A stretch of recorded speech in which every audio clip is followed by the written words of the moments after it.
Let the good times roll with the fun of Kernel Baseball in the Zone. Bring your family, meet your friends. This is where the fun never ends.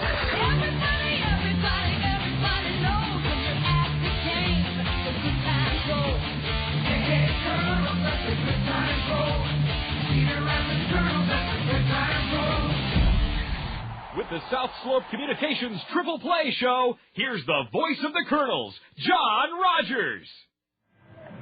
Baseball at last. Yes, the Kernels, after dropping a disputed 5-inning affair here on Wednesday night, 1-0 to the Swing of the Quad Cities, then being told not to come here to play last night despite not a drop of rain falling, will spring back into action this evening with a twin bill. The Kernels, playing their third doubleheader of the spring, have split the first two, and we resume this series with Quad City, hoping to take a pair that would lift us out of the 8th place basement spot we occupy in the Western Division's first half standings. The Kernels are certainly within striking distance of several of the teams in front of them and have shown signs of coming out of it recently. Hopefully a twin bill sweep here tonight would send us across the Midwest in the wee hours of the morning on our Tri-State Travel Motor Coach into Dayton on a high. Bobby Magallanes, every Friday evening on the South Slope Communications Triple Play Show, graciously answers 3 questions from you Kernel fans that you've emailed to him through me at jrogers.com, and Bobby's standing by to do just that here from Davenport. When we return, this is Kernel Baseball in the Zone. A triple play, a rarity on the diamond, but produced successfully every day at South Slope Communications in North Liberty. The South Slope Communications Triple Play consists of voice, video, and data communications for your home or business.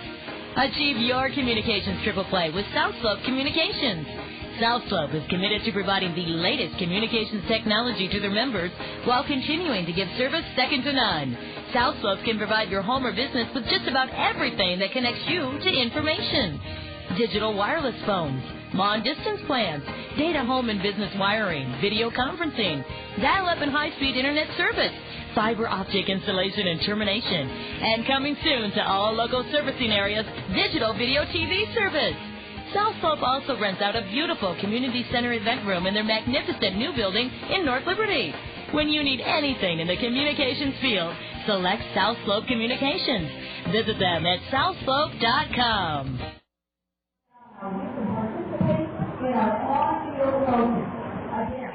Before a twin bill here in Davenport, Bobby Magallanes on the South Slope Communications Triple Play Show fields your questions as he does every Friday here in the Zone. And Bobby, our first question comes from Brendan of Mount Vernon, Iowa. Brendan knows that you had the privilege of joining Mike Sosha and his staff for Big League Spring Training Camp this past March out in Arizona. And Brendan had read some things about Darren Erstad, the all-star everyday first baseman of the Los Angeles Angels. In fact, he read a quote from skipper Mike Sosha that a player like Darren Erstad comes around once in a generation. His grittiness, his intensity, his football mentality, his competitive desire, according to Mike Sosha, make him that special of a player. And Brendan would like to know what you saw of Darren Erstad. What did you think of him? Everything Mike Sosha said in that quote is exactly what I saw. This guy was the first guy in the locker room in spring training, and as staff, we're staff members, we have meetings, we got to get there early. I mean, it's dark, it's still nighttime when we get to the stadium during spring training, and he was there already, lifting weights, working out, working up a sweat. Doesn't say him, he's a good guy, he doesn't say much. I mean, I had a really, hey, how's it going, Ursi? I got to really, come up to him and talk to him because he's so committed and so focused on his work that it sometimes seems like he's in a bad mood, but he's not. That's just his commitment and his intensity, the way he goes about it. He's got a grit about him. Nothing phases that guy. And I tell you what, this guy, from the way he stretches, the way he lifts, the way he plays catch, his ground ball work, his BP is 100% effort. There is no lackadaisical stuff in him. And I tell you what, I'll take that guy any day on my team.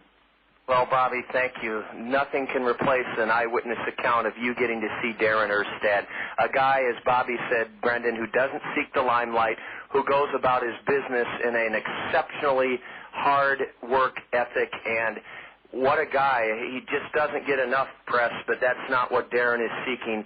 Bobby, thanks for that inside look at what you saw of Darren Erstad. Up next, Bobby, from Troy Mills, Iowa, Libby would like to know why so many closers seem to struggle in non-save situations. I wish I knew the answer. If you got the answer, please let me know, because it's funny. It's a good observation by you there, because it just seems every time they come in, non-safe situation, gosh, they get hit. They're not as sharp. I really don't know. I don't know if it's lack of effort, which I don't see it, because at least the guys that I've had on our staff last year and this year, they're great workers and intense closers. It's just, I just don't know. I don't know if they know I'm just going to get an inning of work and start working on stuff, and they don't concentrate that much. I'm not sure, but you're right. It happens a lot. Bobby, could it be as simple as an adrenaline rush that when they have a one-run lead to protect, or if it's a tie game, that even they can't control their adrenaline, and when they're trying to protect a 4 or 5 run lead, or just getting that proverbial work if the team is down 5 or 6 runs, could it be something as simple as adrenaline, or is it much more inexplicable than that? It could be, yeah. It could be adrenaline. Again, they know they're working on something. They know, hey, no matter what, a lot of times what we do is we tell our pitcher, hey, today, if you've gone 4 or 5 days without pitching, hey, you're pitching no matter what today. If it's 20-0, you're getting an inning in. And if they do come into that situation, they know that they're going to get work. They're just getting in there because they haven't pitched in a while. They need work. So what they do a lot of times is start working on things. Instead of really attacking the zone and the hitter, they start working on what they need to work on for the next time they come out for a safe situation. That makes a lot of sense, too, Bobby. Libby, as Bobby said, he commends your question because it is a universal characteristic of most closers that they do tend to struggle when the game is not on the line. Before this doubleheader in Davenport, Bobby Magallanes is taking your baseball questions here on the South Slope Communications Triple Play Show, as he does every Friday, and we'll have our final of 3 for Bobby when we return. This is Colonel Baseball in the Zone. For the 7th consecutive year, Toyota Financial Services is encouraging elementary students throughout our community to read this summer. Toyota Financial Services believes that inspiring children to read brings families together, fosters imagination, and enhances knowledge.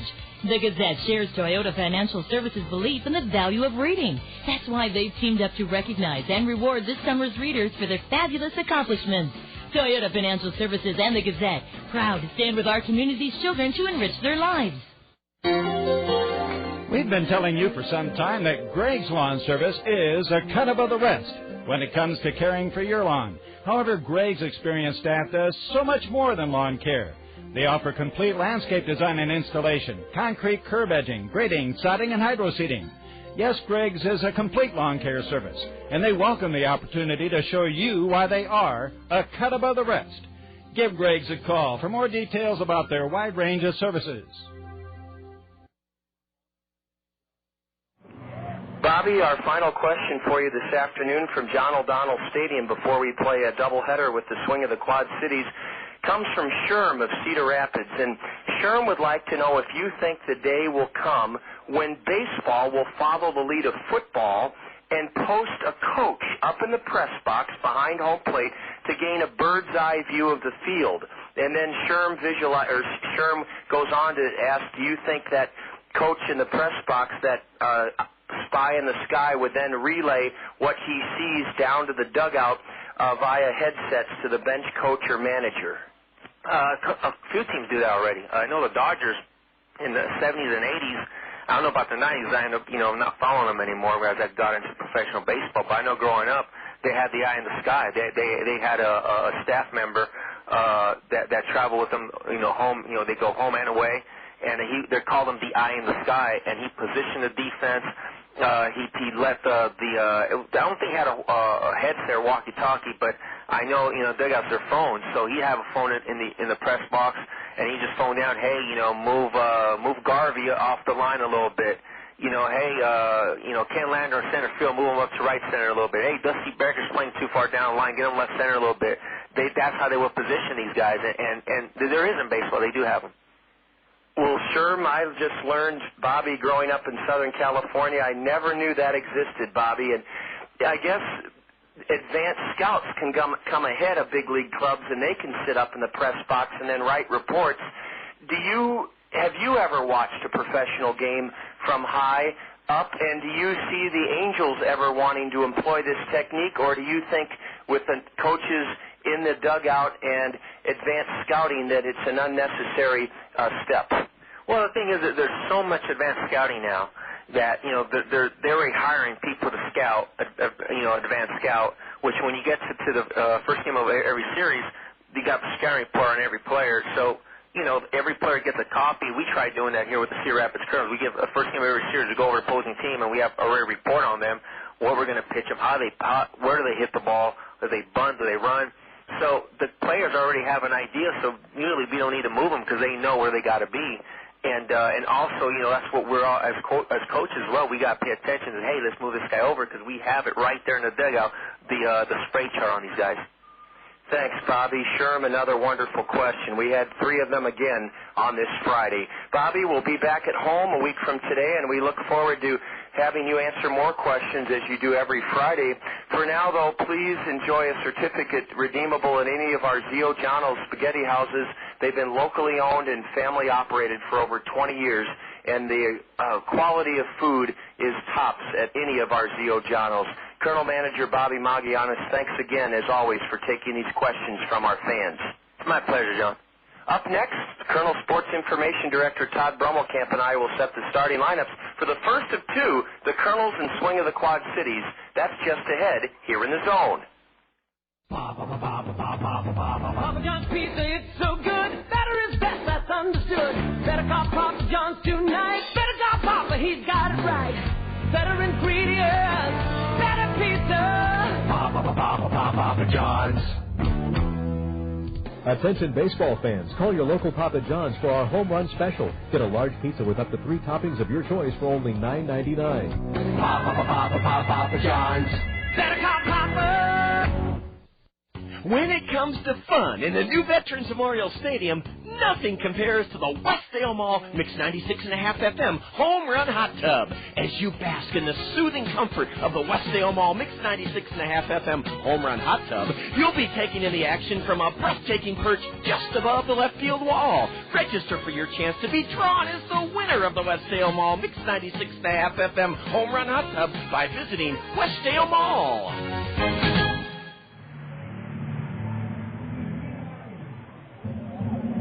Hello again, everybody. This is John Rogers, along with Colonel Director of Media Relations Todd Brummelkamp, and we're reporting from John O'Donnell Stadium, where the Kernels are to play a doubleheader against the Swing of the Quad Cities, and we have quite a contrast in the conditions here. The sun's trying to break through. About a half hour ago, we saw a magical rainbow above the left field wall, and now a little bit of rain is falling, so they have put the tarp around the dirt batting circle, or on the dirt batting circle, and a small tarp on the mound as well. But the field looks in great shape, and I think this little shower we are incurring right now will pass at any moment, and hopefully we'll start this game right on time at the top of the hour.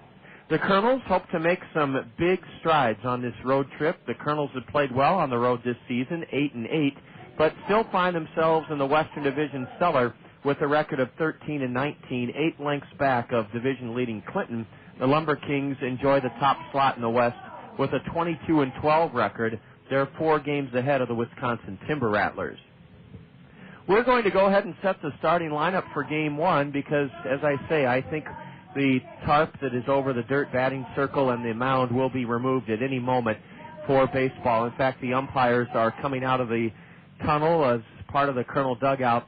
Darren Boudon will work the diamond, and Ryan Stockdale will be behind the plate. Those umpires brought to us by Anderson and Brown Eye Care.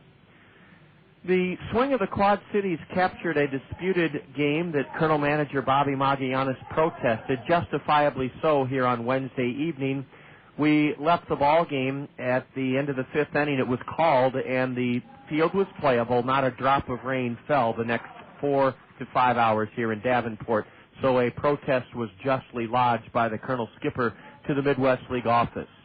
Of course, nothing happens in those cases because the Midwest League office rubber stamps the word of the home team and the umpires, and That's not a critical statement. It's a fact. It's been the way it's been in our league for a number of years. At least there is a means to file a protest, but very rarely, if ever, is a protest given serious consideration, although Wednesday evening here, a misjustice, a carriage of misjustice was indeed the case.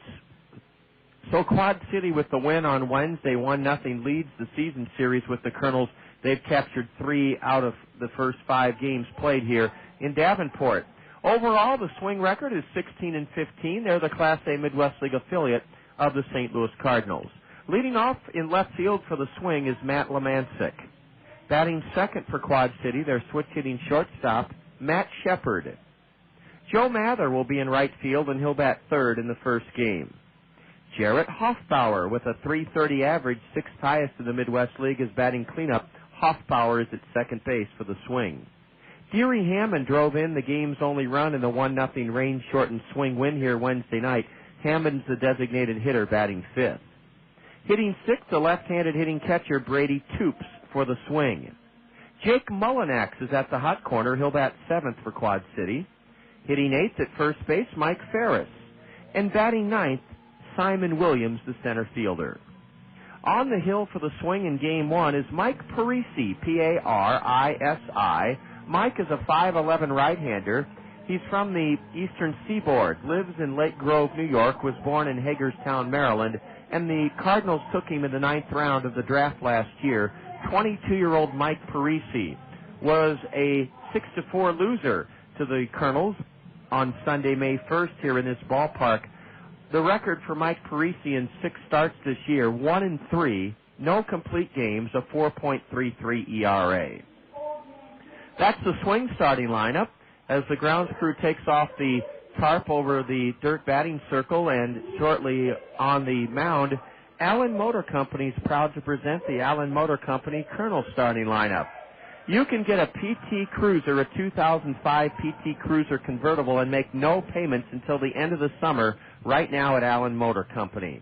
They have great deals also on 2004 Oldsmobiles, 4 cylinders starting at just $10,495 at Allen Motor Company.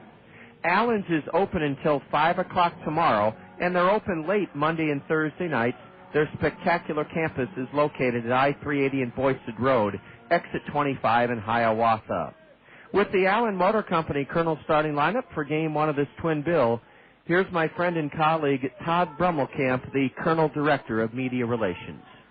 Well, thank you very much, John. Again, a pleasure to be alongside you on this dreary, overcast day where now the sun is popping out again. We're not quite sure what the weather holds, but we're pretty sure the result will be a Kernel victory tonight. At least we're hoping so. And this will be the lineup that gets it done for Bobby Magianis' 13-19 Kernels. Leading off and playing shortstop will be Sean Rodriguez. Sean has his batting average up to .234. He's been working very hard over the last couple weeks, and he's really starting to hit the ball. Richard Giannotti starts in center field tonight. He'll bat second. Of course, Richard tried to return from missing 5 games against the Quad Cities earlier this week, but our little rain-shortened game doesn't quite count for a full return. Richard will hope to play a full game tonight. He bats second. Batting third and playing third base is Freddie Sandoval. He's batting .298 right now. That's tops among active Kernels. The designated hitter in the cleanup spot is Drew Toussaint. Drew is hitting a healthy .357 off swing pitching. Batting fifth in right field is Warner Madrigal. Warner still holding tight in second place in the Midwest League with 6 home runs this season, including 1 on our last trip to the Quad Cities. Batting sixth and playing left field for the Kernels is Jordan Renz. Jordan has a batting average 50 points higher against swing pitching than his .181 season batting average. Batting seventh and catching will be defensive specialist Tommy Duenas. We've seen Tommy turn in some sterling defense, especially on our last trip here to the Quad Cities. Batting eighth and playing first base for the Kernels will be Chris Walston. Chris will look to get his first full game in as a Kernel. Of course, he had 2 at-bats on Wednesday night, his Kernel debut after being called up from extended spring training. Batting ninth and playing second base will be Nate Sutton. Sutton was 3 for 4 versus tonight's starter Mike Parisi back on April 28th, just missing hitting for the cycle. He needed a home run to do it. And our starting pitcher tonight, he's 3-1 with a 2.90 ERA, and one of those victories came against the swing of the Quad Cities here in Davenport. It's Memphis, Tennessee product Bill Edwards. He's on the mound for the Kernels. Todd, thanks for setting the Allen Motor Company Kernels starting lineup in Game 1. The rain has subsided, and to honor America here at John O'Donnell Stadium on the banks of the Mississippi, let's join in the singing of the national anthem.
With the skies hopefully clearing, we've got plenty of baseball for you from John O'Donnell Stadium, which underwent a $15 million renovation 2 seasons ago. The Kernels playing the Quad City Swing, and we'll have first game action for you in just a minute here in the zone.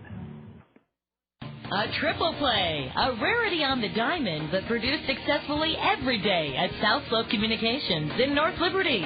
The South Slope Communications triple play consists of voice, video, and data communications for your home or business. Achieve your communications triple play with South Slope Communications. South Slope is committed to providing the latest communications technology to their members while continuing to give service second to none.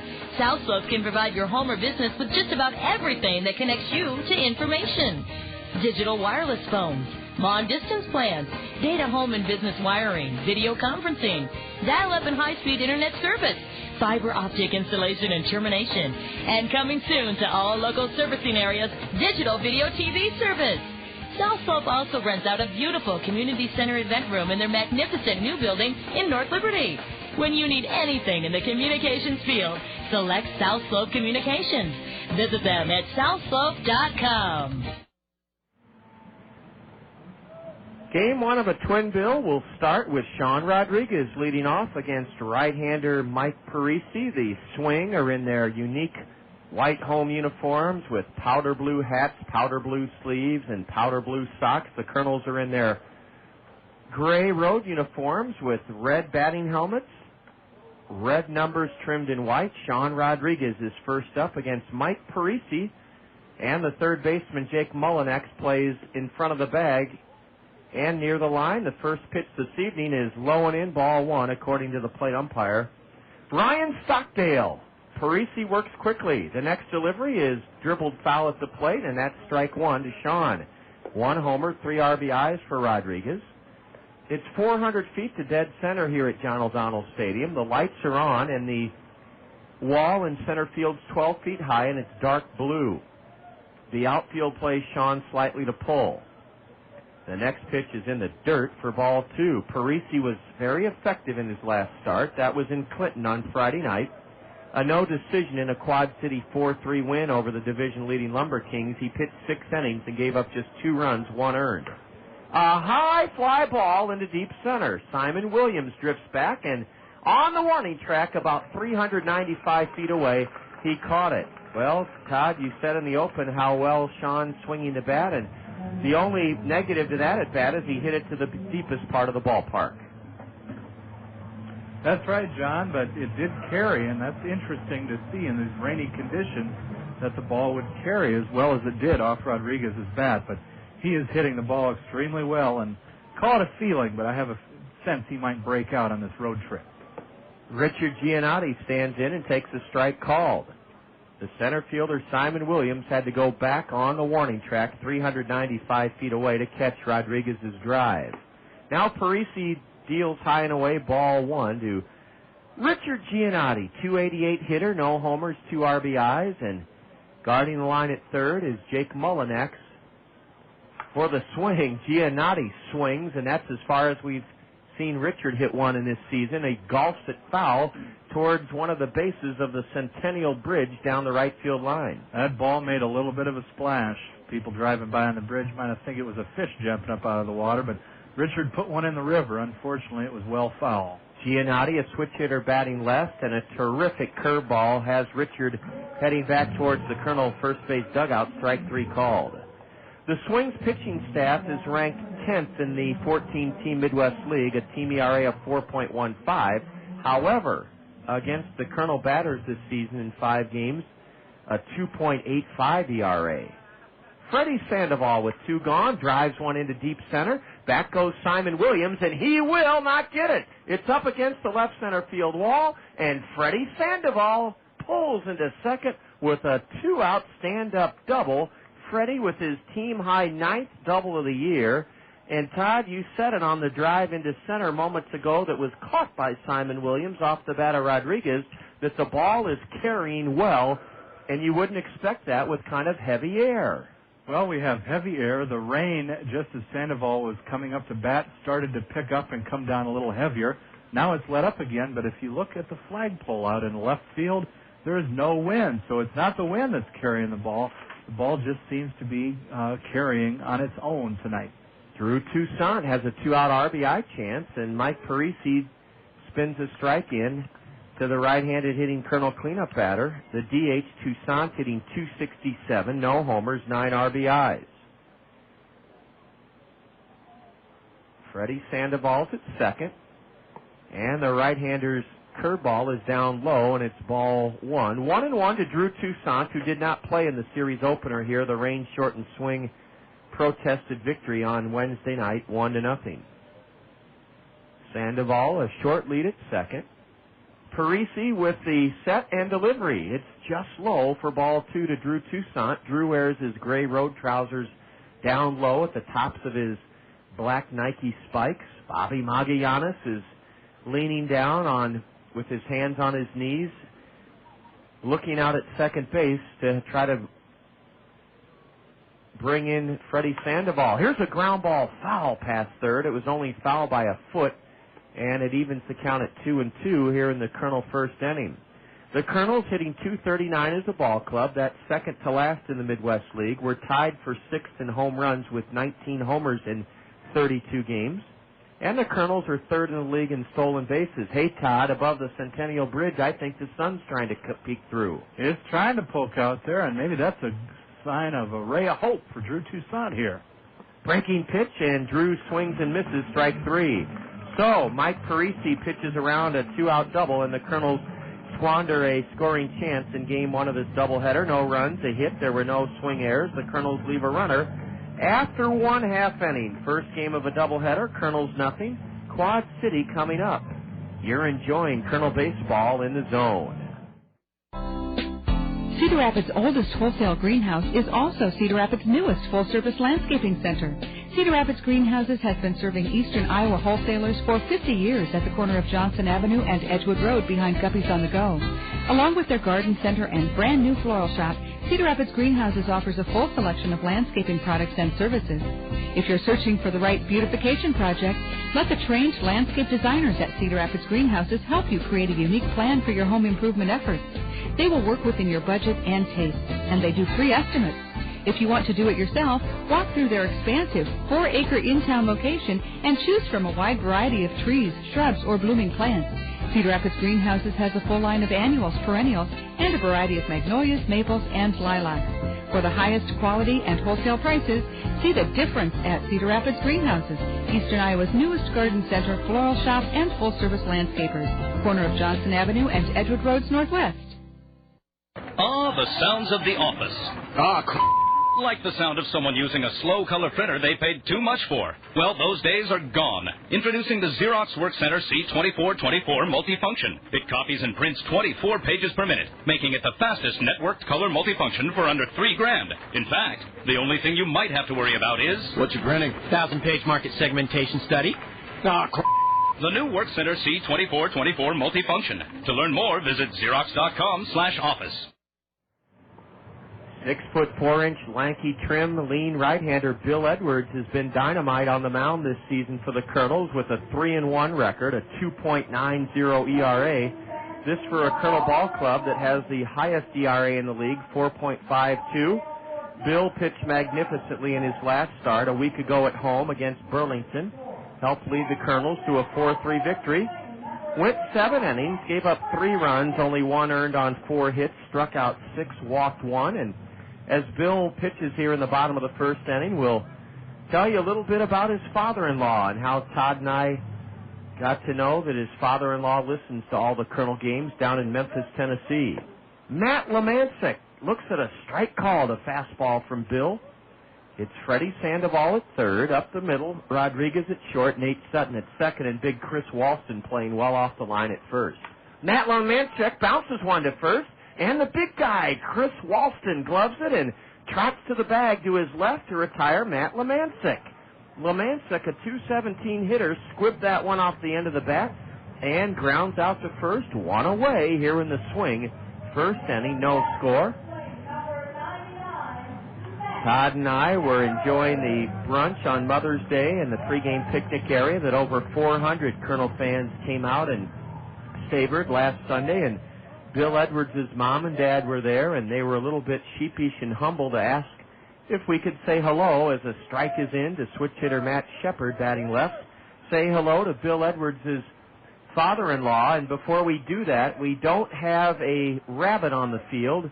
Todd Brummelkamp will tell our listeners in a moment what's in shallow left center, strike 2 to Matt Shepard.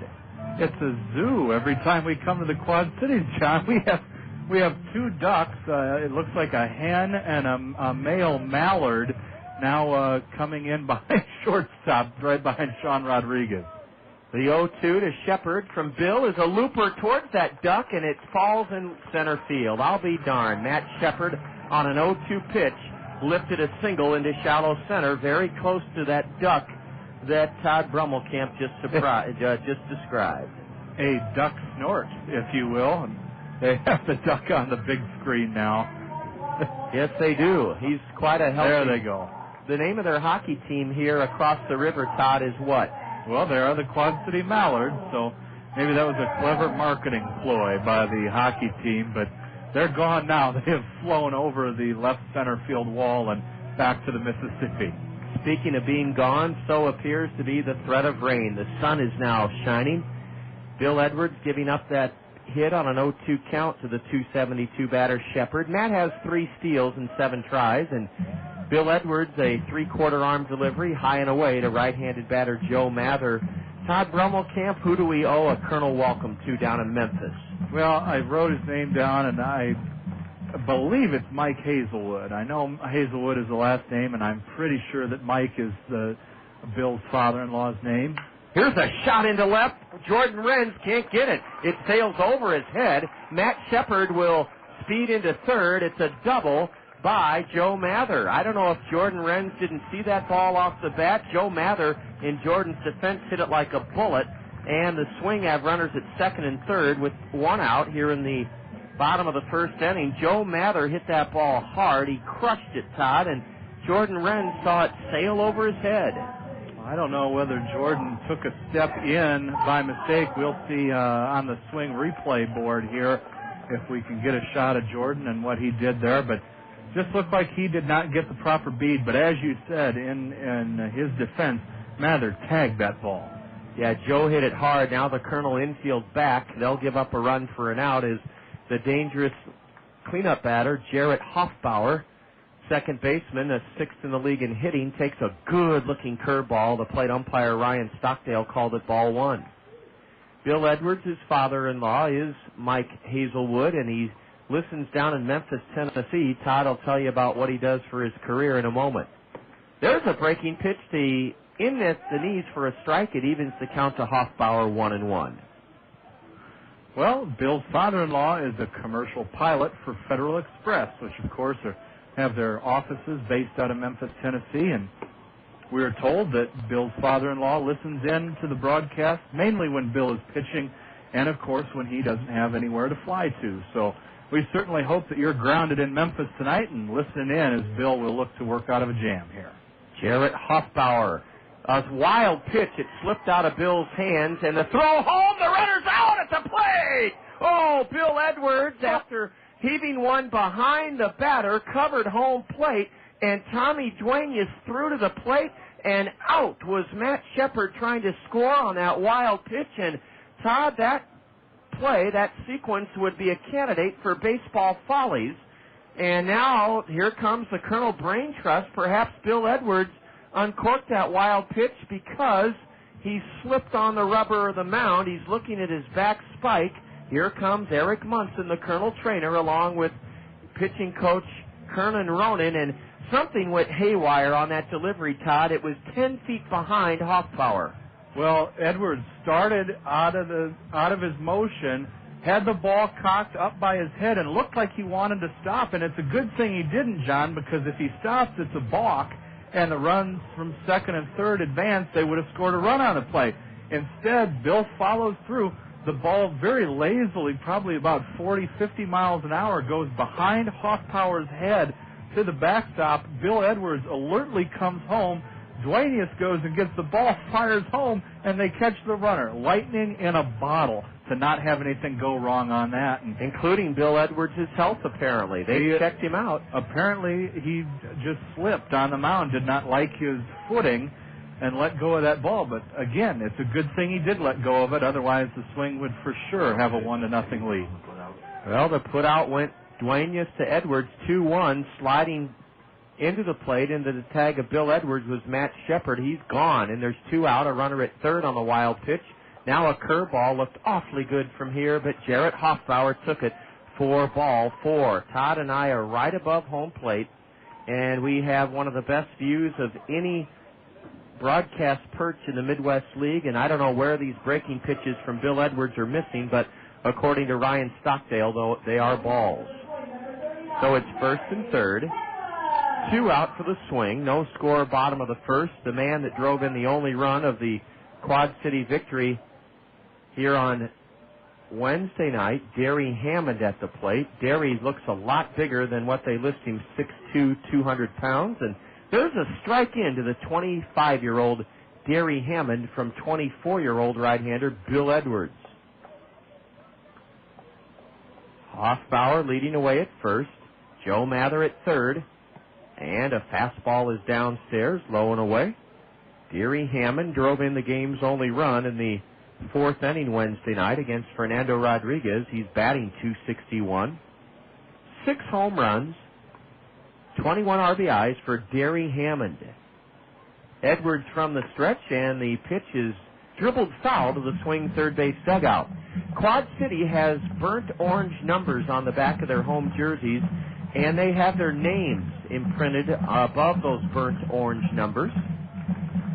More and more Midwest League teams are going big league. That is, putting the names of their players when they're wearing their home jerseys on the back of those home jerseys. Bill Edwards steps off the rubber and looks both runners back to each respective corner. Hammond has a wide stance. Gary points his elbow high back towards our broadcast booth and nubs one, a curveball foul for strike 2. I think, Todd, that Jarrett Hoffbauer was running on that pitch. He was. They had some sort of hit and run, possibly a delayed steal set up on that pitch, and Hammond swinging away and fouling one back.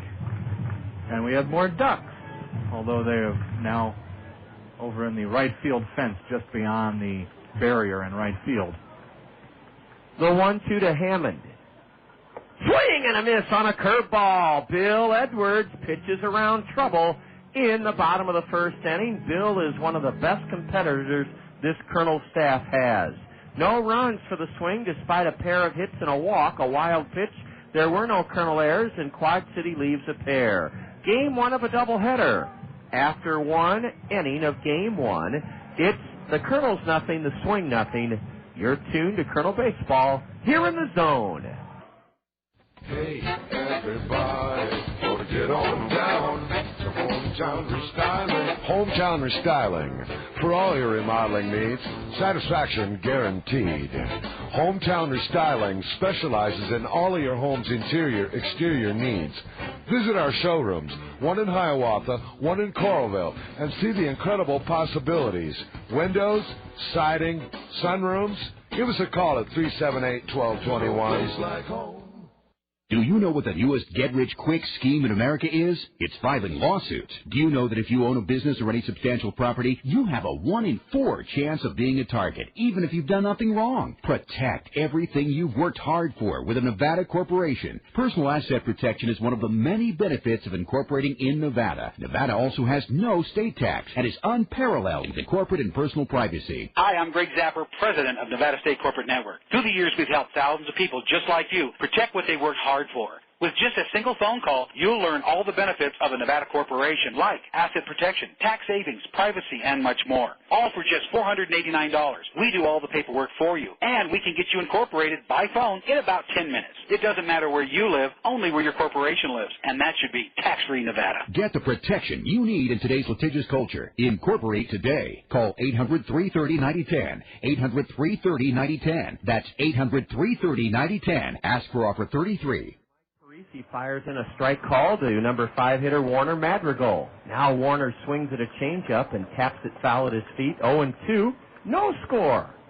Top of the second inning here at John O'Donnell Stadium, and each of the Swing outfielders takes about 5 steps to their left. They shade Madrigal now to hit the ball the other way. Warner instead bounces one to shallow third. A fine pickup by Jake Mullinax, and he throws Madrigal out. Oh, Jake Mullinax had to come in and right in front of the base, had to field a tough short hop. He did so, and Mullinax got Madrigal by plenty. 1 away here in the Kernel second inning. The batter is Jordan Renz. Let's give you the numbers on Mike Parisi. In 35 1/3 innings, he's given up 43 hits, struck out 28 batters in 35 1/3, walked only 12. A deep drive crushed to left. Goodbye, Warner Madrigal. Jordan Renz has slugged his second home run of the year, and it's 1-0 Kernels. Jordan Renz stepped into the first pitch from Mike Parisi, and he hammered it onto the grass slope seating berm. Matt Lamancic in left just took 1 step back and then gave up on it.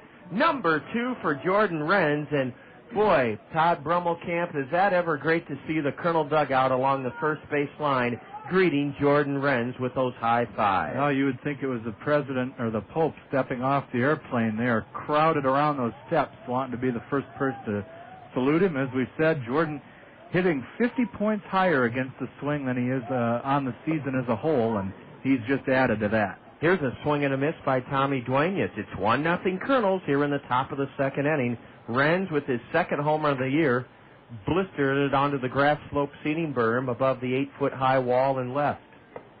Now Tommy Duenas looks at a fastball outside for ball 1. Tommy hitting 7th in the Allen Motor Company order with a 179 average.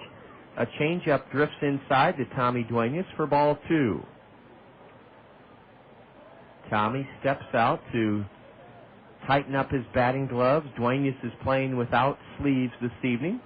Now it looks like we may be in for a wonderful evening of baseball. The crowd is starting to grow. Here's a smash into left, and it drops in front of Matt Lamancic for a 1-out single.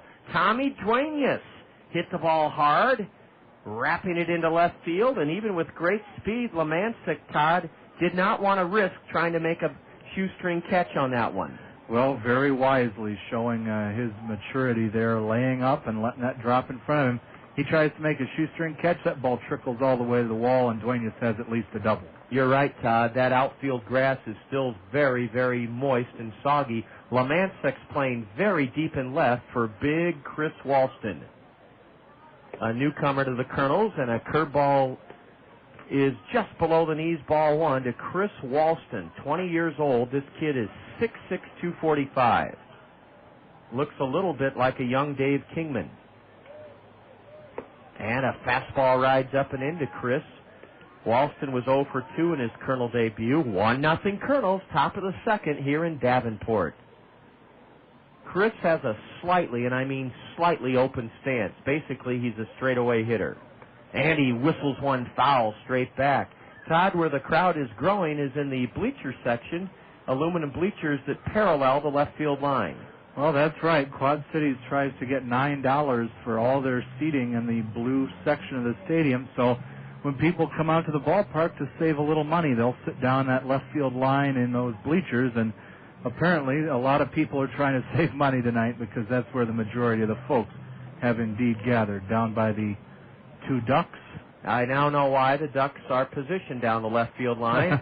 The fans leaning over the railing down there have put out a bunch of popcorn on the dirt warning track material. Swing and a miss by Chris Walston as Parisi reared back and played old country hardball with the Kernel number 8 hitter and blew it by him. Yeah, those fans have dumped a bucket of popcorn below them, and that's attracting those baby and a mama mallard.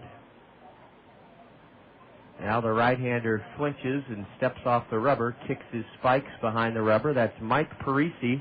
The league's hitting .299 against him. The home run by Renz in this second inning, the second gopher ball that's been surrendered by Mike Parisi. His changeup is in the dirt, and it's ball 3, a full count now to Chris Walston. And I think Tommy Duenas, who hasn't stolen a base in about a month since he swiped 3 in Burlington, will likely be going, Todd. Yep, at one point Tommy was second on the team. There he goes, John. A curve, a strike, the throw to second into center field. Duenas has to hold up as the ball carries out to Simon Williams, the center fielder. Walston took strike 3, a curveball, but Tommy Duenas pilfers second. He's now 4 for 4 in stolen bases, and that's 3 strikeouts for Mike Parisi. Nate Sutton has a 2-out RBI chance, and Todd, you're so good about remembering the details of every ball game, all 32 we've played this season. Nate Sutton kind of owned Mike Parisi back here on Sunday, May 1st. That's right. Nate was one of the few Kernels that had a majority of his success against Parisi. Several guys wrapped out 1 hit. Nate had 3 of them, and more impressive coming in, I think Nate was hitting about 120 or 130 or so. Went 3 for 4, needed a home run to complete the cycle, and it did most of the damage off Parisi. So we'll see if he can drive Duenas in from second. And John, you are clairvoyant, my friend, saying that Duenas would be going. Nate Sutton, a left-handed batter, takes way high, a fastball, ball 1. Nate's from UC Santa Barbara, and he's hitting .203, no homers, 3 RBIs. Duenas is in scoring position for Nate Sutton here in the Kernels' second inning, 1-0 Kernels. Ball 2. That one also above the eyebrows of Nate Sutton from Mike Parisi. So Mike must remember how Nate handled him a couple of weeks ago here in this ballpark. Nate Sutton standing in shadows, being cast by the suite level, and the pitcher in bright sunshine. The 2-0 from the righty is kind of a half-hearted swing, and a swing and a miss by Nate Sutton. That ball ran in on Nate's hands, and he was fooled by it. Boy, the right fielder, Joe Mather, is playing half an acre off the line in right. If Sutton could pull one down that right field line, he may circle the bases. Nate instead cracks one into left center. That's a base hit. Over to get it is Simon Williams. He'll hit the cutoff man. That means Tommy Duenas has crossed the plate to make it 2-0 Kernels here in the second inning. Nate Sutton laced one into left center, and Tommy Duenas with 2 out. How big was that stolen base by Tommy? Scores to make it 2-0 Kernels here in the top of the second inning. Well, that's Angels baseball right there, and they can hope to do that at the big league level. That was just great execution. Nate hitting .313 against the swing. He'll add to his average there. It wasn't just Parisi that he's had success against here, but that's a confidence booster, John. Boy, did Nate hit it hard, too. Lashing it into left center. Duenas scored standing up.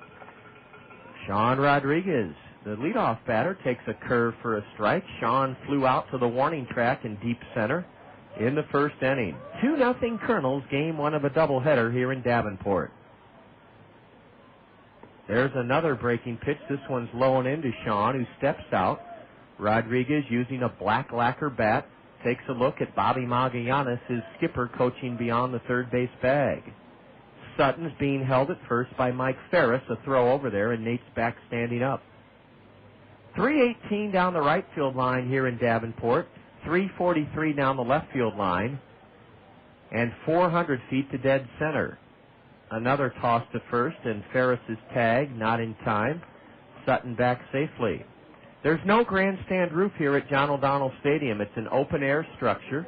A picnic deck is just beyond, a cement slab, rather, down the right field line, beyond the Colonel first base dugout, and very few folks are watching the game from that picnic deck, as ball two is outside to Sean Rodriguez. A righty against righty matchup here in the Colonel's second inning. Mike Parisi set below the chin and fires a ground ball to shortstop, and Shepard has it. Matt underhand to Jarrett Hoffbauer for the force of Nate Sutton at second. That play went 6-4 to end the Colonel's second inning. The Colonels strike for 2 runs on 3 base hits in the second. There were no swing errors, and the Colonels leave a runner aboard. Bill Edwards back to the hill. Long night of baseball coming your way. A lot of fun headed your way. After an inning and a half in Game 1, the Colonels own a 2-0 lead over Quad City. This is Colonel Baseball in the Zone. Okay, we're ready in here, and here comes the music. If you've been thinking about getting cable television from Mediacom. If you've been thinking about getting cable television from Mediacom. Or high-speed internet. Or high-speed internet. Wait a minute. Why is she repeating everything I'm saying? 'Cause it's a double offer? Yeah, you can get Mediacom's digital one-star pack featuring movies and interactive guide music channels and more for just $29.95 a month for a whole year. And get Mediacom online for just $29.95 a month for a whole year. I know that, but is it really necessary to repeat it? Hey, gotta get the point across. Do you want me to say it again? Why not? Get Mediacom's digital one-star pack for just $29.95 a month for a whole year. And get Mediacom online for just $29.95 a month for a whole year. Aha, she forgot something. You can add HBO for just $6 a month for 6 months. And the phone number, 1-877-377-CABLE. That number again is 1-877-377-CABLE. I'm out of here. Must subscribe to both services. Offer for new residential subscribers only. All products may not be available. Now you can say Go Hawks with authentic Hawkeye merchandise from the official Iowa Hawk Shop. You can shop online anytime at www.hawkshop.com or stop by one of our stores in the Iowa City Coralville area. Our main store on Highway 6 in Coralville is open 7 days a week. We have the latest styles available and sizes to fit just about everyone, including Nike sideline apparel. When you shop the official Iowa Hawk Shop, all your purchases help support University of Iowa athletic and student programs. Shop online at www.hawkshop.com or call 1-800-HAWK-SHOP. Go Hawks! 1-out home run, and then a 2-out or a base hit by Tommy Duenas, and a stolen base, and a 2-out single by Nate Sutton in the Colonel's second, and the Colonels have given Bill Edwards an early lead, 2-0. Left-handed hitting catcher Brady Toops taps his spikes, and Toops will lead it off against Bill Edwards here in the second. The swing team batting average 242, 11th in the 14-team Midwest League. But against Colonel pitching this season in 5 games, Quad City hitting a robust 286. First pitch to Toops is low and away, ball 1. Brady has played in about half the swing games, 16 of 31. He's batting .250, a homer, 5 RBIs. He singled and walked in the opener here Wednesday night, and a strike is heaved in on the outside corner from right-hander Bill Edwards to Brady Toops. Brady's from the University of Arkansas. That's Cardinal country. Ball 2 is below the knees to Brady Toops. The Colonels play him to pull. At least Richard Giannotti is in center field. He's shaded around into right center. Edwards winds and delivers. Ball 3 outside. Bill's numbers are very solid in 5 starts, a 3-1 record, a 2.9 ERA, 2.90 ERA, and he's given up just 25 hits in 31 innings. Strike two at the knees. John, you mentioned Arkansas being Cardinal country. Bill Edwards informed me that Memphis is also becoming Cardinal country because the AAA Memphis Redbirds are there. If you're not a Redbirds fan, then you're an Atlanta Braves fan. Swing and a miss as Bill Edwards on a full count pitch ran a fastball away from Brady Toops and got him swinging. One out here in the second. You bet, Todd. Little Rock for decades was the AA affiliate of the Cardinals. Our Anaheim or our Los Angeles Angels are now there at historic Ray Winder Field. But you're right. Memphis is home of the Memphis Redbirds. A chopper to short by right-handed hitting Jake Mullinex. And gloving it, throwing the batter out, is Sean Rodriguez. Bill Edwards making Jake Mullinex a one-pitch out by getting him to ground out to shortstop. Bill actually told me, confided in me, that he is an Atlanta Braves fan, grew up an Atlanta Braves fan, was drafted out of high school by the Atlanta Braves, but very late. Bill said perhaps if they would have drafted him earlier, he would have gone and played for his favorite team. But Bill made the right choice and thrived at the University of Memphis. Mike Ferris, a left-handed batter, lifts one into shallow left and drifting a few feet out on the grass behind third and fair ground to bring it down is Sean Rodriguez. Mike Ferris' first pitch swinging is popped out to shallow left to the Colonel shortstop. Well, after getting behind Brady Toops 3-1, the key to the inning, Bill Edwards came back to fan him on a 3-2 pitch, and then he got the next two swing batters on first pitch outs. Down in order go Quad City in the bottom of the second inning. And after two in the first game of a twin bill, the Colonel's on top of the swing 2-0. You're tuned to Colonel Baseball in the Zone. To make your landscaping dreams become a reality, see the experts at Keen's Material. Retaining walls, custom patios, walkways, and steps, Keen's Material has all the hardscape elements needed to complete your landscaping project. Need ideas? Visit Keen's Outdoor Display Area on 12th Avenue Southwest to see over 100 products showcased. Let your property reach its full potential with help from the experts at Keen's Material. Visit Keen's in Cedar Rapids, Coralville, and Eldridge, or on the web at keensmaterial.com. Step up to the plate this summer and nominate your favorite Cedar Rapids Colonel for the Rockwell Collins Fans Choice Award. Every time you catch a Colonel's game, fill out a Fans Choice ballot to recognize the efforts of your favorite ball player. Then drop the ballot in the designated box at the souvenir stand. During the season's final homestand, Rockwell Collins will present the Fans Choice Trophy to the player with the most votes and make a donation to that player's favorite charity. Rockwell Collins and the Cedar Rapids Kernels, partners on and off the field. Got a headache? The relief you need is speeding your way with Advil Liquid Gels. Liquid Fast. Advil Strong. For tough headache pain, the Liquid Fast pain relief of Advil Liquid Gels is faster and stronger than extra strength Tylenol. Liquid Fast. Advil Strong. Advil Liquid Gels are the only leading brand with real liquid inside. They rush relief right to where you need it. Find out what Liquid Fast pain relief can do for you. Advil Liquid Gels. Liquid Fast. Advil Strong. Use as directed. We go to the top of the third inning, and Richard Giannotti on a 2-0 pitch has skied one high near the middle of the diamond. This will be easy for Jarrett Hoffbauer. Hoffbauer trots in from his second base position and makes the grab in front of the bag at second. Richard Giannotti has popped out to open up the Colonel third inning. It's 2-0 Colonels. We will have a Colonel Roadshow Trivia Challenge question for you here. We'll have that in the top of the fourth inning. So get ready to log on to www.kernels.com for your chance to earn a prize from the Bim Ritter Diamond Shop. Freddie Sandoval has gotten ahead as he's taken, I think, a couple of pitches up and away. Yes, the scoreboard operator just a little bit behind where we are, but Freddie Sandoval now takes ball 3. The switch-hitting Colonel third baseman saw the pitch sail underneath his armpits for ball 3. The hurler wants a new baseball, Mike Parisi. Our South Slope Communications Triple Play showtime tomorrow evening as we kick off a 4-game weekend set that carries into early next week in Dayton, 5:40. South Slope Communications Triple Play showtime. A 4-pitch walk issued to Freddie Sandoval, who doubled in the first inning. Freddie is aboard on the first base on balls issued by the right-hander Mike Parisi, and that brings up Drew Toussaint. Drew struck out to end the Kernel first inning. For the swing, it's Matt Lemancic in left, Simon Williams in center, and Joe Mather in right. An infield of Jake Mullinax at third, Matt Shepard at short, the second baseman Jarrett Hoffbauer, and Mike Ferris at first.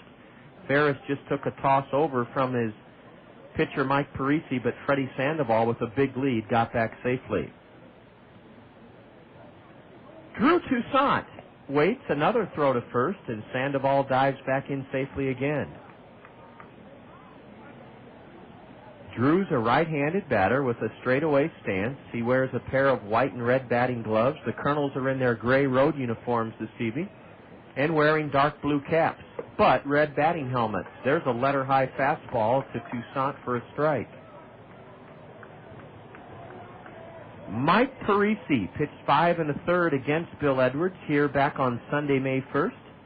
And the Kernels beat this right-hander 6-4. In that outing, Parisi spun 5 1/3, yielding 5 runs on 7 hits to the Kernels. He struck out 5 and walked 4.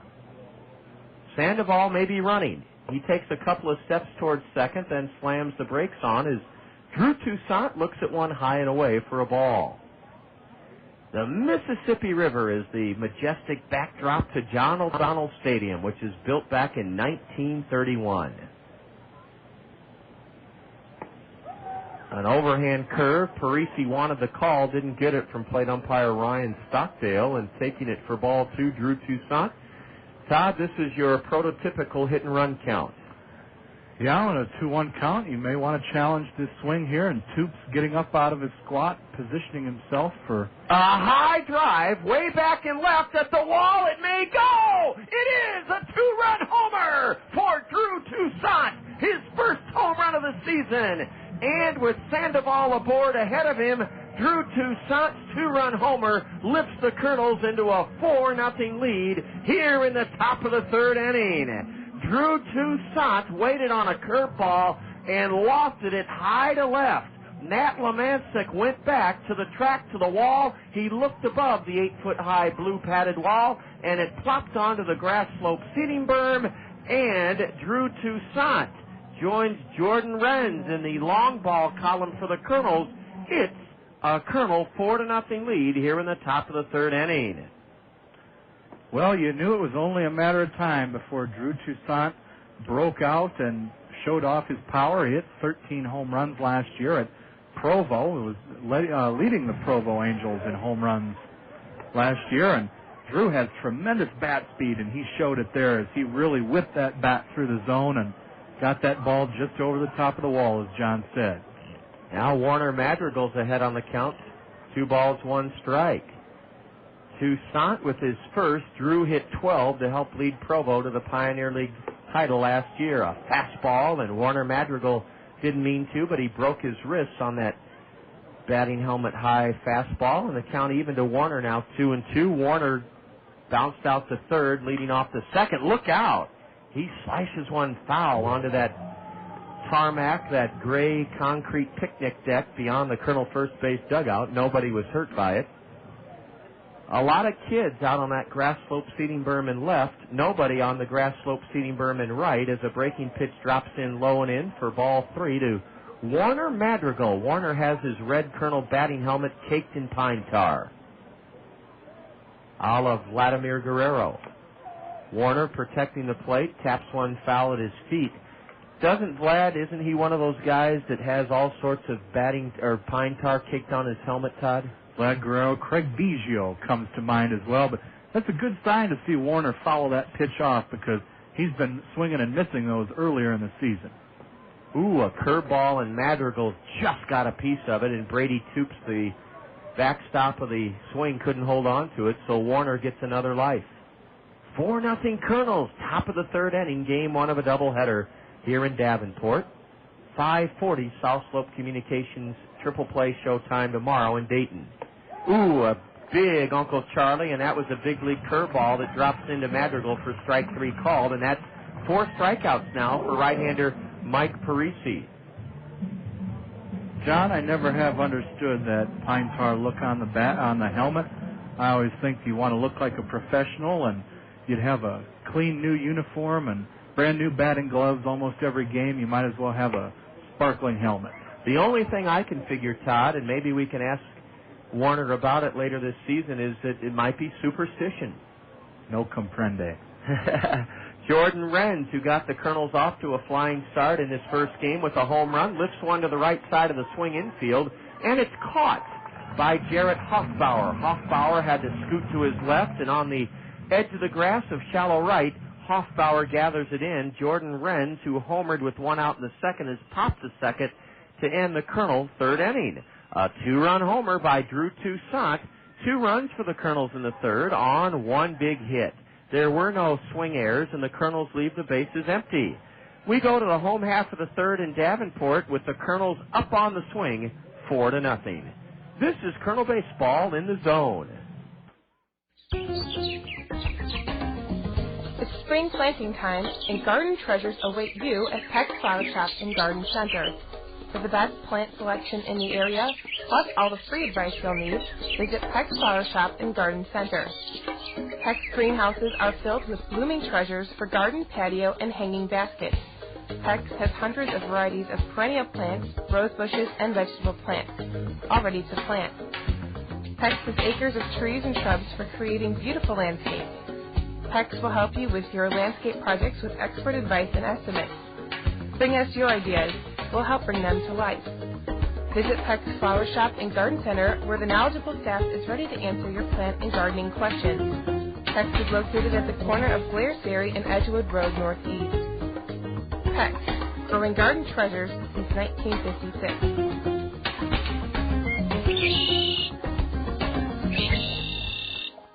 Wildcat Golf Course is ready to show you what makes us your local golf destination. 18 challenging holes for all skill levels. We have all of the services for you to have a great golf day. Check out our driving range before you tee it up, or grab your favorite sandwich from our bar and grill. Our pro shop is loaded with top golf gear from Srixon, Titleist, and Wilson, and awesome apparel from Ashworth and Nike. Wildcat is also the home course for the Cedar Rapids Kernels. Take the 20-minute drive from Cedar Rapids to see why Wildcat Golf Course is always something unexpected.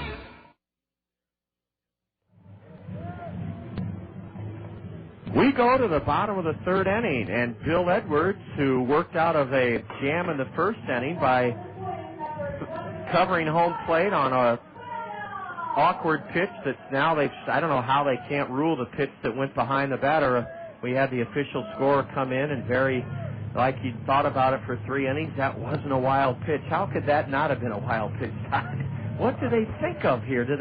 It's almost like they try to contort the rule book. But we won't argue. Yeah, me too. A change-up, strike one to Simon Williams. I think if you'd asked Bill Edwards or Kernan Ronan after the game, hey, do you think that was a wild pitch? You'd get a funny look back at you. A beautiful yellow hammer, strike 2 to Simon Williams. Simon is up, leading off the bottom of the third, batting for the first time against right-hander Bill Edwards. Simon Williams is a right-handed hitter. Bats from a low crouch, and Bill fires high. Simon Williams was 0 for 1 here on Wednesday night. He walked in the 5th inning before the game was halted and then ultimately given to the swing as a victory. Simon Williams lifts one high and foul, way out of play down the right field line. Simon, even though he's batting in the bottom of the order, has been a real Kernel killer, John. He's hitting .429 with 6 hits and 14 at-bats off Kernel pitching, with 3 RBIs, and he's drawn 4 walks, too. Bill's breaking ball, low and away, evens the count to the number 9 hitter, 2-2. Williams on the season, batting .268. 1 homer, 11 RBIs. Simon is from the University of Maine, the Maine Black Bears. They're a hockey power. Swing and a tip foul, and Tommy Duenas was bit by that foul tip in the left forearm, I believe. Yep, he was, and the ritual Todd and I have alluded to all spring long. The plate umpire, Ryan Stockdale, calmly walks the new baseball back to the mound, and he'll likely clean off home plate to let Tommy recover some more. That's exactly what the plate umpire, who's wearing gray slacks and a navy blue knit top with a long-sleeve navy blue shirt underneath it, now signals the count 2 balls, 2 strikes. Simon Williams cracks one hard to short underneath the glove of Rafael Rodriguez into shallow left center, and they'll likely rule it a base hit because of how hard it was hit. But Sean will tell you he could have fielded it. There's Simon Williams adding to his 400-plus average against Kernel pitching. What is it about some guys? I don't know, but it does go down as a hit, the official score giving us that indication recently. And John, you mentioned the University of Maine being a hockey power, but former Maine football coach Kirk Ferentz has done pretty well for himself after coming home to the University of Iowa. Kirk and his family called Maine home for, I believe, 3 years. Matt Lemancic, a speedster, the leadoff batter, bunts and foul straight back into the screen for strike 1. Simon Williams has the 3rd hit of the game for Quad City.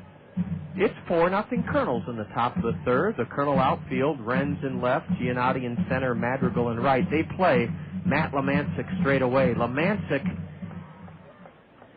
is out of Sacred Heart University. I don't know if they even have a football program. A ball just low from Bill Edwards, a breaking pitch. Evens the count 1-1. I know Sacred Heart is in New England, and I know they have a basketball team, Todd, but I'm not sure about football. Lemancic hitting .217. Waits as Bill Edwards throws to first, and Simon Williams dives back in hand first. Bill's outing against this swing ball club was May 1st against his opponent tonight, Mike Parisi, and Edwards hurled 6 shutout innings. Swing and a miss as Lemancic was tied up in knots by a pitch up and in. Matt steps all the way out to the perimeter of the dirt batting circle. In the hole, 1 ball, 2 strikes. Now a couple of pedestrians are strolling on the levee or the flood levee above the right field grass slope seating berm. A curve, and it's lifted foul off to the right. Right fielder Warner Madrigal, even though he's right-handed, if he picked up a baseball in his left hand, to put in perspective how close the Mississippi River is, Warner, with his non-dominant hand, could heave it well into the Mississippi River. I wonder if his left hand is as strong as his right. Oh, if it is, look out. Swing and a tip foul, and it's held by Tommy Duenas for strike 3. Bill Edwards gets Lemancic on a curveball low and away, and that's the 3rd strikeout for Kernel right-hander Bill Edwards. 1 on, 1 out. Matt Shepard dumped a single into left center on an 0-2 pitch in the 1st inning. And then on a wild play, Shepard went to 3rd on a double by Joe Mather. On a wild pitch by Bill Edwards, Edwards covered the plate, and Tommy Duenas threw Shepard out. Matt whistles 1 foul into the backstop, strike 1. A non-wild pitch.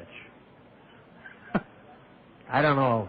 I'll trade it as long as we get to earn our victory tonight, John. That's right, and the Kernels are coming into this doubleheader fairly steamed off at not the swing players, but swing front office.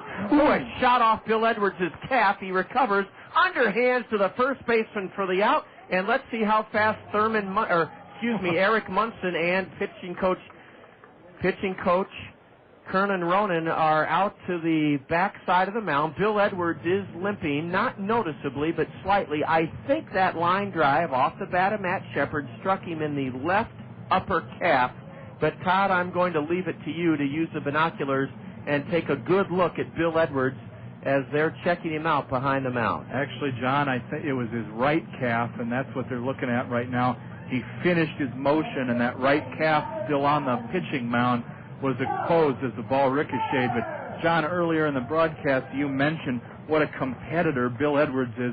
He didn't even flinch. He went right for that ball, found it, and flipped it sort of sideways to Chris Walston at first base for the out. He'll take his courtesy tosses to make sure that everything is all right here. And we have to laugh because John called Eric Munson Thurman. That's his nickname among the team. Everyone calls him Thurman, of course, after the late, great New York Yankees catcher. So from time to time, if you think we're referring to Thurman Munson, we're talking about Kernel's trainer Eric Munson, who does a fantastic job. And apparently the Edwards has passed a bill of health as both Kernan and Eric, I almost called him Thurman there, will leave the field. And we'll get back to business. But, John, what a great play. Yeah, because Bill Edwards not only used his body to stop that line drive bullet through the box, but as Todd said, he recovered without any hint of pain and picked it up to the right of the mound, underhanded it to Chris Walston. On to second went Simon Williams. Now a curveball is popped in the air near second. Easy for Nate Sutton. And 2 steps from the bag, Nate Sutton brings it down. Joe Mather, first pitch swinging, pops to second. And after issuing a leadoff single to the number 9 hitter, Bill Edwards gets the next 3 swing batters, the top of the order, in order. Bill Edwards has now pitched 9 shutout innings against Quad City batters in 2 starts in the last 2 weeks. How impressive is that? After 3, game 1 of a doubleheader with our Roadshow Trivia Challenge coming your way next. Kernels 4, Quad City nothing. You're listening to Kernel Baseball in the Zone. None of us can do anything about a bad day, but we can make certain nothing happens to all of our tomorrows. Take everything out of the hands of chance with a well-planned insurance program tailored specifically to your needs. Phil Andrews, your local Pekin insurance agent at Weidenhammer Andrews Agency, is an expert in insurance matters. Phil Andrews will develop the right insurance plan for your home, car, business, and life. Depend on Phil Andrews, your hometown professional with Pekin Insurance. The following is an OnStar conversation. OnStar Center, this is Charles. How can I help you? My keys are locked in my car with my car running. No, sorry to hear that, ma'am. I can help you out here. Thank you. Do you know what your OnStar account number is? 248. OnStar can send a signal to unlock your doors in most cases. I'll go ahead and send it unlock now. Really? This is like too high-tech. There it is. Check your driver door. This lady just said that if this works in that vehicle she buys, she'll have OnStar. Hold on. Oh, I could cry. How exciting. The peace of mind OnStar offers is more affordable than you might think. We're all set, Miss Sally. Now, do I need to do anything to keep my OnStar? Let's make sure that you renew. Thank you so You're much. welcome. The first year of OnStar service is included on new OnStar-equipped GM vehicles, and unlimited use of all OnStar safety services cost only $16.95 plus tax per month after that.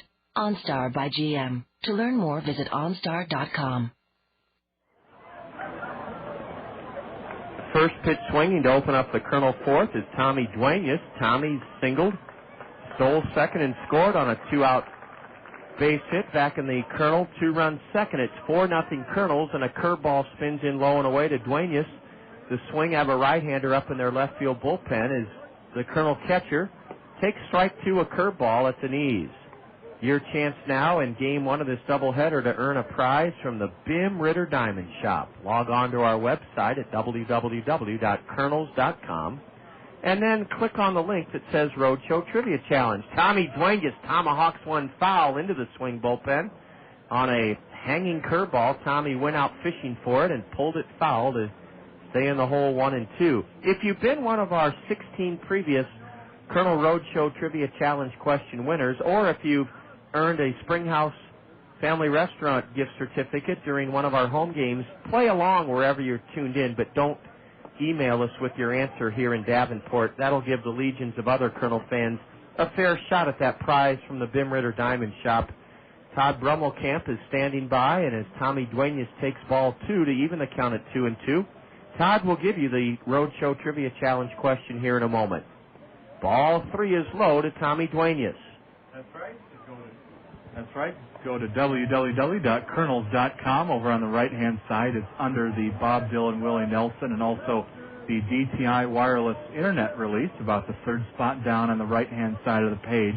Be prepared, as I'll give the question here shortly. The payoff to Duenas, inside and low, a curveball, and Tommy Duenas reaches base for the 2nd straight time this evening. Second free pass issued by right-hander Mike Parisi. This player almost single-handedly led his team to the 1972 World Series title. In that 72 series, he hit 4 home runs and knocked in 9 of his team's 16 runs, all while hitting .348 for the series, over 100 points higher than his season batting averages. Name this player, and John, we will give you a hint shortly after Chris Walston sees a couple more pitches. Ball 1 is high to the Kernel number 8 hitter. Chris struck out looking on a payoff pitch back in the 2nd inning. Duenas at first with nobody out, and Walston fouls one straight back to even the count 1-1. Todd, let's repeat that Colonel Roadshow Trivia Challenge question.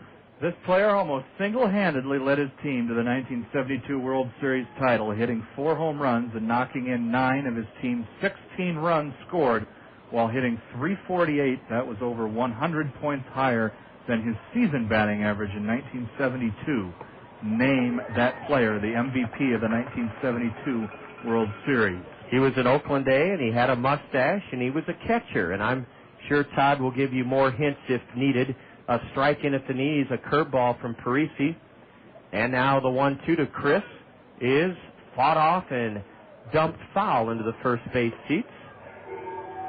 Todd, we'll take your emails now. You've logged on to www.kernels.com, and you've clicked on the link that says Colonel Roadshow Trivia Challenge question. You're trying to identify the most valuable player of the 1972 World Series? 1972, and here's the hint. John gave several: the mustache, the fact that he was a catcher, and it was the Oakland Athletics, the first of 3 championships for them. He was a real menace in Game 4 off Reds closer Clay Carroll as he tied the game at 2 runs apiece. He later scored the winning run off Angel Mangual's single. He was a menace. That description may rhyme with his last name, Todd. That's very clever of you. Ball 2 is high to Chris Walston. The 2-2 from Parisi. Swung on and missed. A curveball low and away. That fooled the big guy, and he's down on strikes, swinging for the first out here in the Colonel 4th inning. Yes, this fellow was a menace, and his last name rhymes with that adjective. Well, I don't know. I guess menace could be an adjective or a noun. I believe that's true, but I also believe we've tossed up a nice fat softball for someone to knock out of the ballpark there. It's, well, we got a hint, but we like winners. Yes, and we got to be fair. It was 33 years ago. Nate Sutton takes ball 1 high. Nate with a big 2-out RBI single in the Colonel's 2nd inning that made it 2-0 Kernels. We're in the top of the 4th, game 1 of a doubleheader, and it's 4-0 Kernels. The right-hander in the bullpen for Peoria, Justin Knopf. Here's a pitch in the dirt, and it squirts by the catcher, Brady Toops. That's wild pitch number 1 on the season by Mike Parisi, and it allows Tommy Duenas to motor down to second base. He's there with only 1 out. The Colonels have a chance to add to their lead, and it looks like that may be it. It will be it for Mike Parisi.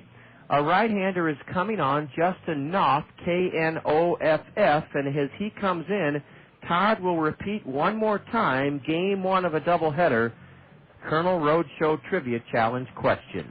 That's right. Remember, www.kernels.com. It's over on the right-hand side of the page, a little ways down on the right side, below the information about our July 9th concert with Bob Dylan and Willie Nelson, and also the fact that Veterans Memorial Stadium is now a wireless hotspot. Roadshow Trivia Challenge question tonight. This player almost single-handedly led his team to the 1972 World Series title, hitting 4 home runs and knocking in 9 of the team's 16 runs, all while batting .348, over 100 points higher than his season average. He was a catcher. He played for the Oakland Athletics.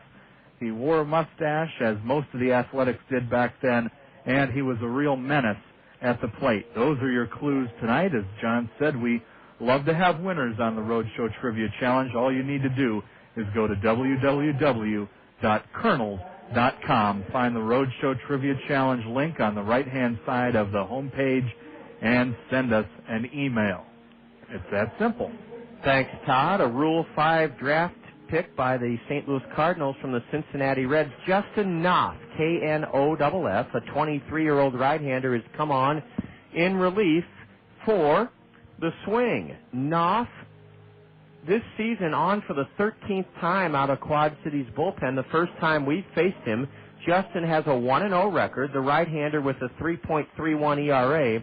He's only given up 12 hits in 16 and a third innings, fanned 18 batters in 16 and a third, walked 9. The league hitting .203 against Justin Knopf, and Todd, he is a Midwest League veteran of sorts. That's right. Justin, coming over from the Reds organization, spent 5 games in Dayton, which we will be driving to tonight after this doubleheader. The Burlington, New Jersey native was 1-1 with a 2.08 ERA in 5 games for the Dragons. In 17 1/3 innings last year, he allowed 6 runs, 4 of them earned, issued 6 walks, and struck out 14, splitting time with Dayton and Billings in 2004. 6'3", 200 pounds is the New Jersey right-hander. Justin Knopf, the first pitch is fouled off the mask of the plate umpire Ryan Stockdale by Nate Sutton. The partial line on Mike Parisi, the swing starter, 3 1/3. He gave up 4 runs so far. He's responsible for Duenas leading at second. Parisi surrendered 5 hits in 3 1/3, fanned 5 and walked 2, also charged with a wild pitch. There's a looper into left right at Matt Lomancic. A few steps back, and Matt squeezes it for the second out of the inning. Nate Sutton drove the ball well the other way, but skies to left. Duenas holds it second, and there are 2 away in the Kernel 4th inning. Todd will keep a sharp lookout for emails that come our way here in Davenport in answer to the Kernel Roadshow Trivia Challenge question, and we'll have a winner to congratulate hopefully in the Quad City home half of the 4th inning. Sean Rodriguez has flown to deep center and grounded out shortstop to second, a force out, and there's a strike to the Kernel leadoff batter. He has an RBI chance here against Justin Knopf. Sun is shining, a light breeze, very light breeze atop the John Deere World Headquarters building across the river in Moline. Here's a breaking pitch in the dirt, smothered by Toops, and that prevents Tommy Duenas from advancing to third. John Deere has its world headquarters here across the Mississippi in Moline, so whenever you see those lush, dark green lawnmowers or tractors or sport utility vehicle or ATVs, they're likely made right here in the Quad Cities. Pumping one foul off to the right, strike 2, is Sean Rodriguez. Hopefully, the Rock Island Arsenal, which is a huge employer here, they employ over 7,000 people, 1,200 wearing the uniform. They're on that list that the Pentagon released this morning, Todd. It does not mean that Rock Island Arsenal will be closed, but that's always a dangerous red flag. Well, it's time for the area politicians to go to work and reassure their election. They will lobby heavily to keep the Arsenal open, and it's always had a huge economic impact here in the Quad City area, and I would expect that it will not be closed, John. Swing and a miss on a fastball. Sean Rodriguez took a hard cut but is down swinging, and that ends the Kernel 4th. A leadoff walk drawn by Duenas, but the Kernels couldn't make anything of it. No runs, no hits, a walk, a wild pitch. There were no swing errors, and the Kernels chase swing starter Mike Parisi. The Kernels leave a runner and have stranded 3. Hopefully, Todd will have a Kernel Roadshow Trivia Challenge question winner to congratulate when the swing bats in the bottom of the 4th inning. After 3 1/2, first game of a twin bill, the Kernels 4 and Quad City nothing. This is Kernel Baseball in the Zone. A nod to the man walking his dog. The dog's name is Mickey. Hey, Mickey! Or is that the man's name? Oh, well. Mrs. Johnson tending her garden. Afternoon. Around the corner, past a kid shooting hoops. Nice shot. Moving pretty good now, past the soccer field. Spy a guy jogging and think, now that looks like serious exercise. When I decided to get in shape, I didn't really see myself in a gym or pounding the pavement. No, I went back to one of my first loves, riding a bike. You know that old expression, you never forget how to ride a bike? Well, it's true. And the folks at Hall Bicycle Company found the right bike for me. Sure, they had all sorts of fancy road bikes and mountain bikes, but the sales guy found out what I needed and got me a bike to roam the neighborhoods and bike trails. And now after work, I'm out on a new adventure, and I haven't felt this good since I was a kid riding a bike. Some things never change, and that's a good thing. On 2nd Avenue at 5th Street. Stop by and see for yourself that the world looks better on a bike. Hall Bicycle Company, since 1898. When it comes to life insurance, think ahead. Think about planning for your family's future with Farm Bureau Financial Services. Bob, Colette, and Marion can help you determine what coverage is right for you and your family. When so much in life is beyond your control, aren't you glad life insurance isn't? For your family's future, think about life insurance from Bob, Colette, and Cedar Rapids. Farm Bureau Financial Services, more than you think. Farm Bureau Life Insurance Company, West Des Moines, Iowa.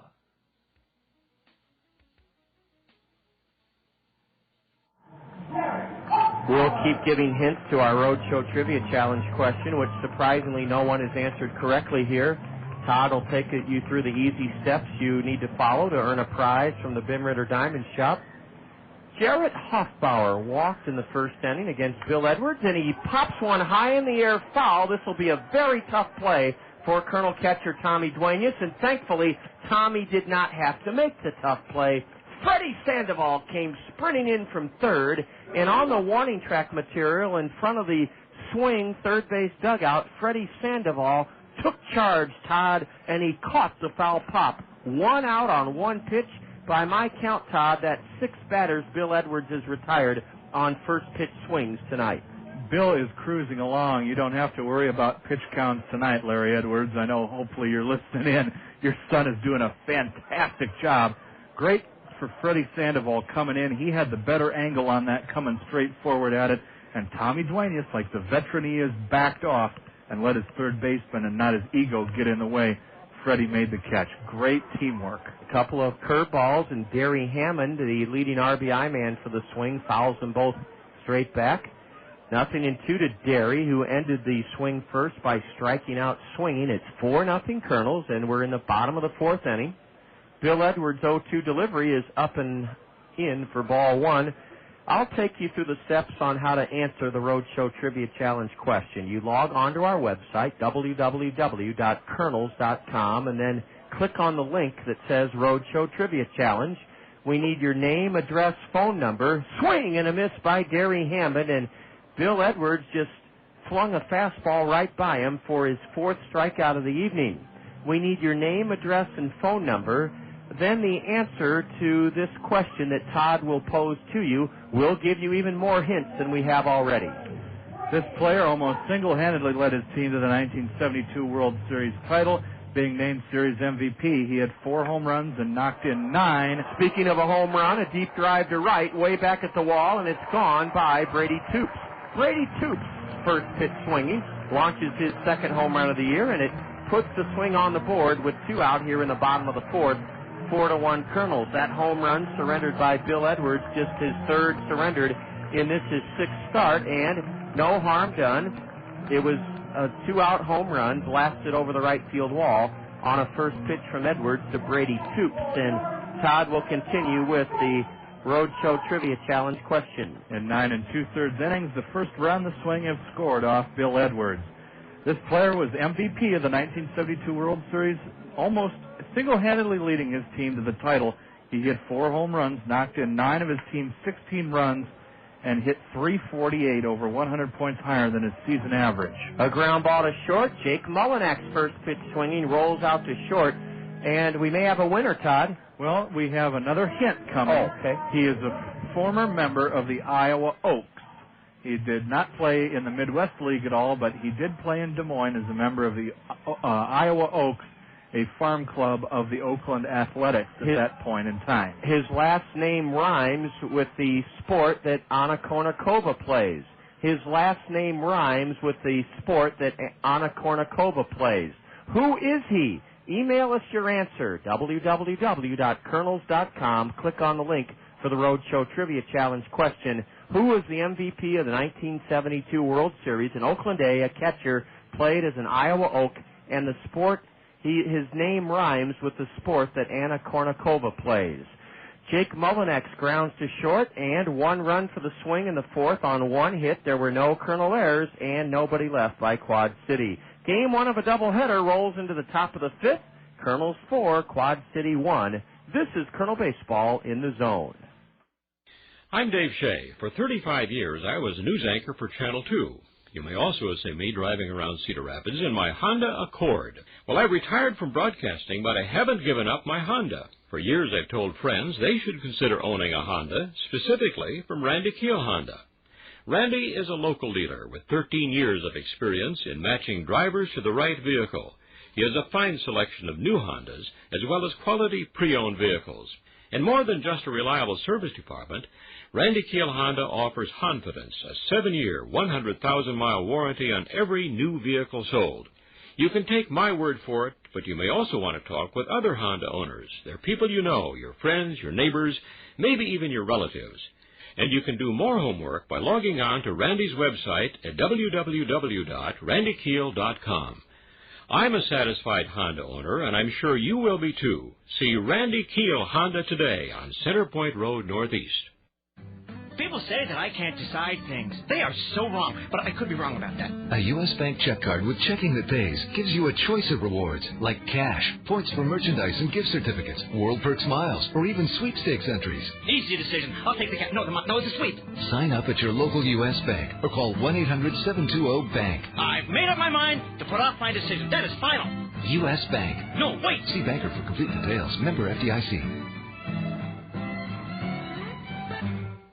From the left side is switch hitter Richard Giannotti out of the University of Miami, and he's even on the count 1-1 as Justin Knopf's next pitch is a fastball outside. Richard faked the bunt and took it for ball 2. Richard is struck out looking and popped to second. It's his first time facing Justin Knopf, the swing right-hander. Top of the 5th, 4-1 Kernels, game 1 of a doubleheader. Richard tries to bunt one. He does foul into the heavy soaked grass in front of the swing third base dugout. 2-2 to Richard Giannotti. He steps out. The lights on the vaulted steel arches of the Centennial Bridge connecting Davenport to Moline over the Mississippi are lit up now. A swing and a miss by Richard. One gone in the Kernel 5th inning.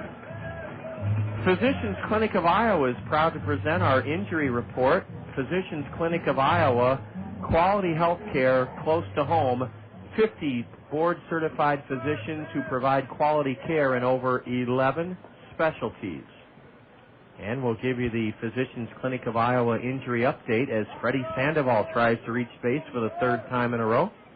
Ball 1 low from right-hander Justin Knopf, who wears his powder blue socks up high. Ball 2 is high and away. Josh LeBlanc, Clifton Remolay, and Mitch Arnold are the 3 Kernels on the disabled list, and the one we expect back soonest is Clifton Remolay. There's a strike as Sandoval was taking all the way. Boy, Todd, when Remolay went down like he was shot almost a month ago in Burlington, we thought his pulled or his strained right oblique muscle would keep him out of action for maybe a week at the most, but it's turned out to be a long, long rest because you can't come back too early from that swing and a tip foul by Sandoval. It's 2-2. It's really killing Clifton. Every time I see him, I say, "How you doing, buddy? How you feeling?" And Cliff keeps saying, "I'm almost there. I'm almost there." But that's the term that he used to describe it. He felt like he was shot. He's never had that oblique pull before, and as you said, you can never come back too quickly from such an injury. Ball 3 low to Freddie now. He corks one foul past the Kernel first base dugout. The count remains full to Freddie Sandoval. The scoreboard here is supported by brick columns. It's in deep left center field. Ball 4. Ooh, wait a minute. Strike 3 called. Freddie Sandoval and I and Todd thought that pitch was way high and outside. Freddie was on his way to first, and out of nowhere, Ryan Stockdale heaved up the right hand and said, "Strike 3 called." Todd, any retribution of some sort there, or why would Stockdale kind of show up Freddie Sandoval? I don't know, because unlike most players, Freddie was not throwing his bat over to the dugout and halfway down the line to first base when he was rung up.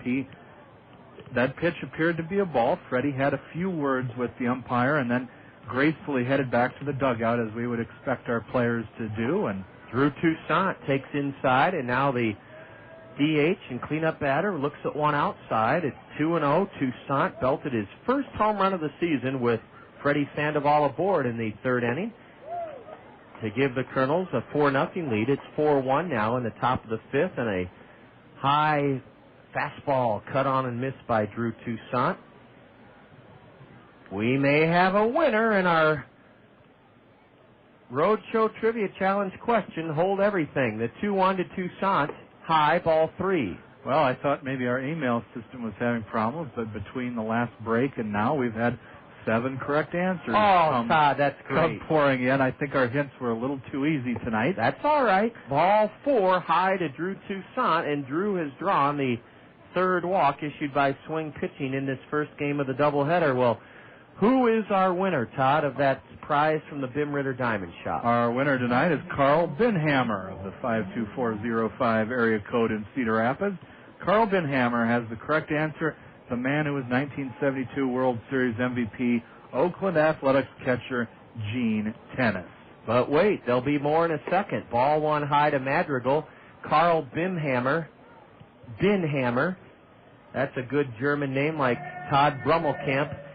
Todd, Carl Binhammer, and the other 7 great folks who emailed us the correct answer, Gene Tennis. There is more to the story. That's right. We came up with that trivia question because Gene Tennis is currently leaning on the top railing of the Swing of the Quad Cities dugout.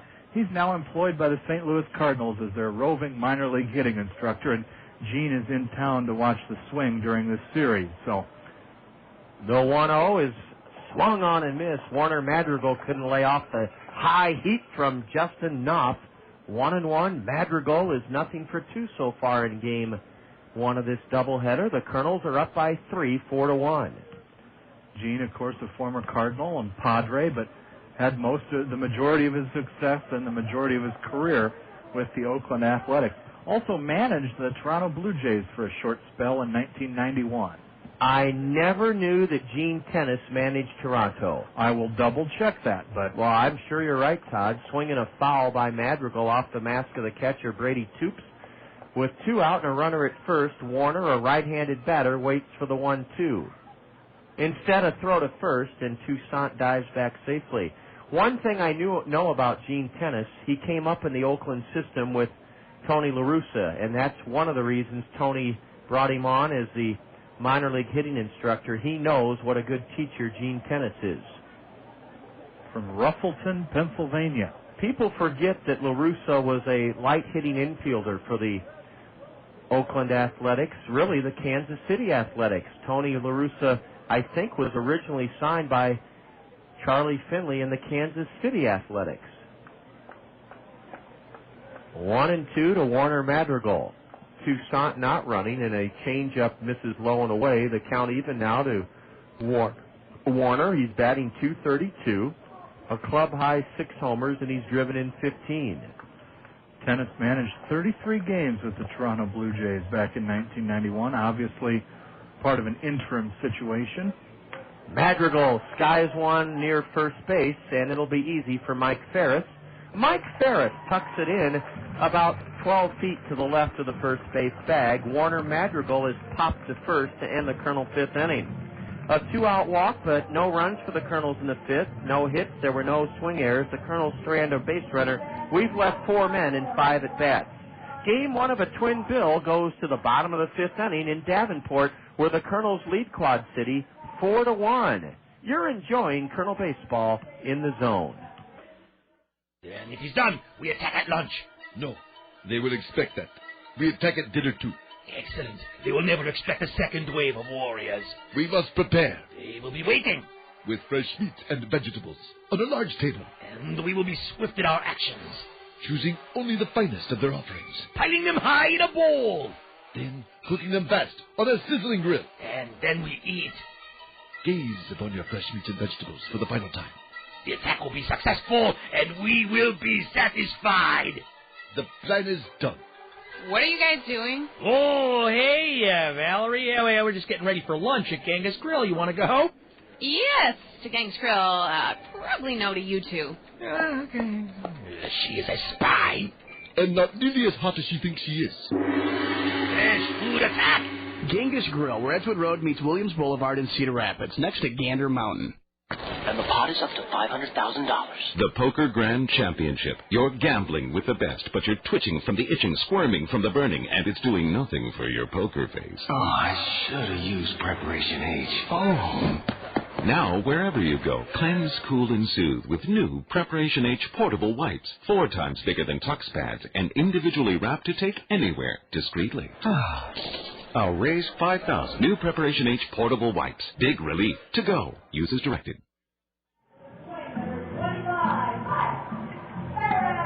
The skies are darkening just a bit. The lights are on, and the wind is kicked up, blowing out a bit to left center. And the Colonels, Bill Edwards, who's pitched 4 magnificent innings, is ready to set sail here in the bottom of the 5th. He'll face left-handed hitting Mike Parisi, 4-1 Kernels.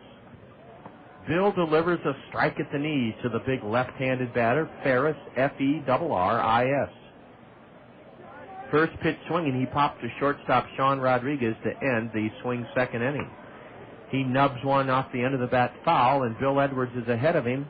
No balls, 2 strikes. Again, congratulations to Carl Binhammer, our Colonel Roadshow Trivia Challenge question winner. Carl, you've earned a prize from the Bim Ritter Diamond Shop. The 0-2, just low, a fastball. I have a baseball card from that 72 World Series, Todd.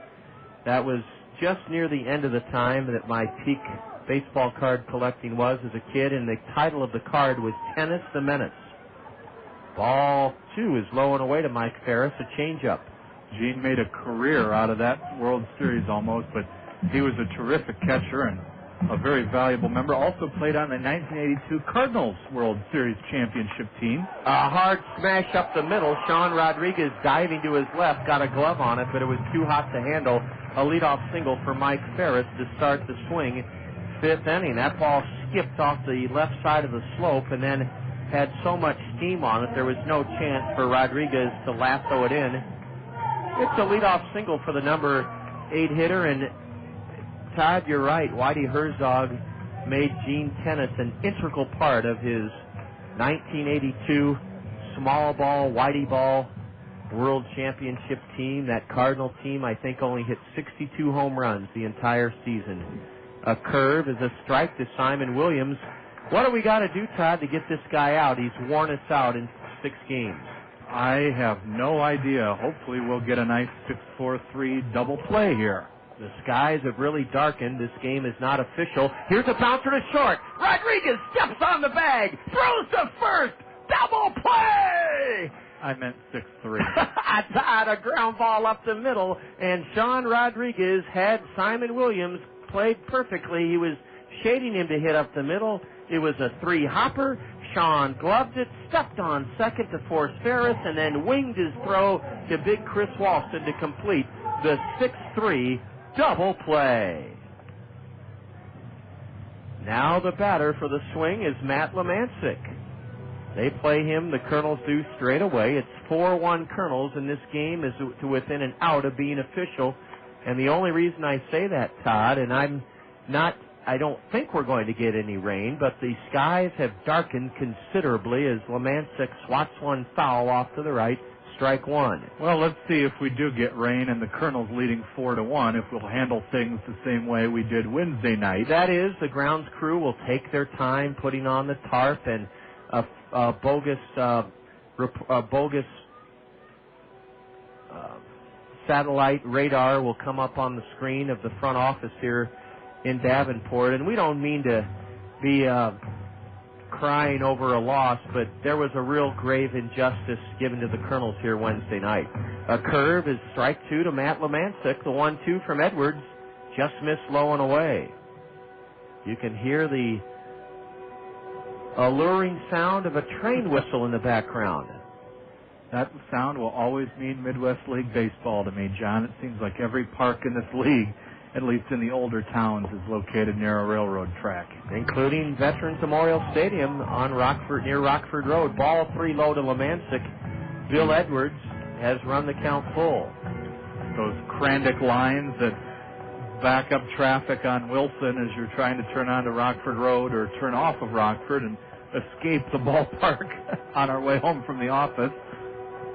The payoff pitch from the Colonel right-hander.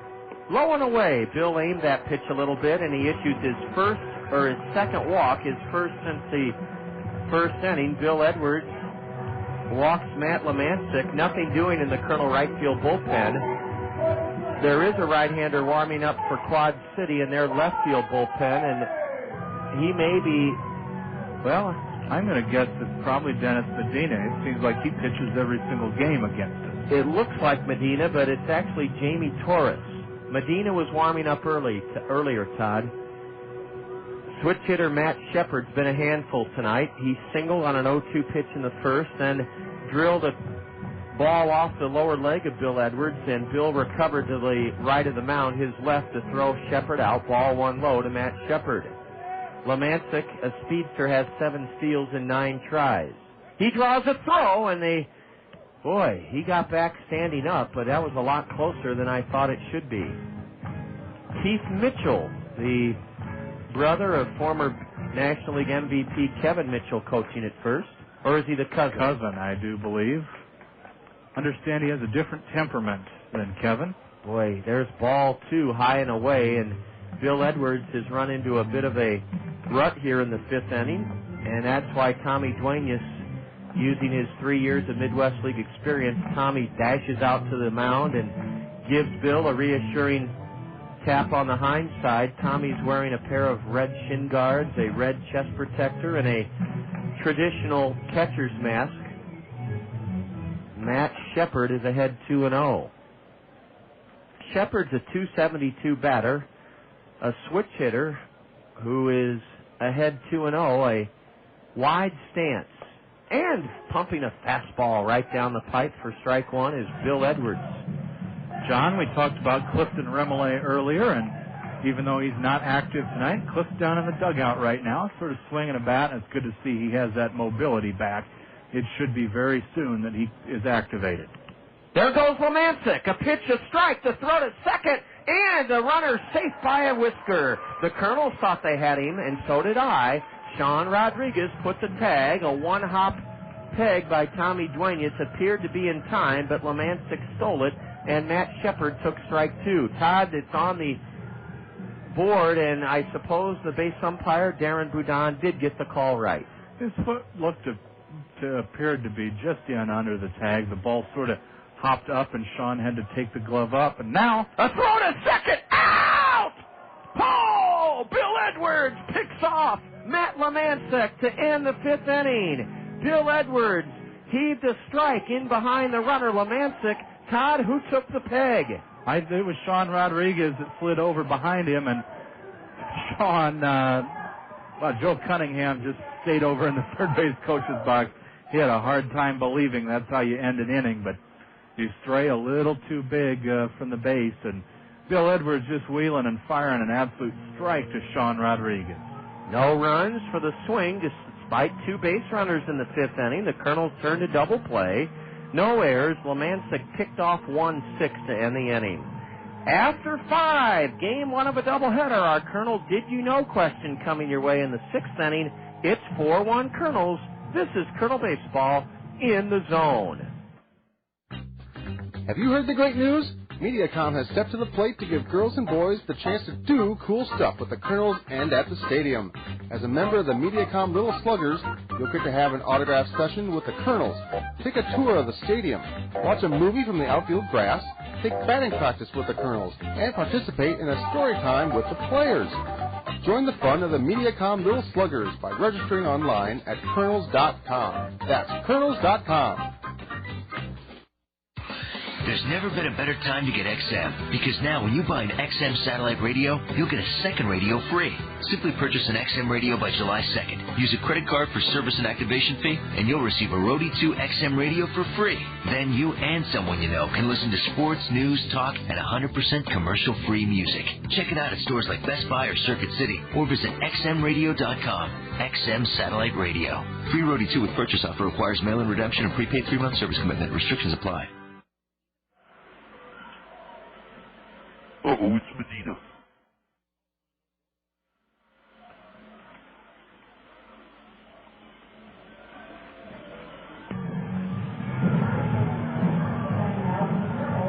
Jordan Renz will face a new hurler for the swing, and it's Dennis Medina. Top of the 6th inning, Jordan got the Kernels started with a one-out home run, his second of the year, back in the 2nd inning. 4-1 Kernels, Dennis Medina on the hill. We'll give you the final numbers on right-hander Justin Knopf. He went an inning and 2/3 and surrendered no runs. So 2-0 to Jordan. He breaks his bat and grounds it foul off the railing of the third base swing dugout. Knopf, an inning and 2/3, no runs. no hits, 1 strikeout. No, check that. 3 strikeouts and 1 walk.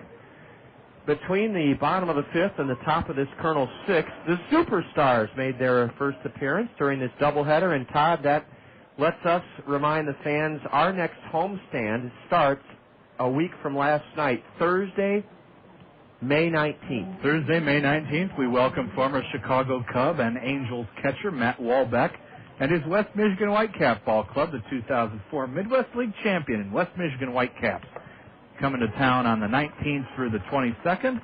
A breaking pitch as a strike 2 call to Jordan Renz from Dennis Medina. This guy always seems to pitch against us. This is just his 7th outing of the year. Swatting one to third. It takes a high hop.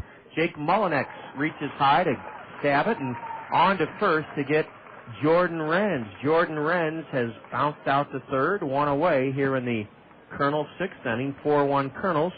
What's going on when we return home on the 19th of May, Todd? Well, we have 4 WMT Mix 96.5 School Spirit Nights, and beginning with the May 19th game against the Whitecaps, it'll be Bowman Woods Elementary Night at Veterans Memorial Stadium.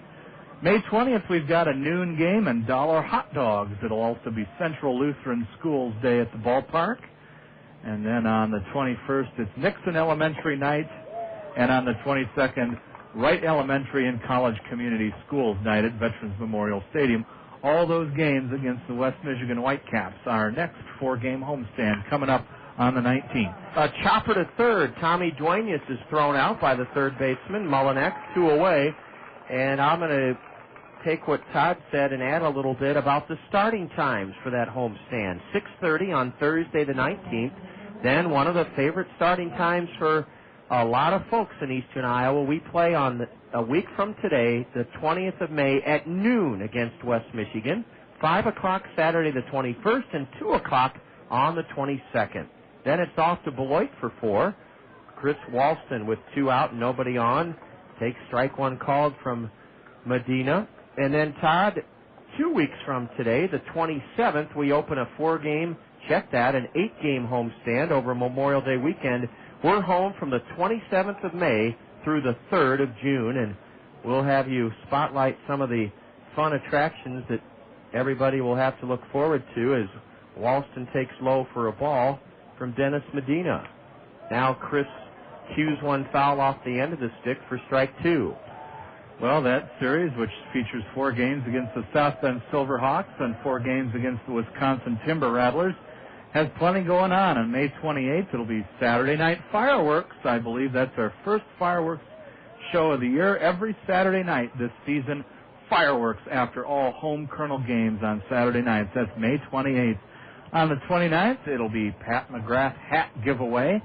And then May 30th, our first national mascot appearance. Bird Zirk brings his zany antics to Veterans Memorial Stadium on Memorial Day. Swing and a miss by Chris Walston. He's down on strikes for the 3rd time in a row. Dennis Medina sets the side down in order in the Kernel top of the 6th inning. Game 1 of a doubleheader moves to the bottom of the 6th, and the Kernels still lead the swing 4-1. More on our Memorial Day weekend fun when the Kernels come to bat. Check that. When the swing comes to bat in the bottom of the 6th, plus Todd will have our Kernel Did You Know question. After 5.5, first game of a twin bill in Davenport, Kernels lead the swing 4-1, and this is Kernel Baseball in the Zone. John, how Hey, Dad, did you catch the game last night? Wow! Oh, no, the wind was messing up my dish. Oh, man, too bad. Maybe next time. Hey, Dad, did you see that documentary on fire ants? Oh, fantastic stuff. Oh, no, I had a little problem with the old dish. Too bad. You really missed something special. Say, Ted, remember that episode of Nip Tuck last week, the one with the doctor? No, afraid not. I think it was raining that night or something. Hi, Teddy. Hi. Hey, I saw this romantic movie the other night. It made me think of you. Oh, I meant to, but I think there was some bad weather going on. You know, Ted, I could really see getting together once in a while, but I don't know if I want a dish relationship. Oh, man. Want a weatherproof way to watch television? Get rid of that dish and call Mediacom to learn about our 12-month $29.95 offers. Call today at 1-800-800-CABLE. That's 1-800-800-CABLE. Race fans want the inside scoop on what's going on in the world of IMCA racing? Listen each Saturday morning at 8 a.m. for In the Pits from the IMCA Motorsports Radio Network. John and Junior take you around the Midwest and the country with the latest news, results, and interviews with the nation's top drivers. Hi, I'm Doug Thompson of the IMCA Motorsports Radio Network. I hope you get a chance to catch John and Junior and In the Pits every Saturday morning at 8 a.m. from KCRG 1600 AM, The Zone from Cedar Rapids. The bottom of the sixth inning, and it'll be the number 2 hitter, Matt Shepard. He was standing in on a 2-2 count when Bill Edwards, the Kernel starter, whirled and picked off Matt Lemancic at second. That ended the swing fifth inning. Ball 1 down and in from Bill Edwards. The Kernels have a right-hander limbering up in the bullpen, T.J. Stanton. He's just started to stretch as strike 1 is delivered on the outside corner. Looks like Chris Waters is also going to limber up. Todd, you are less than half my age. I'm 47. I think you're, 23 or 24? 25. Well, you grew up largely in the age of the Internet. And it's hard to believe, as ball 2 is inside to Shepard, now ball 3, it's hard to believe that our Colonel Did You Know question, when we ask this question, I think our listeners are going to be incredulous because of how big a part the Internet is of most of our lives now. Shepard clubs 1 foul off to the left to run the count full. When I was in college, we typed our papers. We researched them in the library using the card catalog index system. There was no Internet. There were barely computers by the time I was in grad school in 1983 and 84. Ball 4 and an auspicious start to the bottom of the sixth as Shepard takes 1 down and in for ball 4. And perhaps Bill Edwards is feeling just a bit of fatigue here as he's trying to protect a 4-1 lead. Our Did You Know question makes sense in one sense, because it involves the city that's most closely associated with the Internet, Seattle, Washington. But, Todd, I think it's a fascinating one. I do too, John. Did you know that the Seattle Mariners were the first Major League Baseball team with their own website? The Mariners went online November 30th, 1994. Wow. And now there are kids, and I don't quite count you as a kid, Todd. You're 25, but there are people younger than you and I that would say, what? There was life without the Internet? Yes, there was. Until 1994, as a matter of fact, in professional baseball. Joe Mather, a tall right-handed batter, takes a curve in the dirt for ball 1. Bill Edwards trying to pitch around a leadoff walk here in the sixth. It's 4-1 Kernels. Mather is a tall right-handed batter. Now with the advent of the Internet, Larry Edwards, Bill's father, can listen into our broadcasts all the way down in Tennessee. Everyone all across the country can follow the Kernels, where before you pretty much had to wait for a telephone call, possibly collect from your son following the game to tell you how Junior did that night, but heck of a lot easier now. A curve is a strike on a half swing by Joe Mather. 1 ball, 1 strike. The runner at first is Matt Shepard, being held by Chris Walston. Strike 2 at the knees, a fastball. The other thing, Todd, is when I broke into this league in '96, there was not one Kernel ball player that had a cell phone. Now there's not one that doesn't have one. Bobby Magallanes would probably appreciate that, the way some of the guys use their phones on the bus. But well, as long as they're talking baseball or how they did that night, Bobby's fine. It's any romantic interludes that he doesn't appreciate. Here's a high pop fly to the right side. Nate Sutton pedals over and near the bag at first. Nate has it. Joe Mather is popped out to second. 1 for 3 is Joe Mather. And Todd, I noted you wanted to add one more thing about our revelation, the Did You Know question. No, it's just, it's come to the point where if you went, and we, of course, have our own website, Kernels.com. If you go to the front page of the Kernels website right now, you'll get a live update of our game against the Quad Cities that it automatically generates through our statistician, Major League Baseball Advanced Media. Right there on the front page, you can see that we are indeed where we're at in the ball game. Boy, a knee-buckling curveball to the cleanup batter, Jarrett Hoffbauer. Strike one from Bill Edwards. Now Bill fires high and away a fastball. Hoffbauer wears number 1 on his back. The runner at first, Matt Shepard, has the burnt orange number 99 on his back. So you'd think we were playing a football team with that range of numbers. Hoffbauer lines one to short. Rodriguez climbs the ladder, has it, throws to first. Double play! Wow!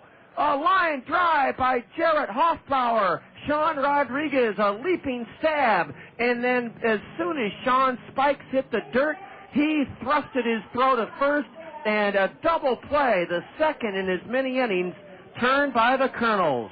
A line drive to Rodriguez, and then he threw to first to complete a 6-3 double play to end the swing 6th inning. Todd, that was some athletic play by Sean Rodriguez. Great defense, great pitching, and great offensive output at the plate. We've seen it all, and the Kernels are closing in on getting revenge against the swing here in Game 1. In the 6th, the leadoff walk, but no runs for the swing. A double play on a line drive by Hoffbauer ends the inning. We go to the top of the 7th, first game of a doubleheader, the Kernels 4 and the Swing 1. This is Kernel Baseball in the Zone. With graduations and weddings upon us, you may be giving or receiving gifts and presents. Cedar Rapids Solid Waste and Recycling reminds you that they do not accept gift wrapping paper in your blue curbside recycling box.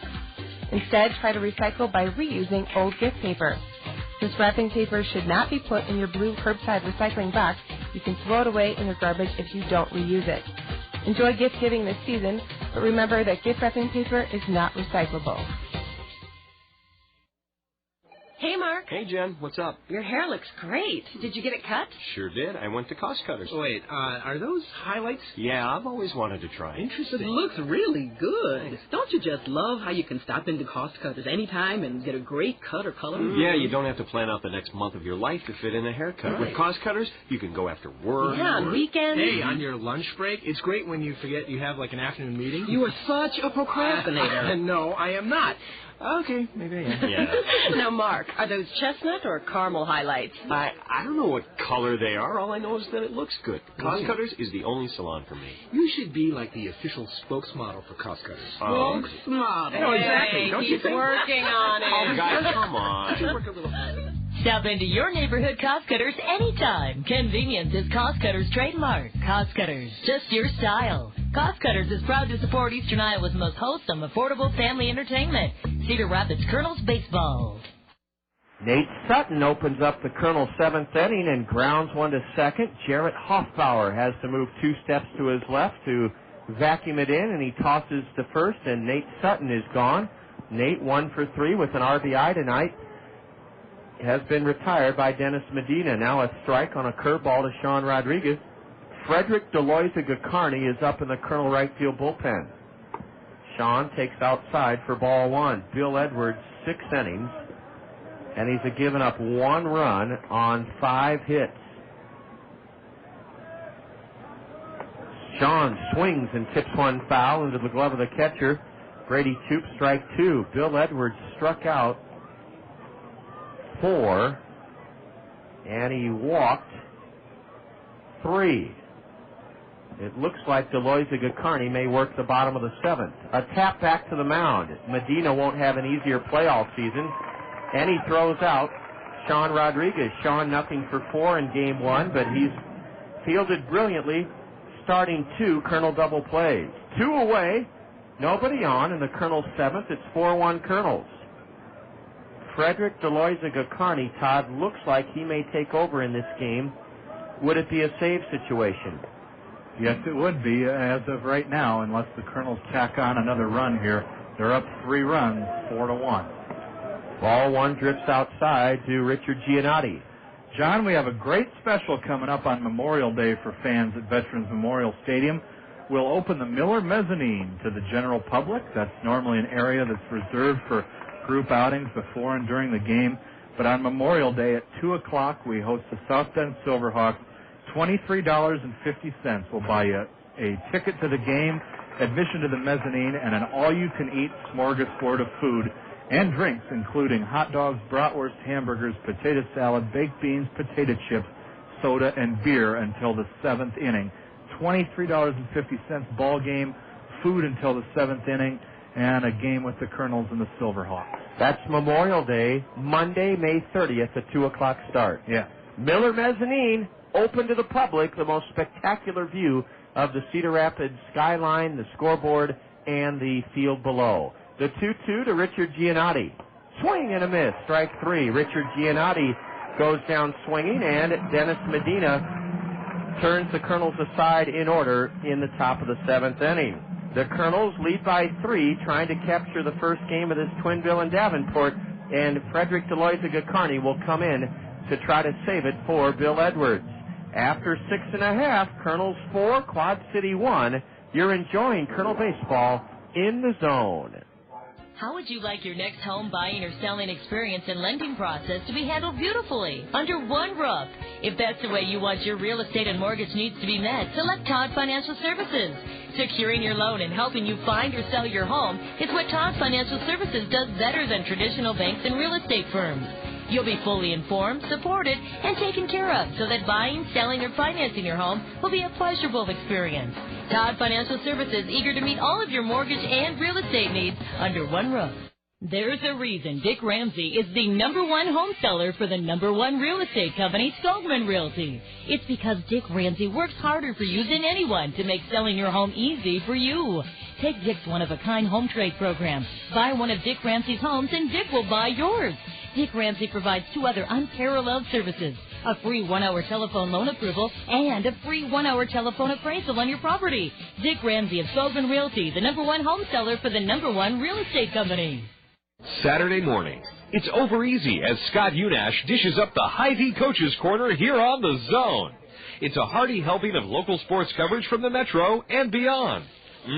All the latest prep news, the way only Scott can serve it up, cooked up live from this week's featured Cedar Rapids Marion Hy-Vee Kitchen. Get your Saturday breakfast special by tuning in to the Hy-Vee Coaches Corner, live from the Hy-Vee Kitchen at 1556 First Avenue Southeast. Only here on The Zone. Bottom of the 7th, first game of a twin bill, 4-1 Kernels. The Kernels scored a pair in the 2nd. Got a 2-run homer from Drew Toussaint in the 3rd. The only run that the Swing scored in 6 innings against starter Bill Edwards came on a 2-out home run by Brady Toops in the 5th inning. Frederick DeLoiza-Gacarni is on in relief for the Kernels, Todd. Frederick makes his first appearance in over a week. He last pitched against Burlington at the Vet on May 6th, picked up the save. He'll be looking for his 3rd in a row. He pitched 2 innings against the Bees, facing 7 batters and allowing just 1 hit. Walked none, struck out none, picked up his 5th save of the year. He'll be looking for his 6th save in the last 7 outings. The only time he did not get a save was May 1st, right here against the Swing of the Quad Cities, as he was involved in that ball game, pitching 1 inning and facing 6 batters. It'll be the number 5 hitter, Derry Hammond, who spent 2 full seasons several years ago with the Beloit Snappers as the Milwaukee Brewer high draft pick to face Frederick. Frederick has a popsicle stick, tongue depressor, if you will, and he's clawing some mud out of his spikes. DeLoiza-Gacarni in his navy blue Colonel Road cap, a long sleeve red shirt, and his gray road uniform, set to pitch to Derry Hammond, who struck out twice against Bill Edwards. Bill's 6 innings were rock solid. He gave up a run on a home run, 5 hits, struck out 4, walked 3, and Frederick DeLoiza-Gacarni whips in a 91-mile-an-hour fastball, and Derry Hammond was late swinging, strike 1. There's a speed pitch indicator below the scoreboard portion of the Mammoth scoreboard in left center here. Frederick misses low for a ball. Frederick DeLoiza-Gacarni out of Littleton, Colorado, 6'3", 215, as Todd said, has had a week to rest. He owns 5 saves to lead the Kernels in that category. Frederick, one of the many Kernels pitchers that got a bullpen session in yesterday after the rainout was announced, warming up alongside a member of the University of Dubuque baseball team. Of course, the Kernels and Veterans Memorial Stadium hosting the Iowa Intercollegiate Athletic Conference baseball tournament this weekend while the Kernels are on the road here in Davenport and Dayton. If you're in Cedar Rapids and you've got a baseball fix you need to feed, swing by Veterans Memorial Stadium. Hammond tapped one foul and then broke his wrists on a changeup down and away, and Frederick Deloiza-Gacarni has struck out Gary Hammond, 1 out here in the 7th inning. 1 away, and yes, that Iowa Intercollegiate Athletic Conference tournament is very good baseball. Non-scholarship Division III. We should have played here last night. They did play at Veterans Memorial Stadium, and they'll be playing Todd through when? I believe Sunday is the championship game. A great game today. Saw Coe hit a walk-off home run, I believe, in extra innings over Buena Vista to pick up a victory. But just some really fantastic baseball going on at Veterans Memorial Stadium. And we're proud to not just be the home of the Kernels at that stadium, which we're proud to call home, but also to welcome in other people like the IIAC and that Bob Dylan and Willie Nelson concert this summer as well. Strike one to Brady Toops, and now Frederick misses low. Deloiza-Gacarni trying to save it for Bill Edwards. Bill trying to go 4-1 on the year and 2-0 against the swing. 4-1 Kernels, first game of a doubleheader, bottom of the 7th. These are 7-inning affairs. Swinging a foul by the left-handed batter, Brady Toops. 1 ball, 2 strikes. Toops has driven in the only run for the swing. He belted his second home run of the year with 2 out, nobody on, back in the 5th inning, and it has been the only Quad City run. 4-1 Kernels. Deloiza-Gacarni working from the windup. A lot of closers nowadays go from the stretch. Carney takes a big deep breath. The 1-2. Spanked foul above the head of the on-deck hitter, Jake Mullinax. The lights have been on from the very beginning here this evening. Game 2 will come your way here in the zone. Usually they take about 20 to 30 minutes between games of a doubleheader in the Midwest League. Toops cracks one into right center. This will be a base hit and go to the wall. Richard Giannotti actually cuts it off in deep right center, and Brady Toops has a stand-up 1-out double. Brady Toops has been a nemesis in the side of the Kernels this evening. He doubles into right center with 1 out here in the bottom of the 7th inning. The swing has now out-hit the Kernels 6-5, but it's the Kernels leading 4-1. And nothing wrong with the pitch, Todd, that Frederick Deloiza-Gacarni made. Brady Toops just happened to get it into the right center field alley. That's right, and Tommy Duenas going out to talk to Frederick. Maybe there was a little mix-up there on the pitch location or something, but that's usually the reason you see the catcher go out after a hit like that. Of course, Tommy may also be trying to settle Frederick down, saying, hey, big fella, all we need is 2 outs and we win the ball game. Throw to second, and I mean it was close. Brady Toops just got back ahead of the throw by Frederick Deloiza-Gacarni. Jake Mullinax is the batter, a right-handed hitter, and Jake so far is nothing for 2. He's grounded to short twice so far. Jake Mullinax at the plate. And he shoots one foul down the right field line. 4-strike 1. Frederick Deloiza-Gacarni gets ahead of him. 0-1. Frederick has that exaggerated motion as he comes set above his head and slowly brings his glove and hand all the way down to the letters and then delivers to the plate. Just missed outside. Mullinax is from the University of Nebraska, a Redbird 14th round pick in 2004. Jake hit .290 in 56 games last year with the New Jersey Cardinals. 1 on, 1 out, bottom of the 7th inning, 4-1 Kernels. And the 1-1 pitch from Frederick Deloiza-Gacarni. Swing and a foul straight back. Mullinax got good wood on it, but Frederick's ahead of him, 1-2. The only signs on the outfield wall are gigantic rectangles embedded into the left center field 12-foot high wall and the right center field 12-foot high wall. the wall down the lines to the center field, and, well, I'll explain it in a moment. The 1-2. Fouled away to the right. There's an 8-foot-high wall that stretches from both foul poles to the right center and left center field alleys.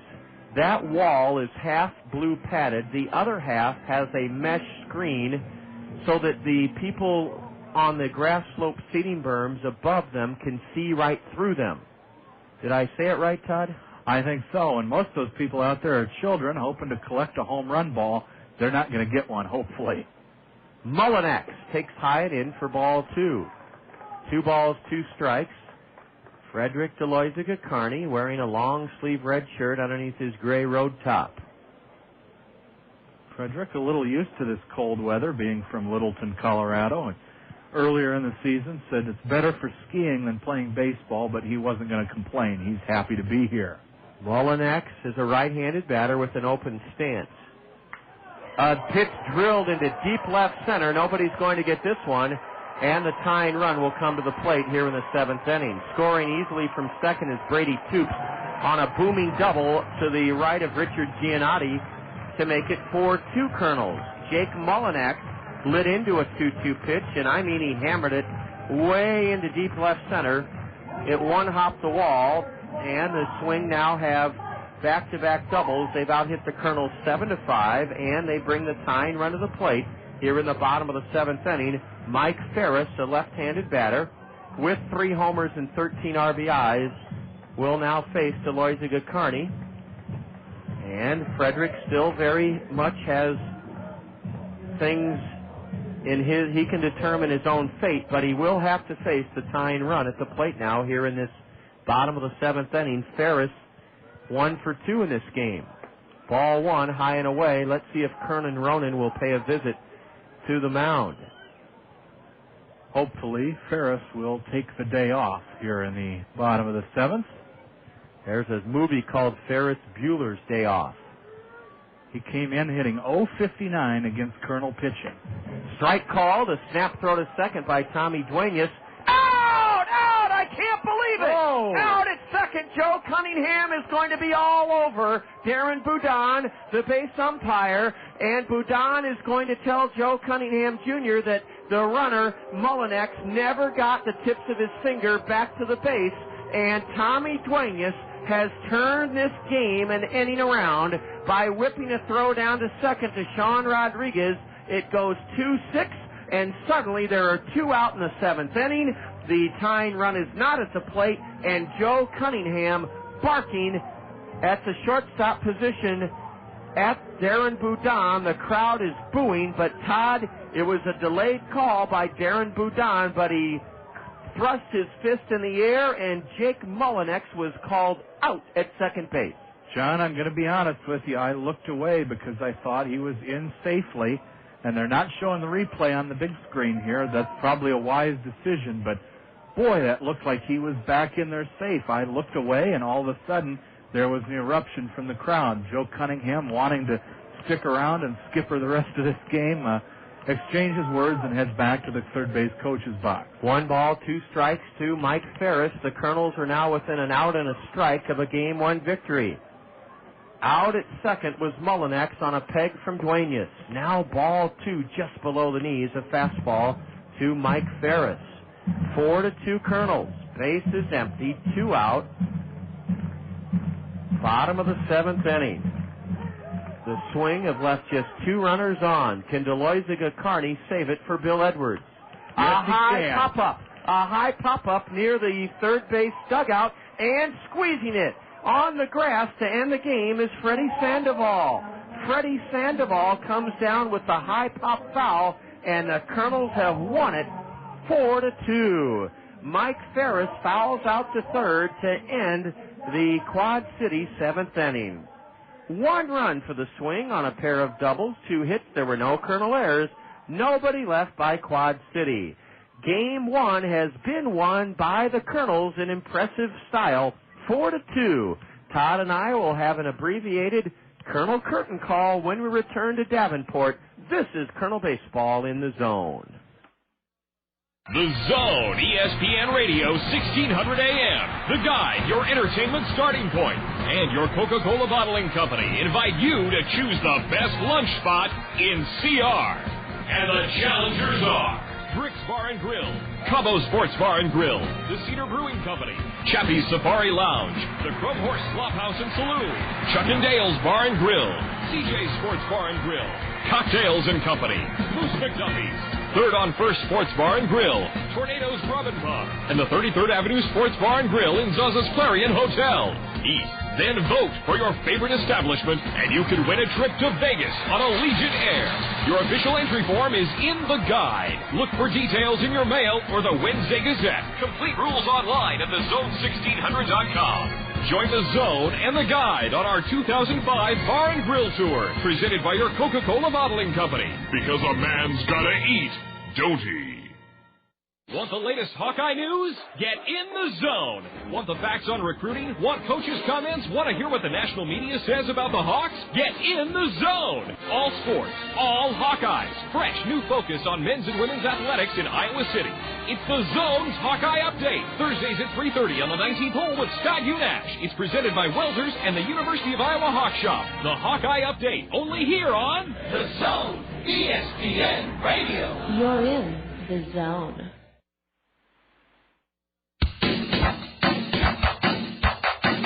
It's time for the Kernels Curtain Call, right here on the Zone, ESPN Radio, 1600 AM. With a recap of all the action, the State Farm Major League scoreboard, plus a look ahead to the next Kernels game, let's rejoin the voice of the Kernels, the one, the only John Rogers, here on the Zone, ESPN Radio, 1600 AM. Back at John O'Donnell Stadium, where the Kernels even this series at a game apiece following a protested, disappointing, rain-shortened 1-0 loss Wednesday night. The Kernels behind Bill Edwards and home runs from Jordan Renz, a 2-out RBI single from Nate Sutton in that Kernels second inning, and a 2-run homer by Drew Toussaint turned back the swing 4-2. We'll give you a quick game recap and then our Access Direct play of the game. We will not have our State Farm Major League scoreboard until the nightcap of this doubleheader. The final line score for the Kernels: 4 runs, 5 hits, no errors. We stranded 4. Quad City had 2 runs, 7 hits, no errors. They left 2. Bill Edwards posts his 4th win. He leads the staff in victories 4-1. He beats Quad City for the second time in 2 weeks. The loser was Mike Parisi. He's 0-2 against the Kernels and drops to 1-4 on the year. Frederick Deloiza-Gacarni works the bottom of the 7th inning to earn his 6th save. The game only took an hour and 59 minutes. We will take a break and bring it right back here for a second segment of the Colonel Curtain Call. Then we have to hustle to get the lineups in the book for the nightcap. 4-2 Kernels. More from Davenport here in the Zone in just a minute. We're here at Menards Downs for the Dazzling Deals Derby. Great deals are out of the gate in a hurry. Big savings and rebates on vinyl siding paces the field. But here comes the huge Cedar sale. Cedar fencing, siding, lumber, and much more is on sale at Menards. Cedar is stretching its lead to a furlong thanks to its natural resistance to rot and decay. Around the corner and down the stretch, it's the Makita tool event. Makita power tools are on sale and the savings are even bigger thanks to huge rebates. Ladies and gentlemen, we have a photo finish. Head to Menards for your trifecta of savings. Don't wait until post time to complete your outdoor projects. You'll find dazzling deals now at Menards. And while you're shopping, enter for your chance to win a Pontiac G6. Service, quality, selection. Menards. Save big money at Menards. Selling a home is a lot harder than I thought. I need help. Got any suggestions? Oh, yeah. Call Coldwell Banker Hedges. They're the best in Cedar Rapids. They've got over 85 agents. How do I pick the right one? Call Coldwell Banker Hedges at 378-8760 and ask for Nancy. She's the relocation director, and she'll help you choose the best agent for your needs. Thanks. That's exactly the help I need. Don't thank me. Thank Coldwell Banker Hedges. They're the ones who will make the difference. Call Coldwell Banker Hedges Realty at 378-8760. Medical, dental, vision insurance among the a plethora of wonderful benefits at Access Direct. Access Direct. Apply today. They need team players. Jordan Renz gave the Kernels a 1-0 lead in this game with a one-out homer in the second. Nate Sutton came through with a clutch 2-out single in the second to score Tommy Duenas. The Kernels led it 2-0.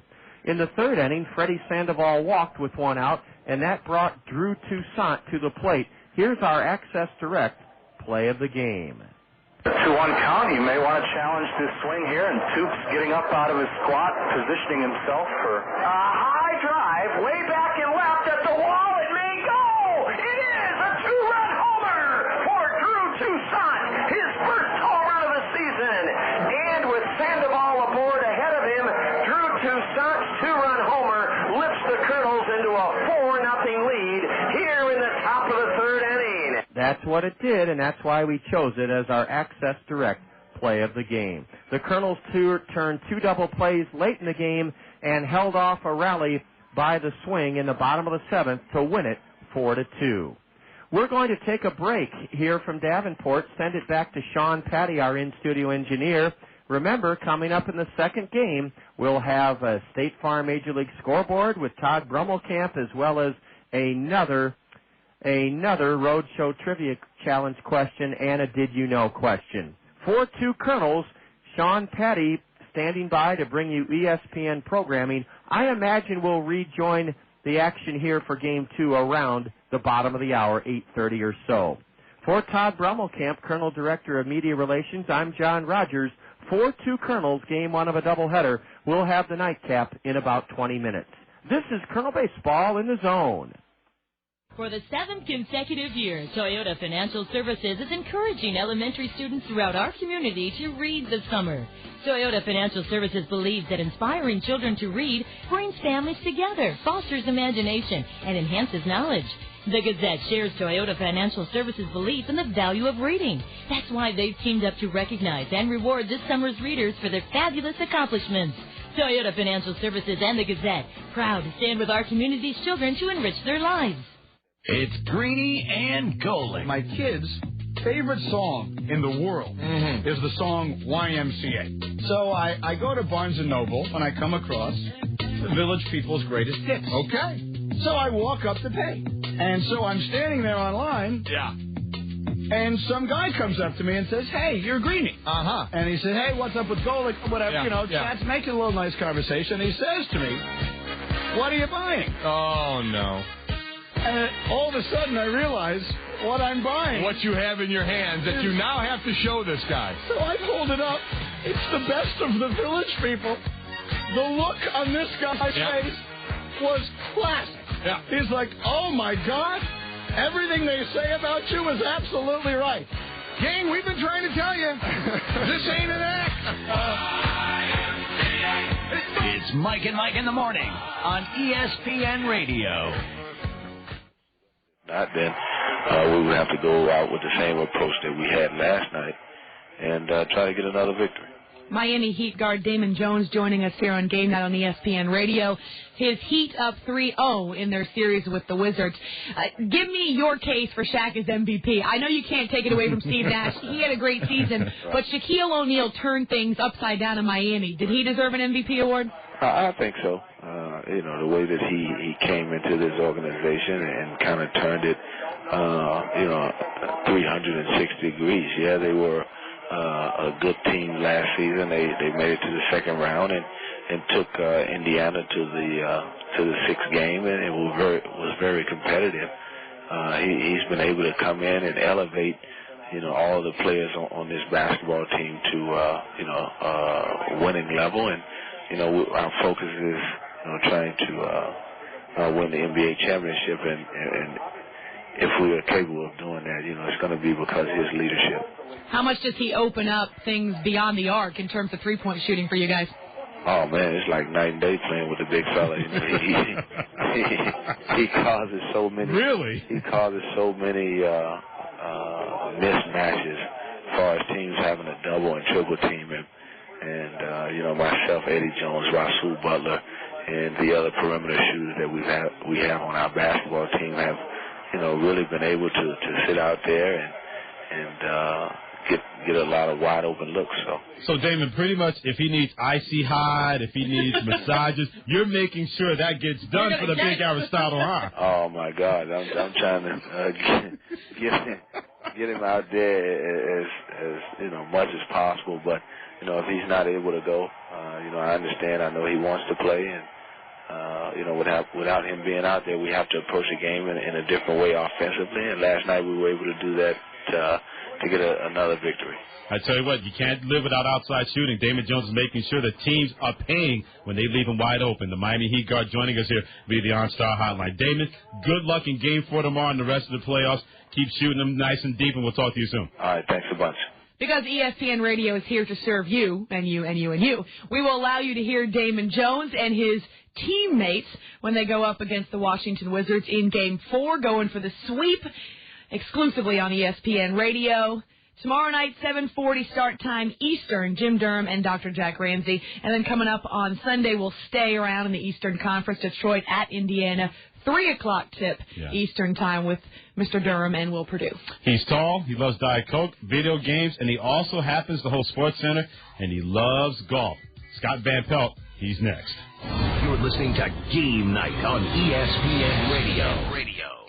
I'm Al Michaels with Miracles and Milestones, brought to you by the all-new Kia Spectra 5. In 1967, the Philadelphia 76ers met the San Francisco Warriors in the NBA Finals and set scoring records that stand to this day. In Game 1, the teams combined to score a Finals record 276 points as the Sixers won in overtime, 141-135. Then 10 days later, they combined for yet another mark, where most points in the first quarter when Philadelphia outscored the Warriors 43-41. Philly went on to win the series 4-2. If you just found yourself saying, yeah, I knew that, then you could be on your way to winning a new sport-tuned Kia Spectra 5 and other cool prizes.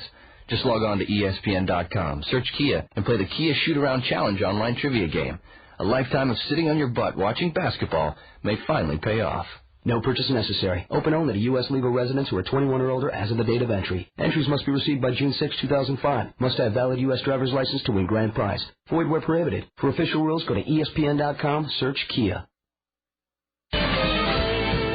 Coming up on the Monday edition of the Dan Patrick Show, we're live from Hackberry Country Club in Irving, Texas. Among those expected to join us, the playmaker Michael Irvin and the quarterback Sean Salisbury. Plus, Kill the Show Killer is on the road. And what better way to have some fun than to do it at his expense? The Monday edition of the Dan Patrick Show from Dallas, Texas on ESPN Radio.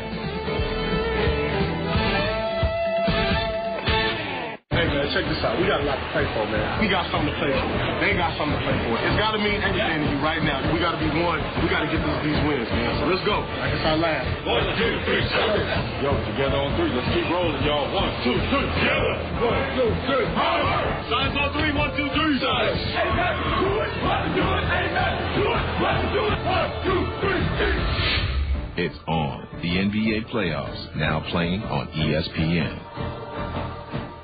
It's Mike and Mike in the morning on ESPN Radio, talking about the media's coverage of the Pacers-Pistons series with Charles Barkley. But please don't mention the brawl. You guys are such hypocrites.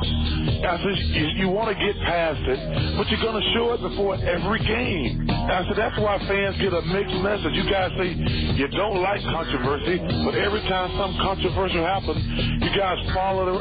Are y'all paying Pedro Gomez by the day to hang out with Paramount? I think we are, so. Yeah. You know, he's becoming like the guy who holds the umbrella for Michael Jackson. or Ahmad Rashad to Michael Jordan. Hey, listen, you're right. And I'm trying to figure out what Michael thinks going to happen to him between his car and the courthouse every day. Following controversy from all media outlets, including radio. I don't listen to the radio because I think anybody who listens to the radio is an idiot. Yeah, it's Mike and Mike in the morning on ESPN Radio. ESPN's new show, Teammates, shows just how well today's great athletes really know each other. What do you like to do when nobody's watching? Sleep. Dance. Stretch your naked. Oh, my God. Superstars like Brian Urlacher, Amari Stoudemire, and Barry Zito have some quality Q&A. I can't tell everybody about that, man. Great athletes, tough questions, surprising answers. I can't believe he said it. Teammates, hosted hosted by Stuart Scott. Tuesday, 7:30 p.m. Eastern on ESPN. Some believe you can say it with a song. The herd believes a few will do nicely. Check it out!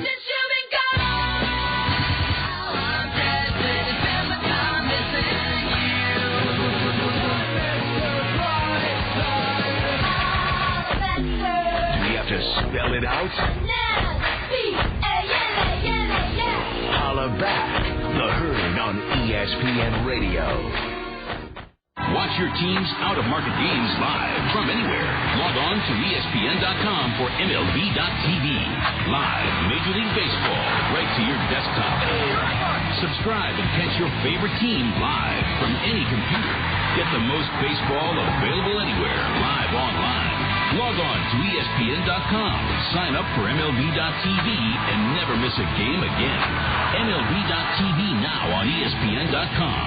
Sign up today. Well, there's the windup and the 2-2 pitch.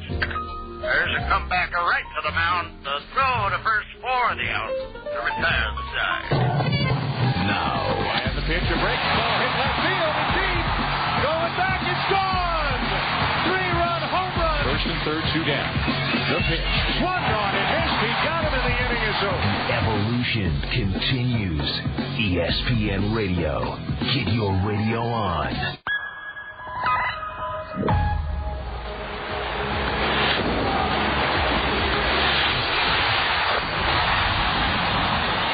ESPN Radio Sports Center. I'm Doug Brown. NBA playoff doubleheader live on ESPN TV tonight. First game, 6.5 minutes to go at Conseco Fieldhouse, and the Pacers lead the Pistons 65-55. The Pacers have led pretty much throughout, hoping to take a 2-1 lead in their Eastern Conference semifinal series. The second game of the doubleheader will be Game 3 in Dallas between the Mavericks and Suns. That series also tied at 1 game each. Tiger Woods joined the PGA Tour back in 1996, and today, for only the third time in his career, he missed the cut. Woods bogeyed the 18th hole today to finish at 1 over, missing the cut by 1 shot at the EDS Byron Nelson Championship. The last time Woods missed a cut was at Pebble Beach back in 1998. Since then, he'd made a PGA Tour record 142 in a row. Brett Wetterick and Sean O'Hare share the halfway lead in that event at 9 under, 1 shot ahead of Ted Purdy. Now to the baseball scores. The Twins lead the Rangers 5-2 in the 4th in Minnesota.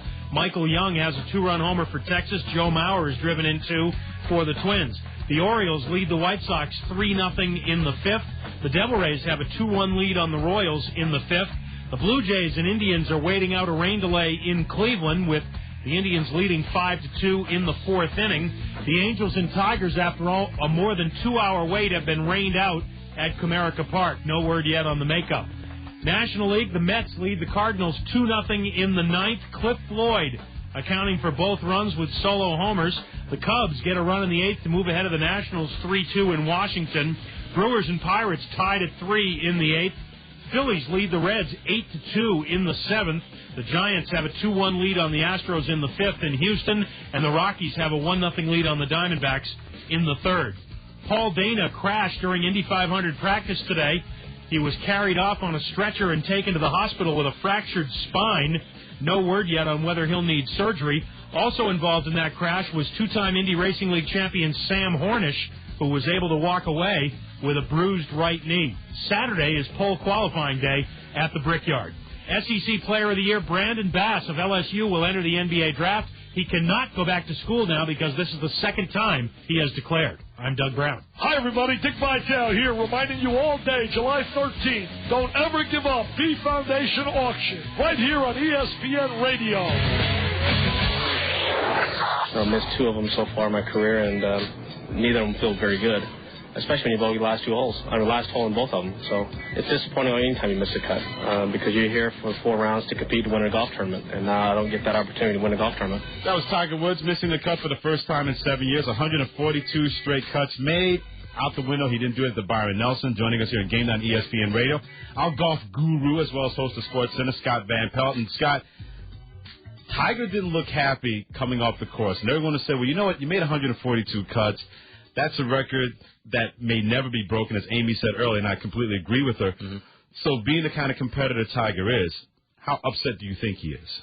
I think he's bummed. I mean, this is one of those streaks that has taken on sort of a life of its own, and it's so far and away beyond what anyone else has done that it's just incomprehensible. I mean, when you're talking about Ernie Els has the longest streak on tour right now at 20. Mm-hmm. 20. And the average is 2 cuts in a row. 20. And we got a stat for SportsCenter later that if you add up Mickelson, Singh, and Els and combine their longest streaks together, it's 72. Basically half. If you take these other guys, great players, you're within half. So I mean, I think he was really, really bummed because what he's done better than anybody is grind it out. And it's such a golf cliche, but it's the truth. When you don't have it. Okay. When you don't have it, can you shoot a 71 or a 72? Can you figure out how to do that? Because the difference between these guys when they've have a great day going, you can only shoot so low, 62, 63, something like that. Anybody can shoot a low number out there when they've got their best. But when you don't have it, Tiger doesn't have a 78 in his bag. He just can't shoot that high number. Exactly. It just doesn't happen, at least when it matters. So he's grinded out more than anybody else on a Friday when I need to do this to make the cut. And 142, man, 7 years. I mean, I think he's disappointed just because it's a monumental streak that I'm sure he wanted to continue. I didn't have it today on the golf course. I didn't make the cut. Absolutely not. Really? No. Thank you for sharing. You're welcome. I've never had it, so it's hard. You can't lose what you haven't had. That's right. And I think I have one less cup in my bag, something I tossed into the creek there. Oh, guess you pulled a Lanny Watkins. No, right. I didn't. Hey, do you think he'll be able to put another streak together like this? Because I don't think there's anybody else on tour who can do it unless it's going to be Tiger. Sure. I don't. He doesn't play a lot, so that when he does play, typically he's very sharp. And he's the best player in the world. VJ's been there. I mean, I'm not saying that with any disrespect to anybody else. Right. But he's one of the best players in the world. When he's on his game, he is the best player in the world. And because he doesn't play that often, I think that absolutely when he shows up, he'll be ready to go. And it'll just take a while because when you realize that you're talking about a guy that's playing maybe 17 events a year tops. Okay, we'll do the math. I mean, we're talking 8 years. Now all of a sudden he's not an old man, but he's not a kid anymore by the time this streak would reach this kind of a number again. So, I mean, another streak will start, but I mean, it's monumental, this number. It really is. Where would you put it in comparison to a Cal Ripken streak or a Joe DiMaggio or Edwin Moses, 107 straight hurdles finals? Where does this streak go in comparison? Because no one really talks about this streak so much as Tiger Woods. They don't. I think that's a great question. This is what's fun about sports, and make sports radio great. This is for debates like this. And we had this when we were talking about it for SportsCenter. And the debate was, well, what about this? What about that? And Ripken and this and that. And it's so different because golf is by the nature of how it's played. It's different because a tournament, half the field, your tournament ends Friday. It doesn't end Sunday. And it's what it is it's a testament to being consistent and being consistently steady and good, and not just good, but great. So, I mean, to me, maybe it's sort of like Ripken in the sense that he has showed up to work every day. But with all respect to Ripken, Ripken could show up and go 0 for 5 a week in a row, and there was talk that maybe he was hurting the team for a while because maybe he wasn't playing his best.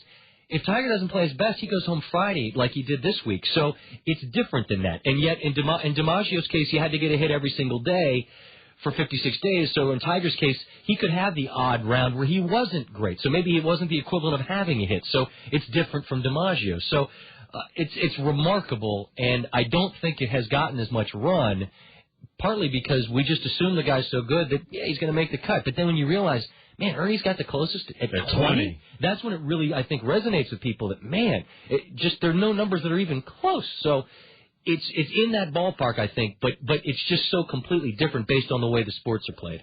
ESPN SportsCenter anchor and golf, what did you call him, guru? Was that the word? Guru. Scott Van Pelt with us here at Game Night on ESPN Radio. Well deserved, I might add. What would be more impressive, him breaking Jack Nicklaus' record of 18 majors or the streak of 142 cuts made? Majors. Because let's just take it never goes this way, but let's just say that all he did was make the cut. If all he did was make the cut every week on the number, and that's not what he did. Because, oh, by the way, 90 times out of 90 whatever of the 142, top 10. 37 times of the 142 he won. So that's not maybe a great analogy, but what I'm getting at is you could make the cut each week just on the number. If he was even par, he would still be playing this weekend. He would have extended his cut. Not that big a deal. To win a major championship, you've got to play great golf for 4 days. And I don't know if people that aren't huge golf fans can get their hands around how difficult that is to do. Hey, this is Sean Patty in the ESPN studio. I'm going to take you guys back to John Rogers for the second game between the Kernels and the Swing. Sean, thanks so much. We are back following a Kernel 4-2 win in the first game of a doubleheader behind Bill Edwards, and we're set to bring you the starting lineups for this second game, the third game of a 3-game series here in Davenport that saw Quad City win Wednesday night in a protested game, 1-0, rain-shortened game, and the Kernels capturing the first game of a twin bill here, 4-2. Joe Cunningham Jr. is in his second year skippering the Cardinal affiliate. They were in Peoria last year, and he's out at home plate turning in this lineup card for his 16-16 Quad City Ball Club. Left fielder Matt Lemancic leads off. Batting second is Chris Patrick. He'll be at third base. Patrick did not play in the first game. Hitting third at first base, Joe Mather. The cleanup man is Jarrett Hoffbauer for the Swing. He's at second base. Batting fifth, the DH Derry Hammond. Brandon Yarborough will catch and hit sixth. Batting seventh is Wes Swackhammer in right field. Juan Lucena is the shortstop, batting eighth for the Swing, and batting ninth in center field, Simon Williams. On the hill is Kyle McClellan, a 20-year-old right-hander, a Cardinal 25th round draft pick.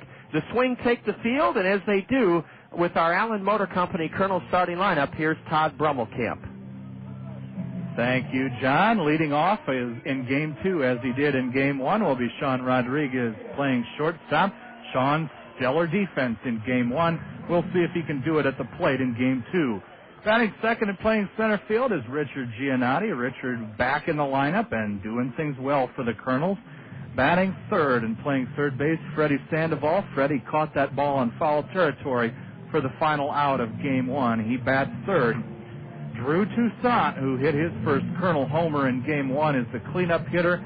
He'll move from the DH spot in Game 1 to left field in Game 2. Taking over at DH and batting fifth will be Aaron Peel. Aaron's worked very hard to get his batting average into the 280s. He bats in the number 5 spot. Warner Madrigal is in right field for the second game in a row of this doubleheader. Warner and his cannon will bat sixth for the Kernels. Doing the catching, giving Tommy Duenas Game 2 off, will be Michael Collins. Michael gets the start after Ben Johnson was promoted to Rancho Cucamonga. Michael and Tommy, the Kernels' only catchers remaining on the roster. Batting eighth will be first baseman Chris Walston. Chris has yet to break out as a Kernel, but you never know. Game 2 could just be his opportunity. He bats eighth and plays first base. And one of the fan favorites back in Cedar Rapids, second baseman Billy Boyer, the scrappy former switch hitter, now batting exclusively from the right-hand side of the plate, plays second base and bats ninth. And on the mound for the Kernels, one of the top pitchers in the Midwest League, it's Rafael Rodriguez. Rafi is 2-1 with a minuscule 1.16 ERA. And as we just get underway here, that is a look at the Kernels Allen Motor Company starting lineup. Thanks. Ball one low to Sean Rodriguez. Now ball two low from Kyle McClellan. Can you believe the turnaround time? 22 minutes between games of a doubleheader. Sean Rodriguez, as Todd said, shined defensively for the Kernels in their first game victory. He's ahead 2-0. Now ball three, according to Darren Boudon, our Anderson and Brown eye care umpiring duo. Darren Boudon calling the balls and strikes. Ryan Stockdale on the diamond. McClellan fires high, ball four. That's how the second game of the Twin Bill starts, with Sean Rodriguez drawing a 4-pitch leadoff walk. I've got no problems with that, John. The batter now, Richard Giannotti. Richard was 0-for-4 in Game 1. Let's tell you a little more about Kyle McClellan. He's a right-hander with an 0-2 record, a 5.40 ERA. Kyle last pitched Sunday in Clinton. He went 3 innings and shut out the Lumber Kings. Ball one is low and in to Richard Giannotti. Switch hitter batting left. In that start at Alliant Energy Field Sunday in Clinton, it was a no decision for Kyle McClellan, but an 8-7 swing victory over the Lumber Kings. Ball two is upstairs. from Kyle McClellan to Richard Giannotti. In that outing Sunday, Kyle 3 innings pitched, no runs, 2 hits, no strikeouts, 2 walks, and his next pitch to Giannotti is a strike. McClellan actually looks like he worked in relief that game against the Lumber Kings. The Kernels handed him his first loss of the season back on April 28th in a spot start. He threw 5 innings. There goes the runner. 3 runs. And a ground ball foul towards the Kernel dugout.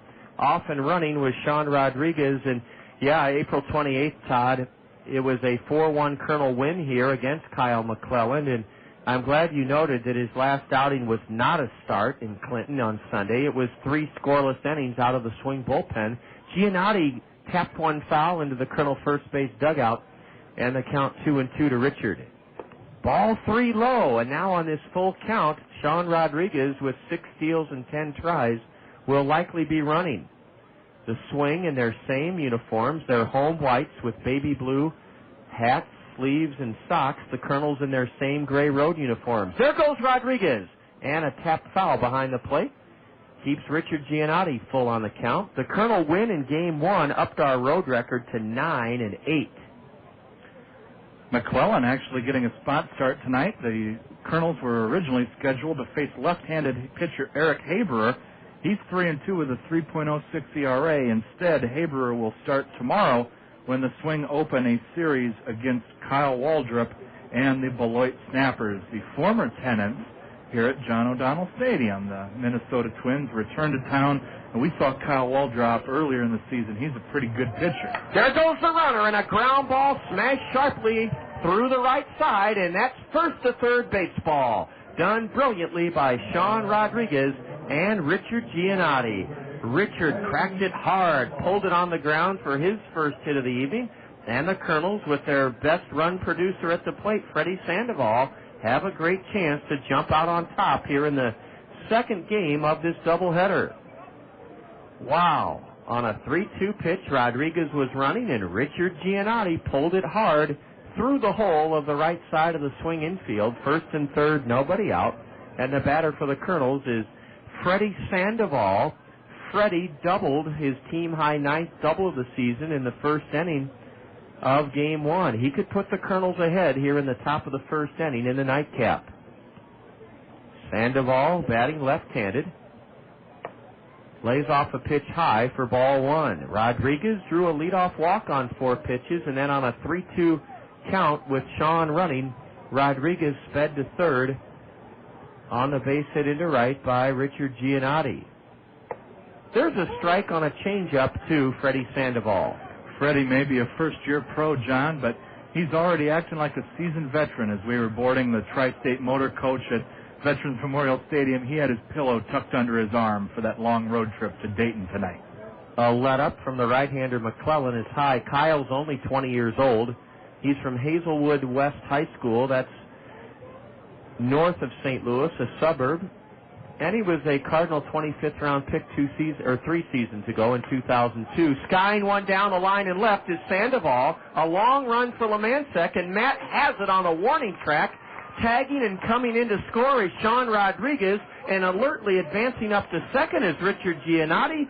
Freddie Sandoval comes through in the first inning, lifting a deep fly to left that chases home Sean Rodriguez. 1-0 Kernels, and that's Freddie's team high 18th RBI of the year. How's that for clutch hitting by your best run producer, Freddie Sandoval? And how about, Todd, the alert base running by Richard Giannotti, hoofing it up to second as Rodriguez scored to make it 1-0.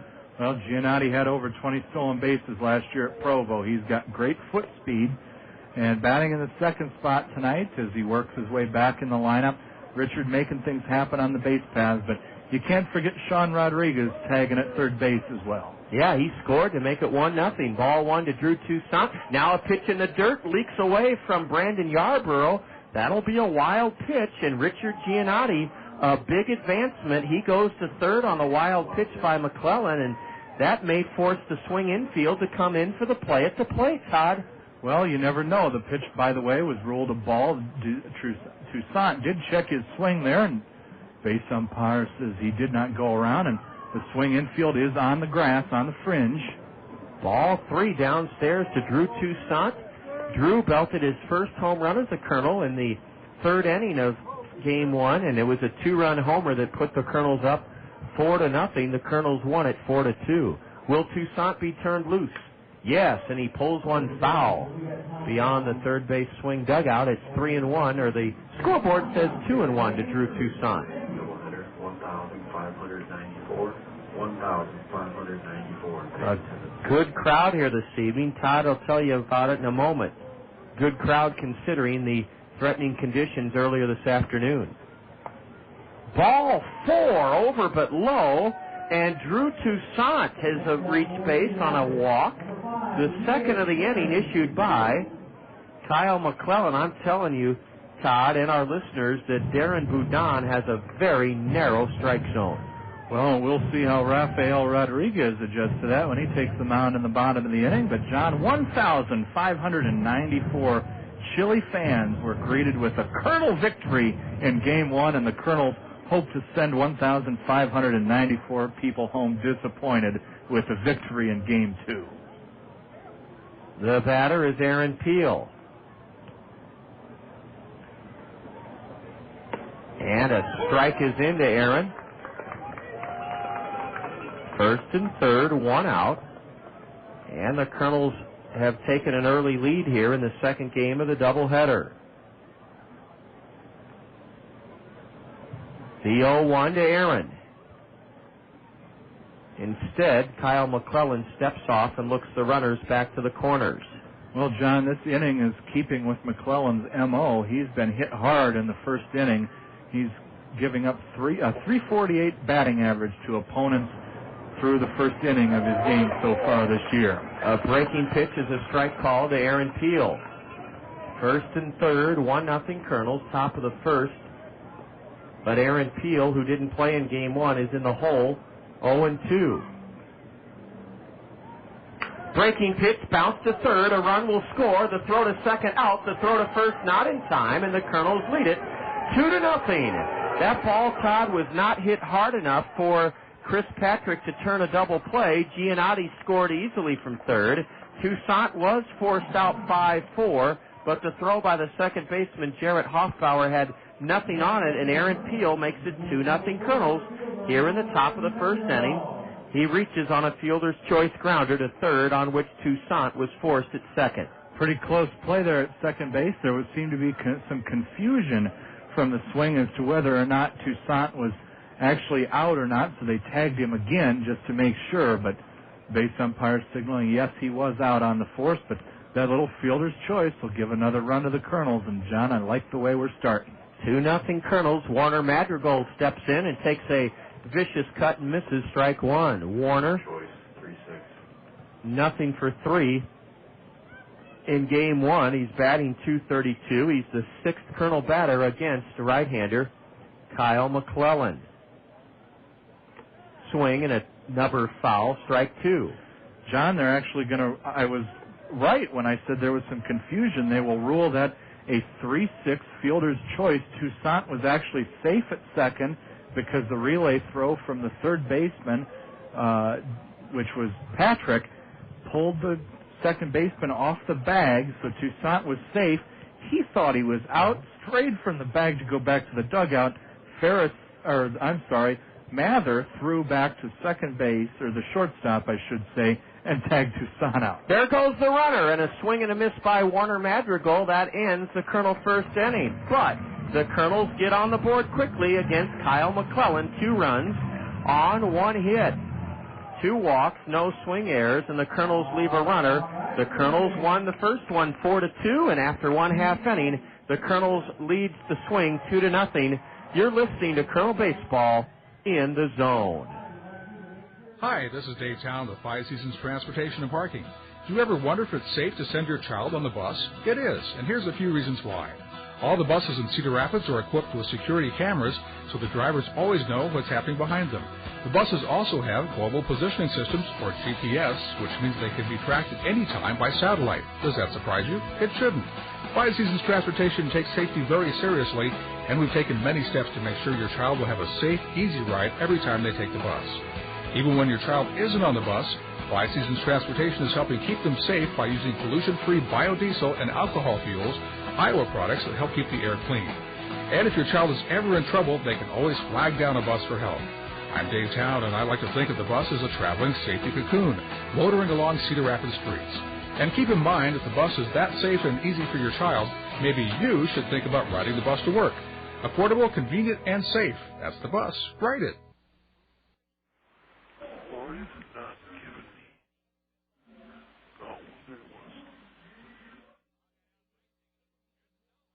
Saturday morning. It's over easy as Scott Unash dishes up the Hy-Vee Coaches Corner here on The Zone. It's a hearty helping of local sports coverage from the Metro and beyond.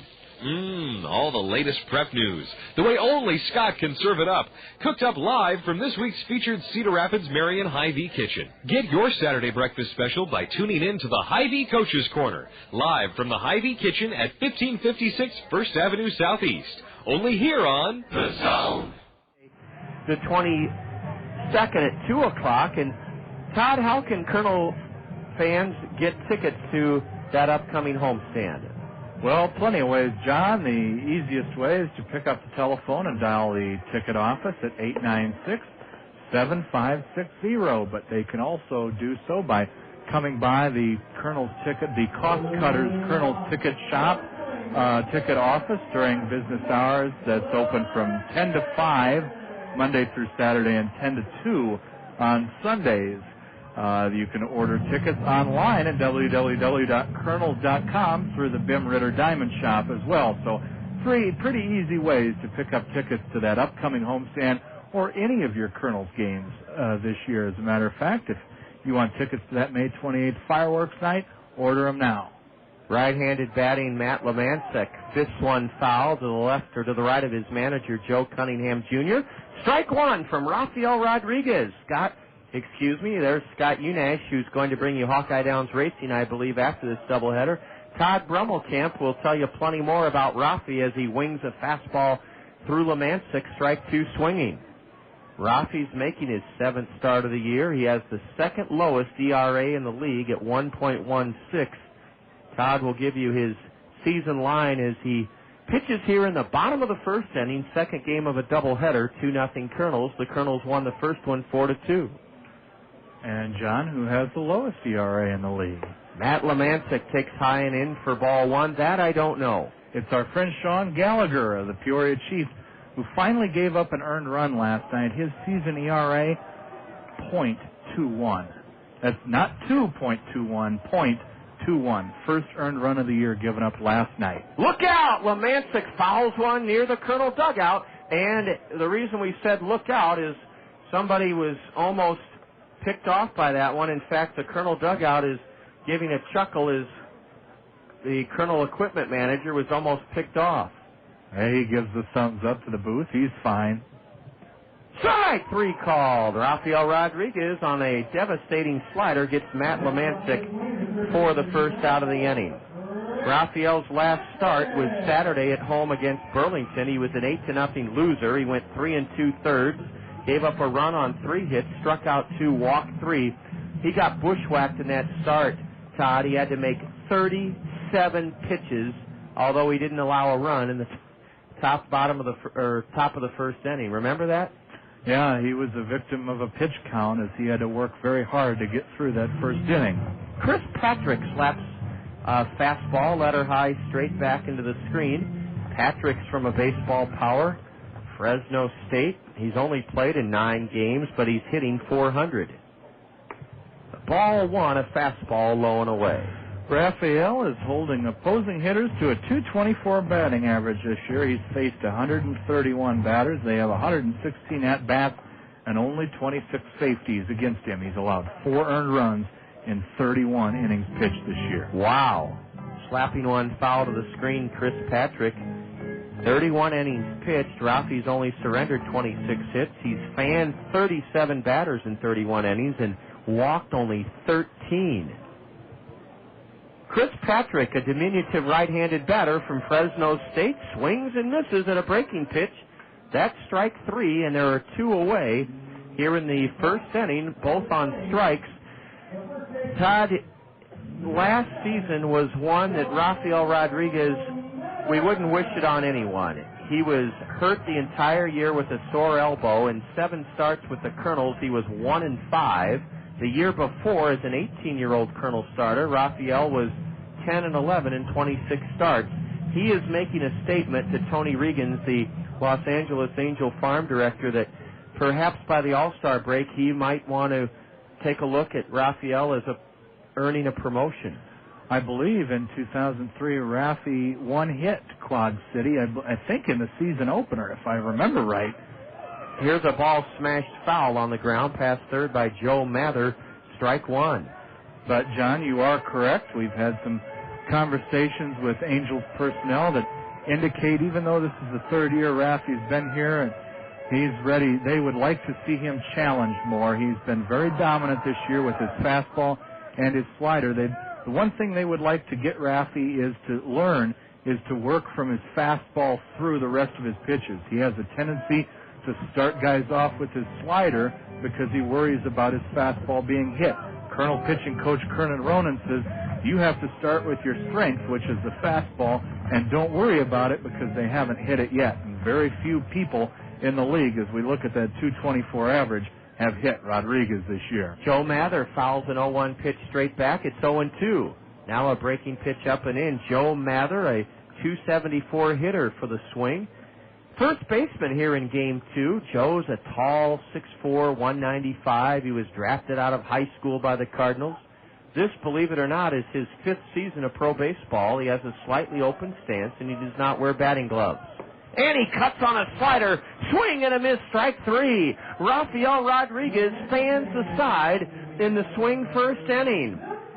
Down in order go Quad City on 3 strikeouts by Rafael Rodriguez. And after 1 inning, it's 2-0 Kernels. This is the second game of a doubleheader. The Kernels won the opener 4-2. You're enjoying Kernel baseball from Davenport in the Zone. It's spring planting time, and garden treasures await you at Peck's Flower Shop and Garden Center. For the best plant selection in the area, plus all the free advice you'll need, visit Peck's Flower Shop and Garden Center. Peck's greenhouses are filled with blooming treasures for garden, patio, and hanging baskets. Peck's has hundreds of varieties of perennial plants, rose bushes, and vegetable plants, all ready to plant. Peck's has acres of trees and shrubs for creating beautiful landscapes. Peck's will help you with your landscape projects with expert advice and estimates. Bring us your ideas. We'll help bring them to life.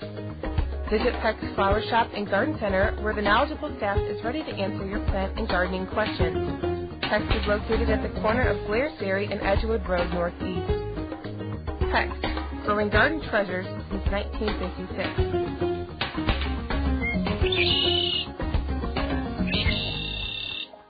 Wildcat Golf Course is ready to show you what makes us your local golf destination. 18 challenging holes for all skill levels. We have all of the services for you to have a great golf day. Check out our driving range before you tee it up, or grab your favorite sandwich from our bar and grill. Our pro shop is loaded with top golf gear from Strixon, Titleist, and Wilson, and awesome apparel from Ashworth and Nike. Wildcat is also the home course for the Cedar Rapids Kernels. Take the 20-minute drive from Cedar Rapids to see why Wildcat Golf Course is always something unexpected. As we go to the second 2-0 Kernels, the laughable antics of unpredictable behavior by Todd, the superstars here in Davenport. And boy, do we have a couple of fun events planned with both the superstars and their sister company, Bird Zirk. Which comes first to the ballpark? Well, it'll be Bird Zirk, and I want to triple check this, but May 30th is the date that's coming to mind for Bird Zirk at Veterans Memorial Stadium. That's Memorial Day. That's Memorial Day, and that's why I want to triple check that. All I need to do is go to www.kernels.com. It's right on the front page of our website. Ball one is low to Michael Collins, leading off the Kernels second. Now Michael fists one foul, dribbling it down the third base side where Chris Patrick picks it up. Let's set the swing for you defensively here in the nightcap. Chris Patrick's at third. He didn't play in the first game. Neither did shortstop Juan Lucena. At second, Jarrett Hoffbauer. Over at first, Joe Mather. The catcher giving the signs is Brandon Yarborough, and the pitch to Collins is chopped to deep short. Juan Lucena gets to it and on to first to get Michael Collins, a .278 hitter, as Collins bounces to short. The swing outfield has Lemancic in left, Simon Williams in center, and Wes Swackhammer in right. And Todd, when is Bird Zerk coming to our ballpark? Bird Zerk is indeed coming on May 30th, which is Memorial Day. That's also the day for 2350 fans can get a mezzanine ticket, an all-you-can-eat, all-you-can-drink until the 7th inning for 2350. See Bird Zerk and the Kernels take on the South Bend Silverhawks, the Class A Midwest League affiliate of the Arizona Diamondbacks. Chris Walston fists one foul. The big right-handed batter checks his wide ash bat. Walston, 0-for-3 in the opener. 4-2 Kernel win. In the nightcap, we're in the second, and it's 2-0 Kernels. Chris Walston looking to reach base for the first time, and he hammers one on one hop right back to the chin of Kyle McClellan. McClellan flinched, was on the heel. He rocked back on his heels, and somehow on that wicked one-hop shot, Todd Brummelkamp, Kyle McClellan gloved it and threw out Chris Walston, robbing him of his first Kernel hit. When you said right on the chin, you couldn't have been more correct. He put the glove in a defensive posture, and it just so happened that the ball found it. He's very lucky that he wasn't injured on that really sharp line drive by Walston. It bounced a couple times, but it was moving at a good clip. Billy Boyer chops one to shallow third. Easy for Chris Patrick, and Billy Boyer, first pitch swinging, bounces out to third to end the Kernel second. Boy, it didn't take Kyle McClellan long. He made about a grand total of 6 pitches to roll through the lower third of the Kernel order. Todd will tell you when the Superstars, who are entertaining here at John O'Donnell this evening, he'll tell you when they will be coming to Veterans Memorial Stadium when the swing bats in the second inning. The Kernels triumphed 4-2 in the opener here tonight, and in Game 2, after an inning and a half, the Kernels on top of the swing 2-0. You're enjoying Kernel baseball in the zone. Hey, Ted, did you catch the game last night? Wow! Oh, no, the wind was messing up my dish. Oh, man, too bad.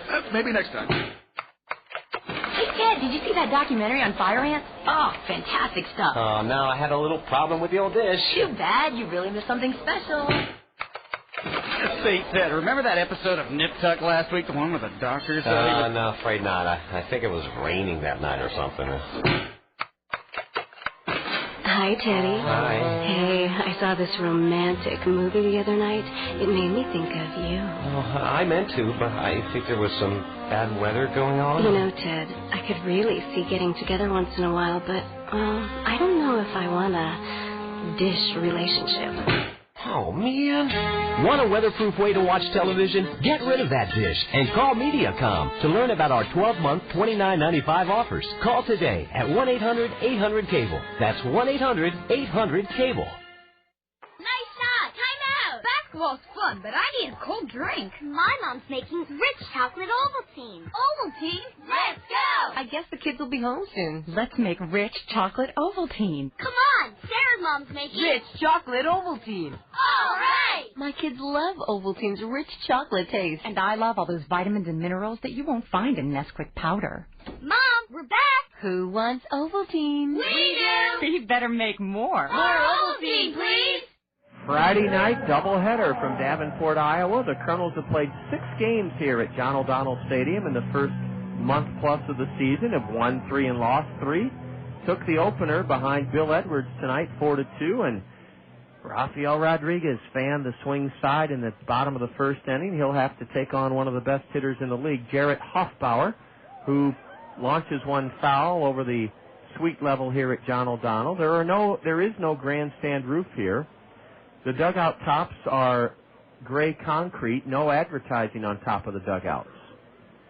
Jarrett Hoffbauer, .330 batter, no bend in his knees, stands straight away from the right side. And strike 2 called, a blistering slider on the outside corner. The Superstars are entertaining here this evening. They're oversized, gyrating figures.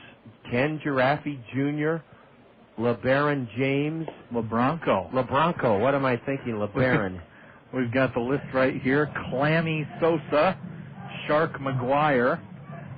Both Clammy and Shark looking thinner than they had a couple years ago. And my personal favorite, Harry Canary.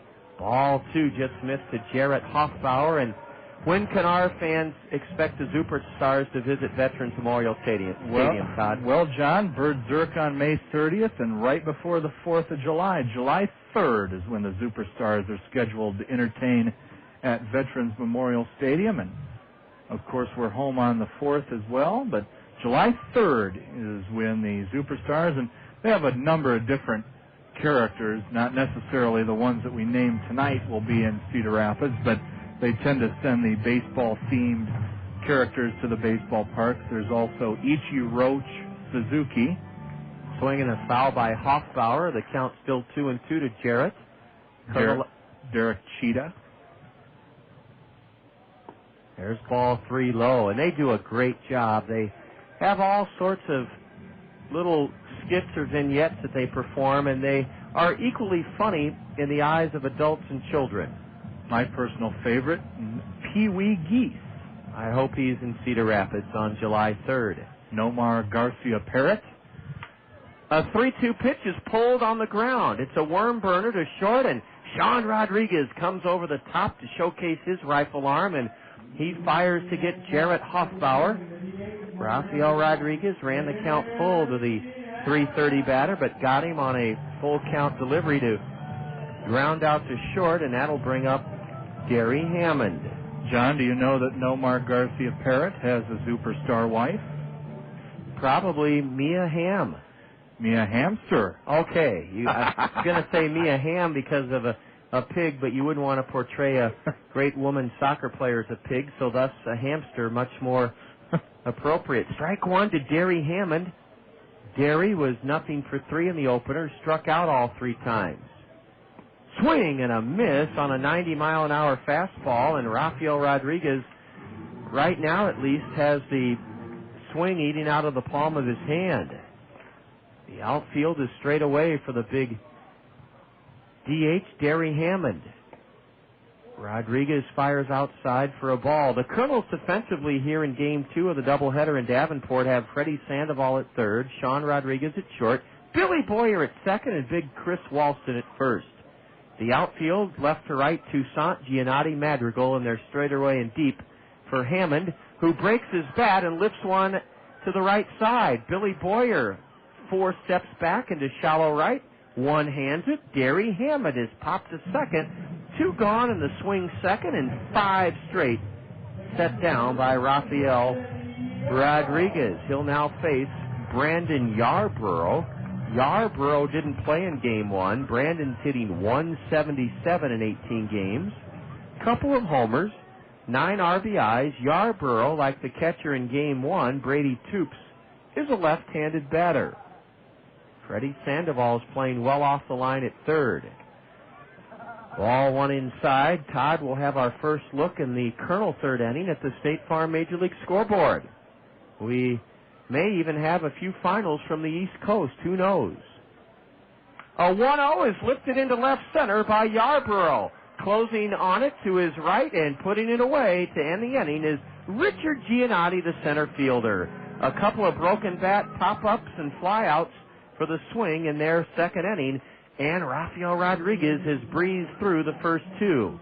The Kernels scored 2 in the first, won the first game 4-2, 2 in the first in the nightcap here this evening, and as we head to the third, with Todd standing by to give you our first look at the State Farm Major League scoreboard, the Kernels lead the swing 2-0. You're tuned to Kernel Baseball here in the Zone. We're a nation on wheels. Cars are an absolute necessity in our society. Because we drive so much, accidents are bound to occur. Your Pekin insurance professional, Tanya Sedlock at Weidenhammer Andrews Agency, can help protect you from a large financial loss when an accident happens. See Tanya Sedlock at Weidenhammer Andrews Agency about low-cost auto insurance from Pekin Insurance. Depend on your hometown Pekin insurance professional, Tanya Sedlock at Weidenhammer Andrews Agency. The Zone, ESPN Radio, 1600 AM. The Guide, your entertainment starting point, and your Coca-Cola Bottling Company invite you to choose the best lunch spot in CR. And the challengers are Bricks Bar and Grill, Cabo Sports Bar and Grill, the Cedar Brewing Company, Chappie's Safari Lounge, the Chrome Horse Swap House and Saloon, Chuck and Dale's Bar and Grill, CJ's Sports Bar and Grill, Cocktails and Company, Moose McDuffie's, Third on First Sports Bar and Grill, Tornado's Grub and Pub, and the 33rd Avenue Sports Bar and Grill in Zaza's Clarion Hotel. Eat, then vote for your favorite establishment, and you could win a trip to Vegas on Allegiant Air. Your official entry form is in the guide. Look for details in your mail or the Wednesday Gazette. Complete rules online at thezone1600.com. Join the Zone and the Guide on our 2005 Bar and Grill Tour, presented by your Coca-Cola Bottling Company. Because a man's gotta eat, don't he? With only 22 minutes between Game 1 and Game 2 here in Davenport, Kernels won the first one 4-2 behind Bill Edwards and lead it 2-0 as we go to the third. We didn't have a chance to spotlight our very loyal, long-standing sponsor of the Kernel starting lineups, the Allen Motor Company. And Allen's has some great deals to check out this weekend at their campus, I-380 and Boyson Road, exit 25. You can get a 2005 PT Cruiser convertible and make no payments until the end of the summer at Allen's. Also, 2000 Ford Tauruses have been reduced to just $12,995 at Allen's. Sean Rodriguez, who walked and scored in the Kernel 2-run first, is ahead in the count. Kyle McClellan missed low and away and now fires outside. It's 2-0 to Sean. Ball 3 over but low, and it's 3-0 to Rodriguez. Todd Bobby Magallanes may turn him loose. Well, he may turn him loose, but he may also want to make McClellan work here. He did. Ball 4. And Sean Rodriguez, filling the bill as the leadoff batter this evening, walks for his second straight time. The Kernels will likely try a hit and run or bunt and run with Richard Giannotti at the plate. Remember, John, on Wednesday night when Richard laid down that beautiful bunt just on the fringe of the grass here down to third base for his first hit back in action. That was our Access Direct play of the game, as a matter of fact. Here's a bunt by Giannotti. It rolls towards the third baseman. He bare hands and makes a fine throw to get Giannotti. But what a terrific sacrifice by Richard Giannotti. Chris Patrick had to storm in from third base, and he bare-handed it. It's a wet grass here. And on to first, Chris Patrick, a 5-3 put out, but a textbook sacrifice bunt by Giannotti. He moves Rodriguez into scoring position for Freddie Sandoval, who gave the Kernels a 1-0 lead in the first with a sacrifice fly. Ground ball to second. Scooped up there by Hoffbauer, and on to first to get Freddie. On to third goes Sean Rodriguez. He's there with 2 out.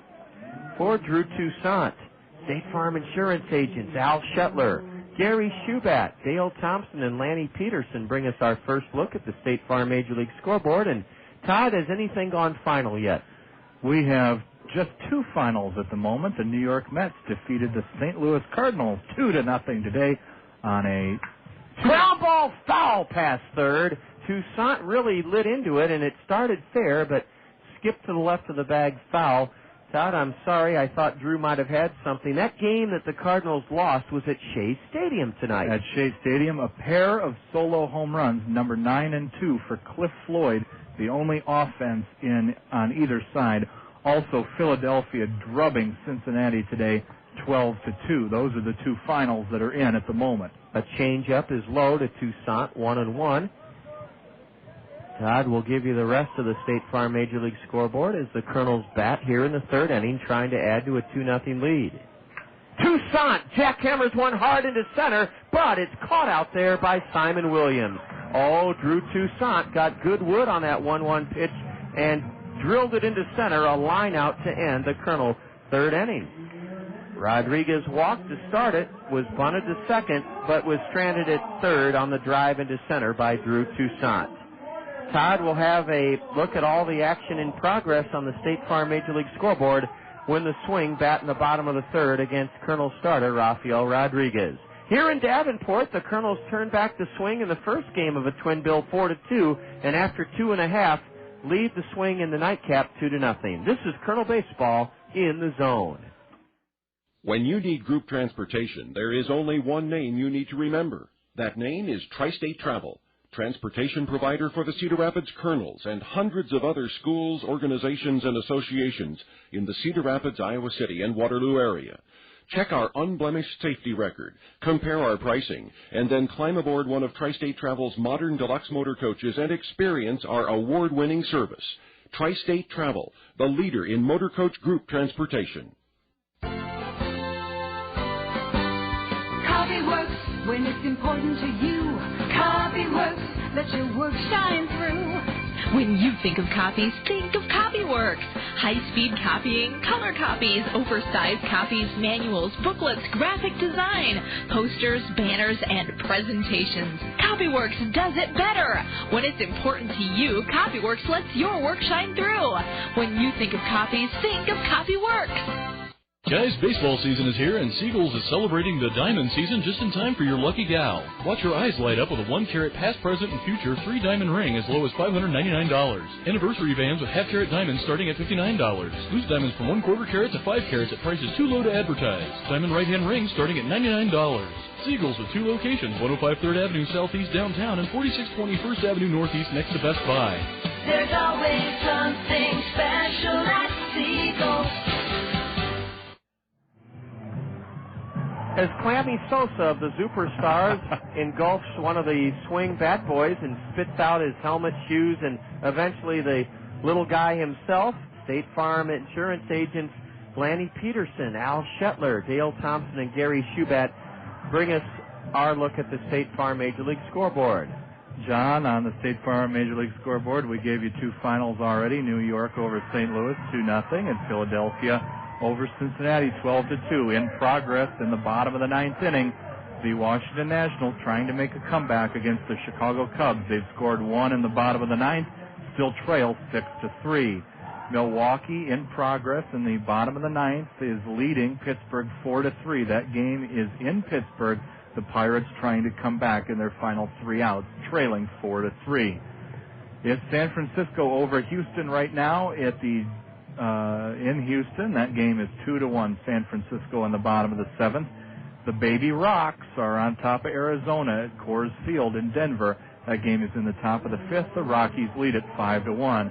Later in the National League, it'll be San Diego hosting the Florida Marlins and the Los Angeles Dodgers hosting Atlanta. We'll get to the American League in just a moment. Bottom of the 3rd inning, lower 3rd of the swing order. The Kernels on top of Quad City 2-0.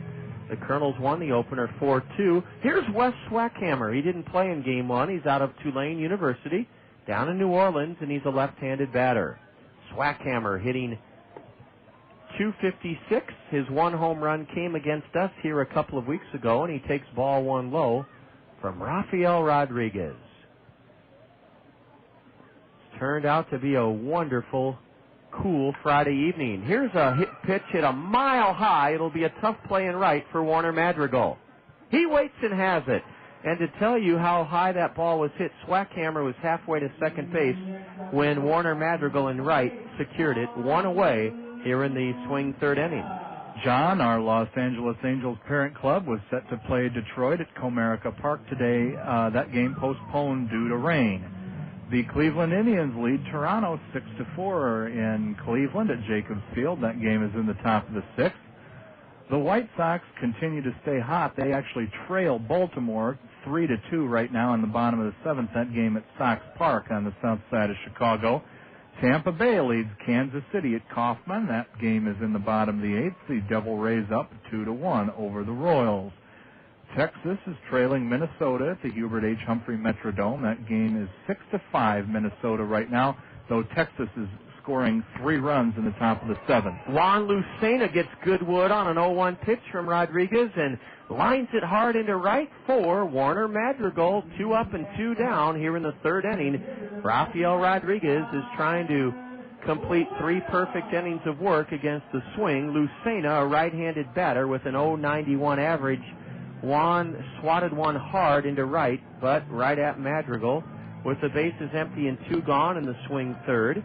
2-0 Kernels. The batter Simon Williams, and as Simon bats, Todd will finish up his look at the American League on the State Farm Major League scoreboard. Williams takes way high, ball 1. two more games just underway out on the West Coast. It's the world champion Boston Red Sox batting in the top of the first at Seattle. That game is scoreless at Safeco. And the New York Yankees batting in the top of the first against the Oakland Athletics. That game is also scoreless. And that is a look at your State Farm Major League scoreboard. Thanks, Todd. Rafael Rodriguez fires high, and it's 2-0 to Simon Williams. Simon was up to his old tricks in Game 1. That is hitting Kernel pitching effectively. He pops one foul off to the right. Simon was 1 for 2.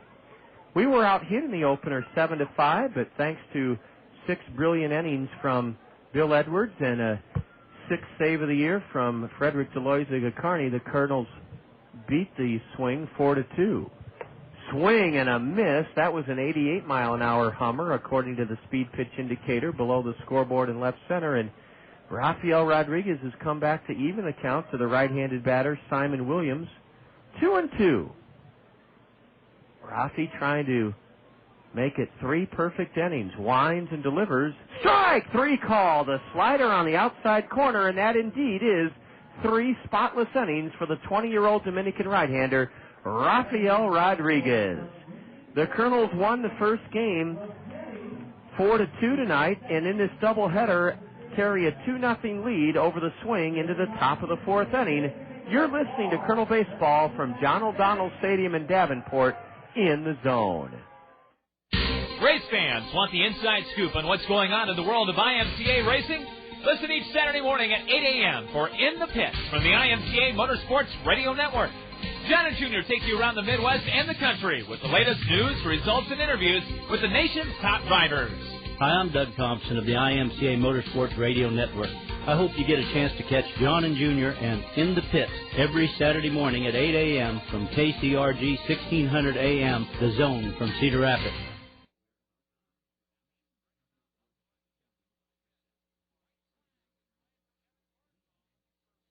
At Zimmerman's, we believe that the voice of the customer speaks the loudest. Let's hear what our customers have to say. We chose Zimmerman because our family has been buying cars. I guess we're probably the 3rd generation to buy cars here at Zimmerman. My family's bought 18 cars at Zimmerman's. 18. I ought to get a little bonus or something, wouldn't I? We build our reputation on one satisfied customer at a time. On behalf of everyone at Zimmerman's, I want to thank you for your business.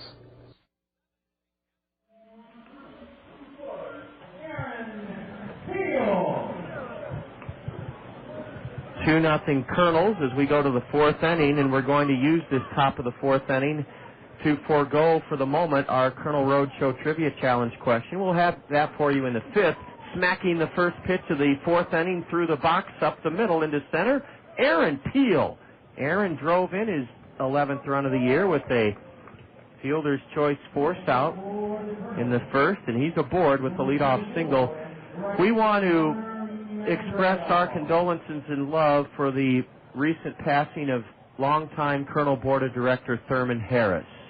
And Todd, I think one of the best sources for sharing what a valiant and treasured soldier and friend Thurmy Harris is, for you to read out some of the tribute that was noted in the Gazette in Thurman Harris's obituary. Well, John, obituaries don't normally sum up a life, and certainly it's very hard to cram Thurmy's obituary, or his entire life, into the couple paragraphs here, but he was 81 and passed away on Tuesday, which was the 10th. Our friends at Mercy Medical Center took very good care of Thurmy during his long illness. Services are at 10 o'clock tomorrow morning at Trinity Lutheran Church for anyone that knew Thurmy or would like to express their condolences. What a life that he led. He was born March 30th, 1924 in Blythedale, Missouri, and married his wife Velma in Davenport, here in Davenport on February 19th in 1947. She passed away in 1971. Warner Madrigal on a 2-1 delivery breaks his bat and dumps a base hit into left center. In to get it is Matt Lemansek, and having to stop at second, advancing on the broken bat single is Aaron Peel. And the Kernels have their first 2 men on here in the top of the 4th inning, leading the Swing 2-0 as we take a moment here in the top of the 4th to share some great memories from Thurman Harris's obituary in the Gazette.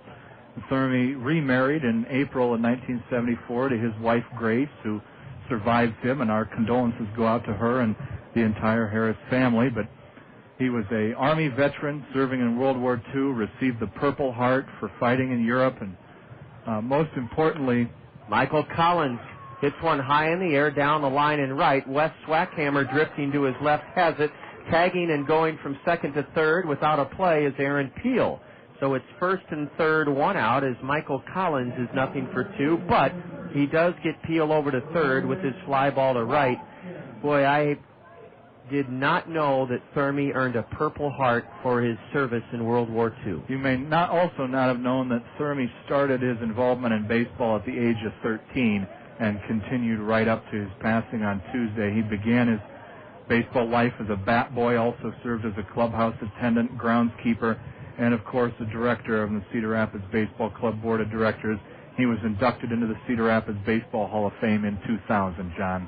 Chris Walston takes a breaking pitch at the knees from Kyle McClellan. The Kernels have a great chance to add to their 2-0 lead here in the second game of a doubleheader. Runners at first and third with only one out. What a great opportunity for Chris Walston to break through with his first Kernel RBI. A pitch in the dirt, and a nice stop by Brandon Yarborough as the ball trickled a few feet to the right of the plate. Holding at third is Aaron Peel, and Warner Madrigal the same at first. Thurmy services again, Todd. 10 o'clock tomorrow at Trinity Lutheran. The visitation was this evening. It wrapped up at 8 o'clock, and probably many people there listening to the broadcast tonight, as Thurmy did, and from his hospital bed while he was trying to recover from his illness. A loyal Cedar Rapids baseball fan, and it's because of people like Thurmy Harris that Cedar Rapids still has baseball. And our entire organization, as we speak on behalf of them, mourns the passing of one of the people that made baseball possible in Cedar Rapids. Taking off from first and stealing second despite a vehement protest from shortstop Juan Lucena is Warner Madrigal. That's Madrigal's first stolen base of the year. Chris Walston protected Warner by swinging at a pitch a foot outside, low and away for strike two, and now the swing infield is in for the play at the plate. Can Chris Walston put the ball in play and drive home a run or two here in the Kernel fourth inning? A breaking pitch in the dirt, and neither runner advances.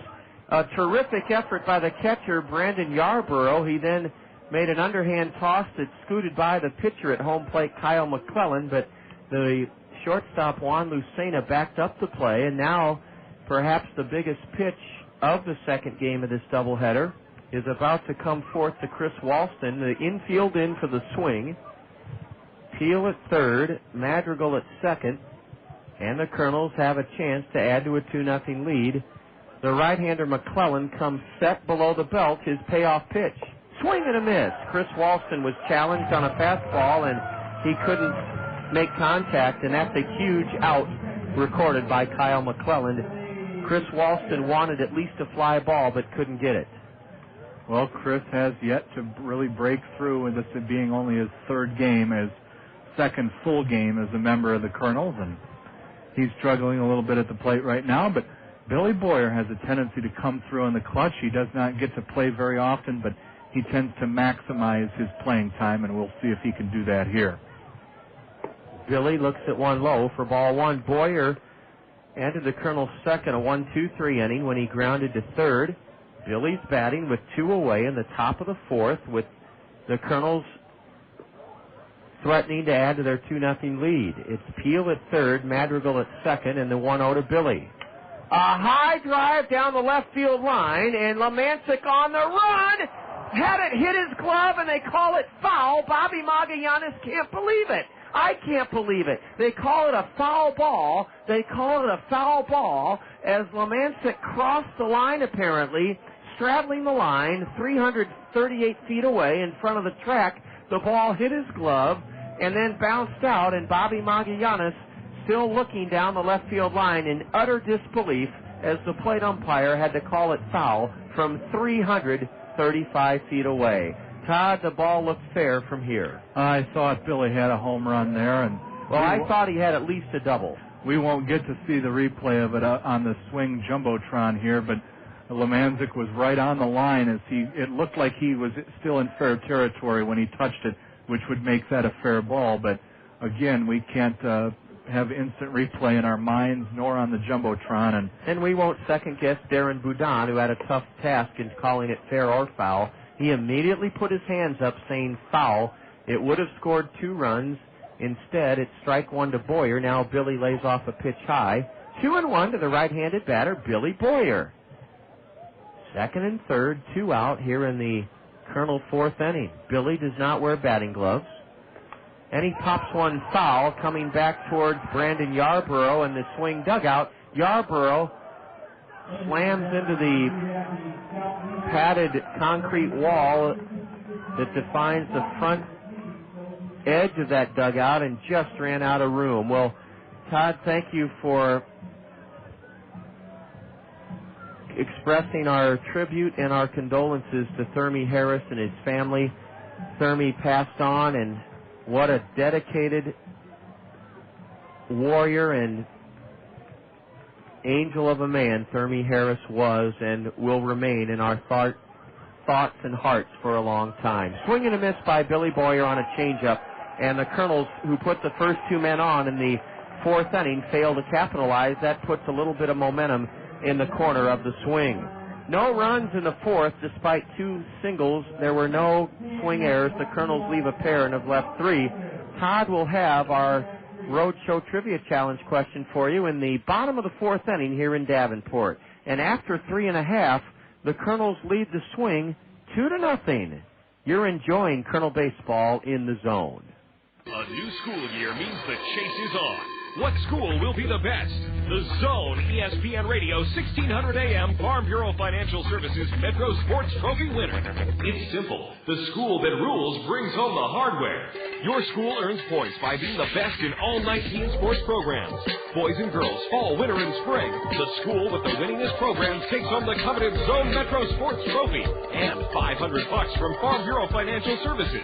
Every sport counts towards each school's total points, and citywide bragging rights are on the line. We'll post the standings quarterly at the worldwide headquarters of the Zone, thezone1600.com. Current stats show Linmar leading the boys contest and Marion holds the top spot in the girls column. Who will come out on top? Kennedy, Jefferson, Linmar, Marion, Prairie, Washington, or Xavier. The Zone Farm Bureau Financial Services Metro Sports Trophy. Only from the home of high school sports. The Zone. The Zone, ESPN Radio, 1600 AM. The Dan Patrick Show. Mark Schlereth from NFL Live. He brought some gifts to the table today. It's actually a DVD. He's sort of the Tom Amansky of offensive linemen. That's exactly what I am. Okay, you teach people how to cheat, hold, bite, kick, leg whip. These are. I made a series of DVDs in the off season. And so did Paris Hilton. Right. Well, The Dan Patrick Show. Weekdays on ESPN Radio. Top of the order for the Swing in the bottom of the 4th inning. 2-0 Kernels. Rafael Rodriguez has gone through the first 9 in perfect shape. Lemanzik struck out looking in the first. Freddie Sandoval may want to guard against a possible bunt by this speedster, Matt Lemanzik. A slider from Rodriguez, low and away. Michael Collins is the battery mate of Rafael this evening. So we have a Dominican right-hander and an Australian catcher. No worries, mate. That's exactly Michael's philosophy. There's a beautiful breaking pitch on the outside edge, evening the count to the right-handed batter. Matt Lemanzik. I've said his name enough. Let's spell it for you. Lemanczk. Stands straight away with a wide stance, and ball 2 is in the dirt. Todd, how do folks participate in our Roadshow Trivia Challenge here in the bottom of the 4th? Well, just as in the first game, go to www.kernels.com. That will pull up our homepage. On the right-hand side, you'll see a series of announcements, the top one being the Willie Nelson and Bob Dylan performance at Veterans Memorial Stadium on July 9th.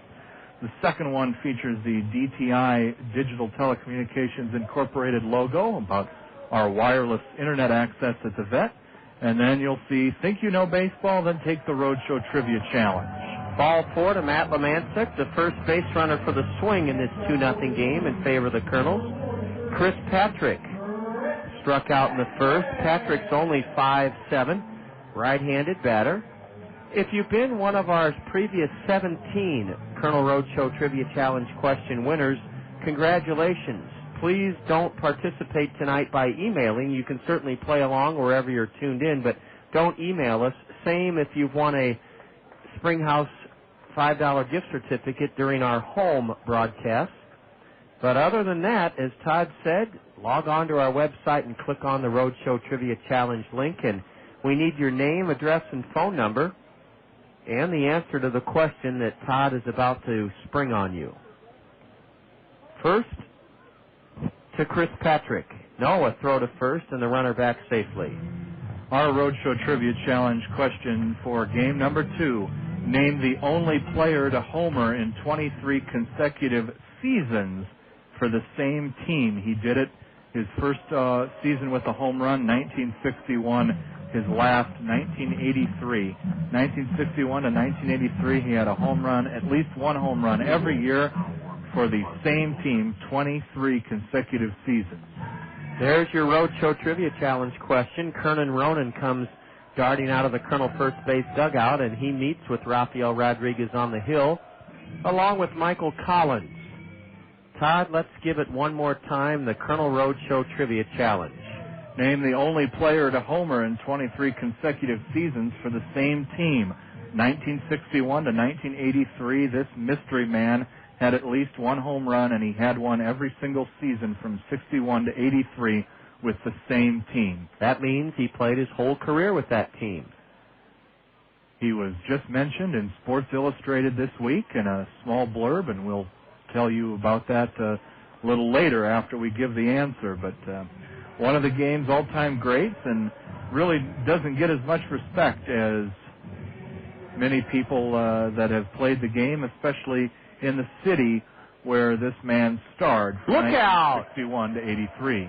Oh, Chris Patrick drilled in the lower left side, and Rafael Rodriguez is off to a shaky start here in the fourth inning. In fact, the Swing have the tying runs aboard.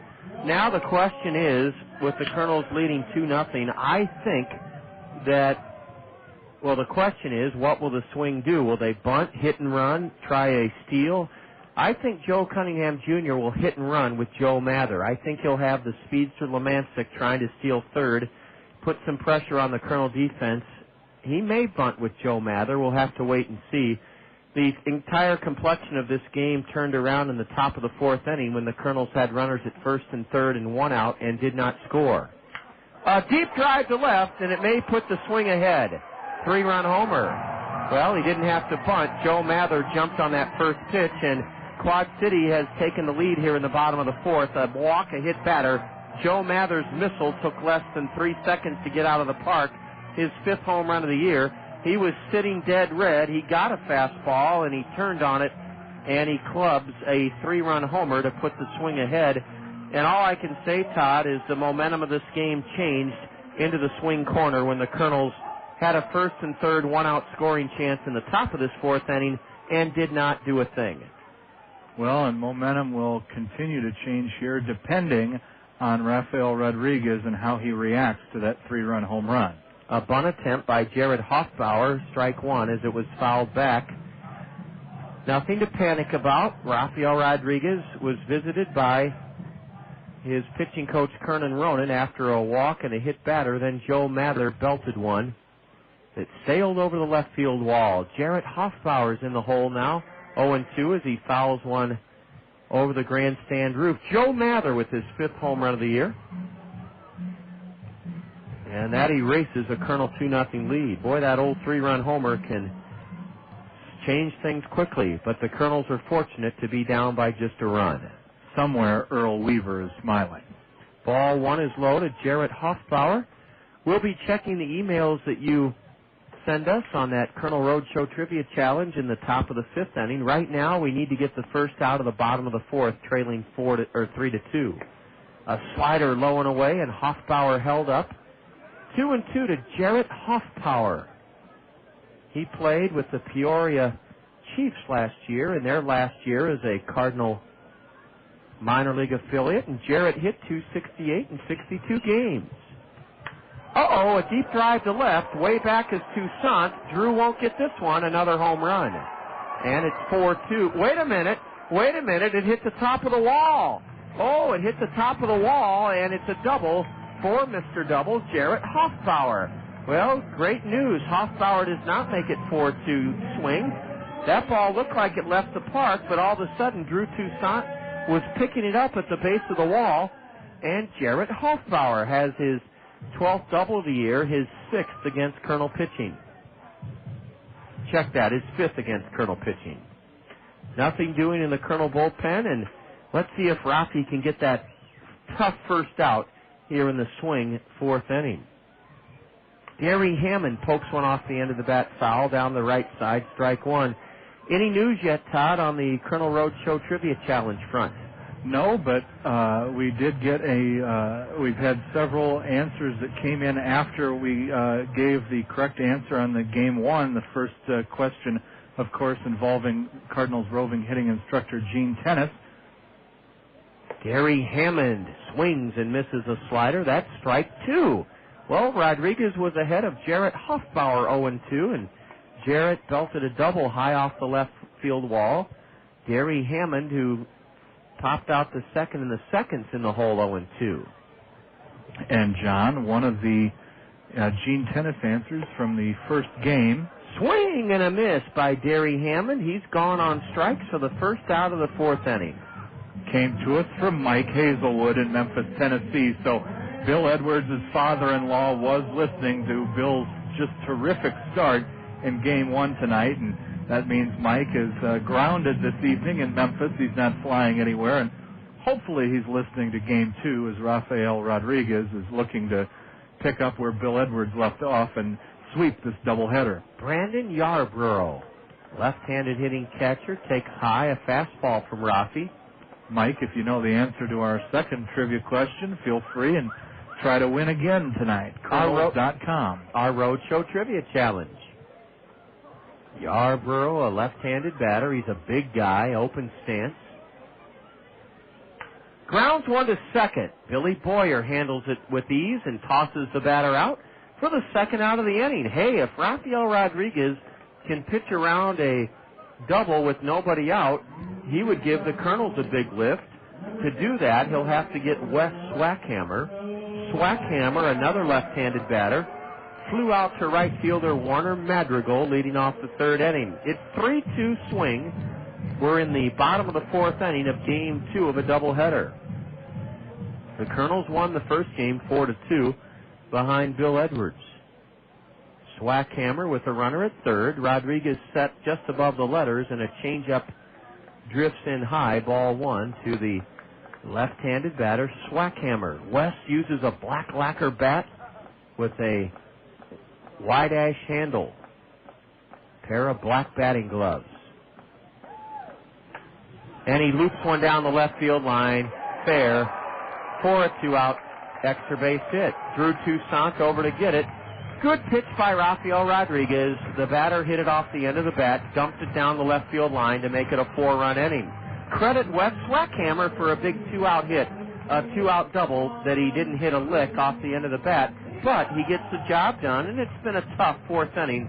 All of a sudden, the roof caves in on Rafael Rodriguez, and perhaps a lapse in concentration, perhaps the fact that the swing have seen him for the second time through the order. We don't know how to explain this rough go for Rafael Rodriguez, but the 8th man to bat here in the swing 4-run 4th inning is Juan Lucena. Boy, Rafael was perfect through the first 3, but he's run into a wall here in the 4th. Swinging a foul straight back by the number 8 hitter Juan Lucena, an 0-91 batter. Kernels still right in the game, trailing 4-2, but we're in the bottom of the 4th inning.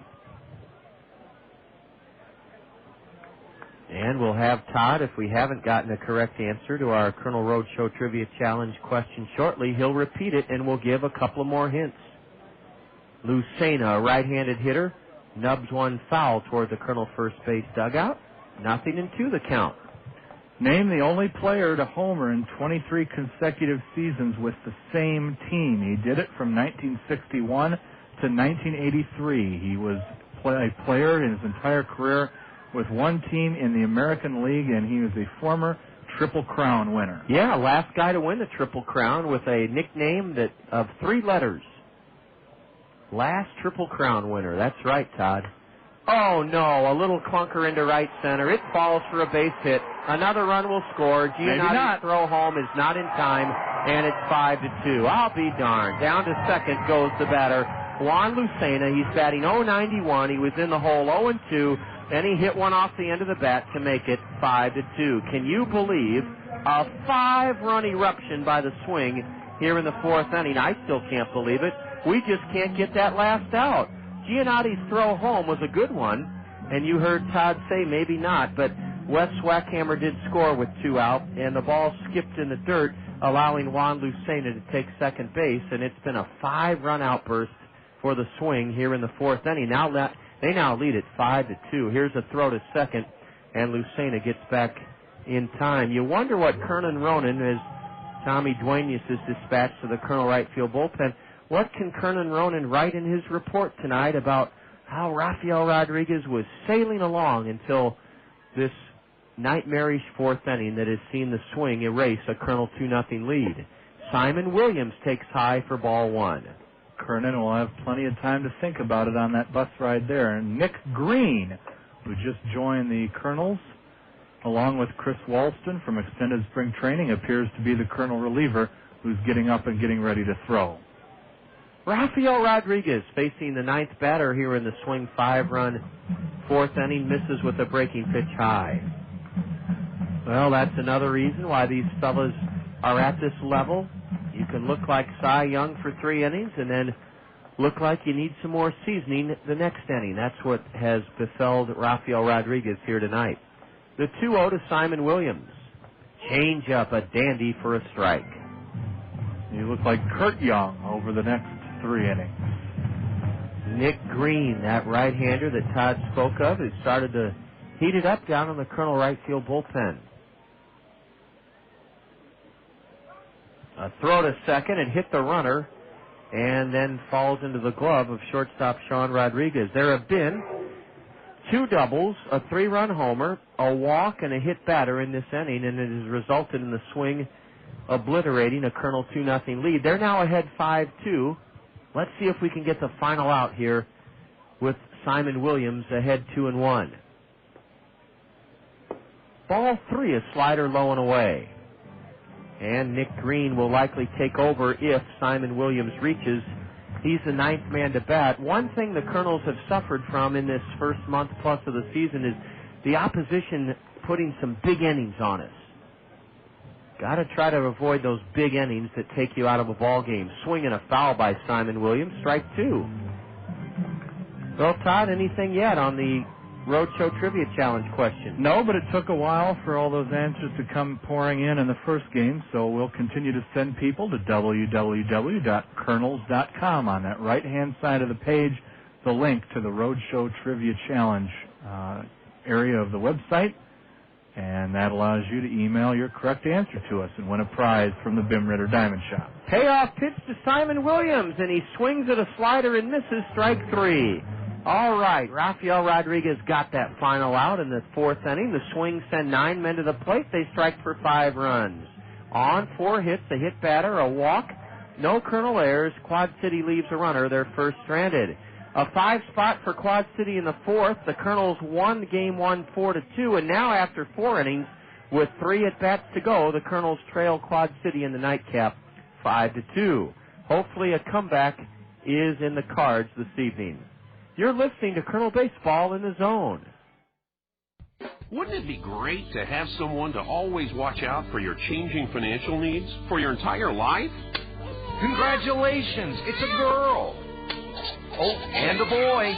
To help you through all those unexpected moments, well, if you have a guaranteed banker... Dad, I borrowed your last 20. You already have that someone. See you at dinner, Mom.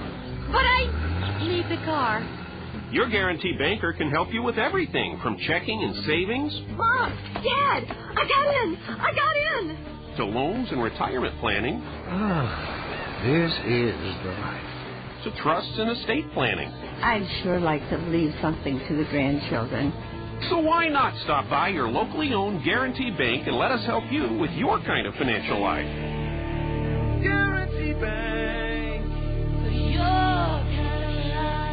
Member FDIC, Equal Housing Lender. Knowing who you are is important. At Kirkwood Community College, we know who we are. We are accessibility. We are quality. We are opportunity. We are community. Who are you? We can help you learn. Kirkwood.edu.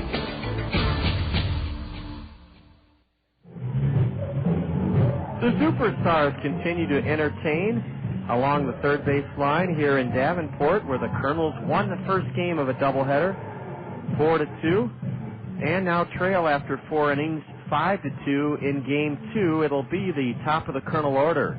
Sean Rodriguez has walked twice. He scored back in the Kernel 2-run first inning. Ken Giraffe Jr., Todd, is doing some sort of number down on the grass where he was bouncing up and down on his head. And now LeBronco James has pinned him. The Superstars are here. Bird Zirk, Todd, will be at Veterans Memorial Stadium for Memorial Day game on Monday the 30th. It's a 2 o'clock start, and the Miller Mezzanine is open to the public that Memorial Day. $23.50 will get you a ticket to the game. You'll get to see Bird Zirk, and you'll get all-you-can-eat food and beverage until the 7th inning from one of the best views in Veterans Memorial Stadium, the Miller Mezzanine. Well, let's see if Sean Rodriguez can get the Kernels going. He's done his part tonight. In Game 1, he helped turn the Kernels to turn both Kernel double plays, and he's walked twice in this second game. Kyle McClellan misses high for ball 1. Same result, a fastball upstairs, 2-0 to Sean. John, the Superstars are at Veterans Memorial Stadium on July 3rd as the Kernels take on the Lansing Lugnuts. A letter-high pitch from Kyle McClellan, a 20-year-old, is taken for a strike. Sean Rodriguez came in hitting .234. Ball 3 rides high and in.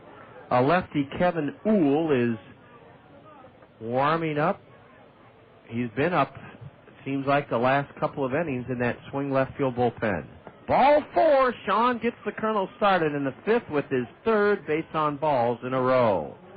Any word yet, Todd, on the Kernel Roadshow Trivia Challenge?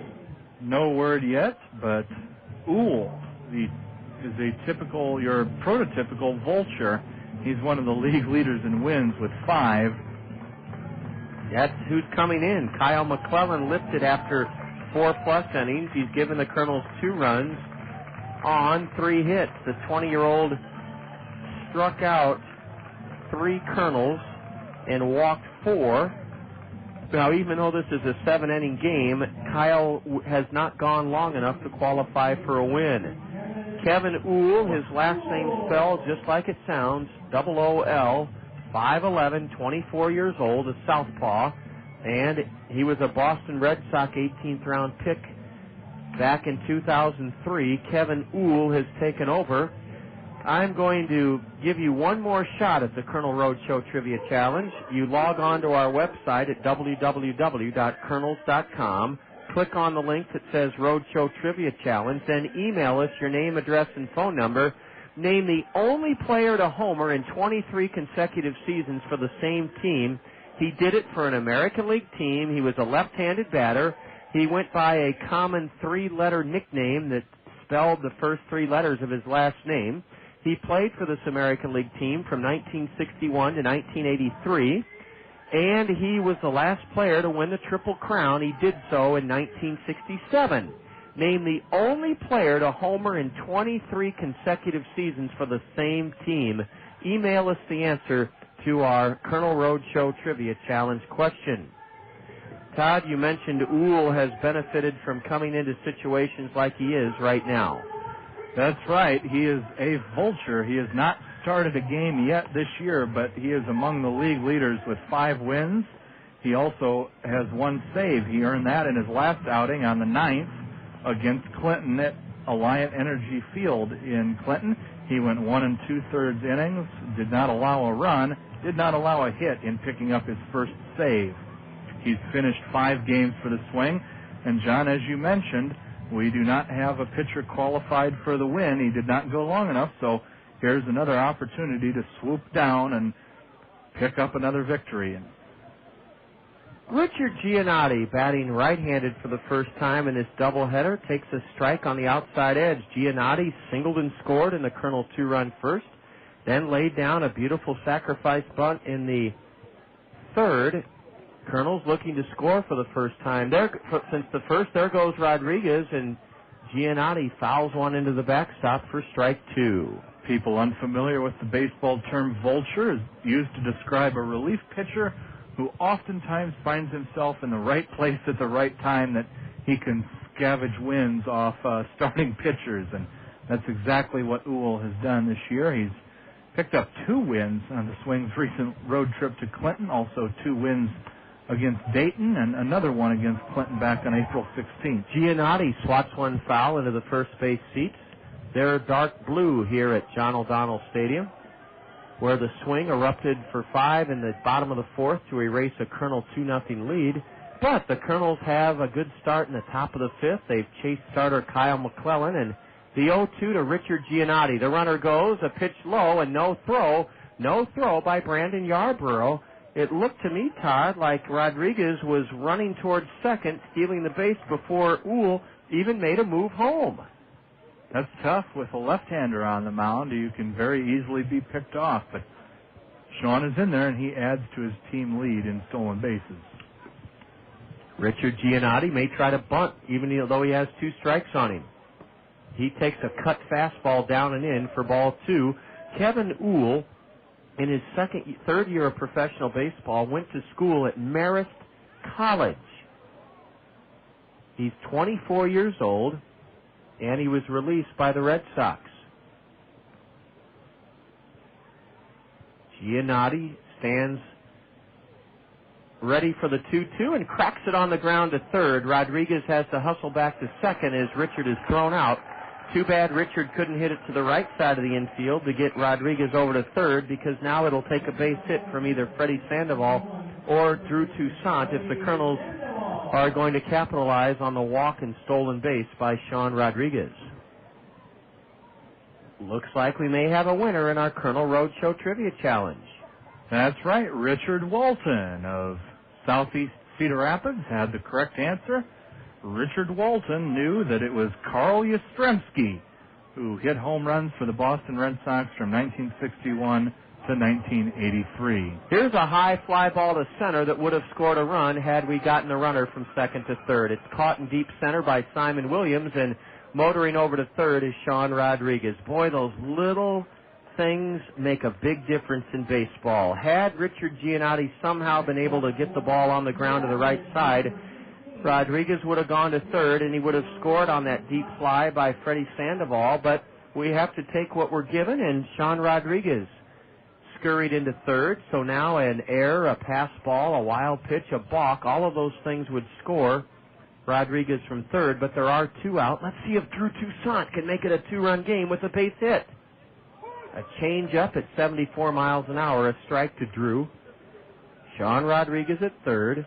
2 out in the top of the 5th, and it's a 5-2 lead for the Swing. Kernels won the opener 4-2. Ball 1, a fastball just outside. The crowd behind home plate, all over plate umpire Darren Boudon. Lots of hitting room up the middle for Drew Toussaint as the shortstop Juan Lucena plays Drew deep in the hole. Lefty against righty matchup here. A pitch leaks through the catcher's glove, and Rodriguez scores to make it 5-3. Todd, we said that was a possibility, that a wild pitch, balk, pass ball, or error could get Sean home, and they've ruled it a wild pitch, I think. Yes, it was a wild pitch according to the official score here in the Quad Cities, although we tend to take things here with a grain of salt coming from the official score. But now the pressure is off Drew Toussaint, and wouldn't it be nice if he hit home run number 2 here? He bashes one foul into the screen. The count even now to Drew, 2-2. The Kernels have come back to cut the swing lead to 2. It's 5-3 Quad City. And the Kernels manufactured that run beautifully. Rodriguez walked, stole second, went to third on a deep fly ball by Sandoval into center, and scored on a wild pitch from Kevin Uhl. Now a tipped foul at the feet of the catcher. Brandon Yarbrough keeps the count 2-2. To Drew Toussaint, the home run that Todd is alluding to came in game 1 in the top of the 3rd inning and put the Kernels ahead 4-0. John, Carl Yastrzemski was the answer to our Kernels Roadshow Trivia Challenge, and there was a brief write-up on him in Sports Illustrated this week that we will talk about next inning. Yes, Carl Yastrzemski, the only player to homer in 23 consecutive seasons for the same team. Richard Walton did email us with the correct answer. And Drew Toussaint swings and misses to end the Kernel 5th, but the Kernels score for the first time since the 1st inning. 1 run on no hits, no swing errors, a wild pitch, and the Kernels leave the bases empty. The Kernels toppled the swing in game 1 tonight 4-2, and we go to the home half of the 5th in the 2nd game with the Kernels trailing the swing 5-3. You're enjoying Kernel baseball in the zone.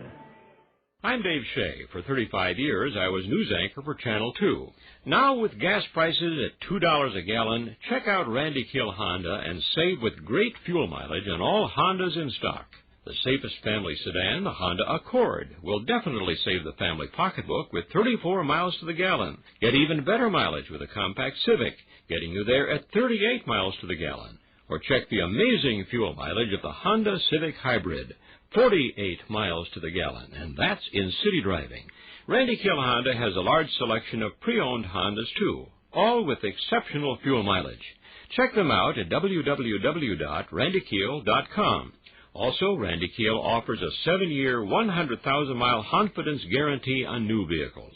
You can take my word for it, but you may also want to talk with other Honda owners. They're people you know, your friends, your neighbors, maybe even your relatives. I'm saving on gas prices by driving my Honda, and you can too. See Randy Kiel Honda on Center Point Road, Northeast. Your dog eats your new sofa. Pet satisfaction rating 3%. Your hairdresser doesn't know burnt auburn from burnt toast. Hair color satisfaction rating 5%. After years of marriage, your husband still leaves the seat up. Spouse satisfaction rating -2%. Your car insurance company saves you hundreds of dollars and handles your claim quickly and fairly. Car insurance satisfaction rating 97%. Oh, you must have Geico. Geico's customer satisfaction stands at 97%. How would you rate your car insurance company? Geico. 1-800-947-AUTO. We go to the bottom of the 5th in a doubleheader. With the swing of the Quad Cities, the Kernels bring on a new pitcher. It's Nick Green. The final line on Rafael Rodriguez. 4 innings pitched. The first 3 were perfect, but the 4th inning was his downfall. He gave up 5 runs on 4 hits in the 4th inning.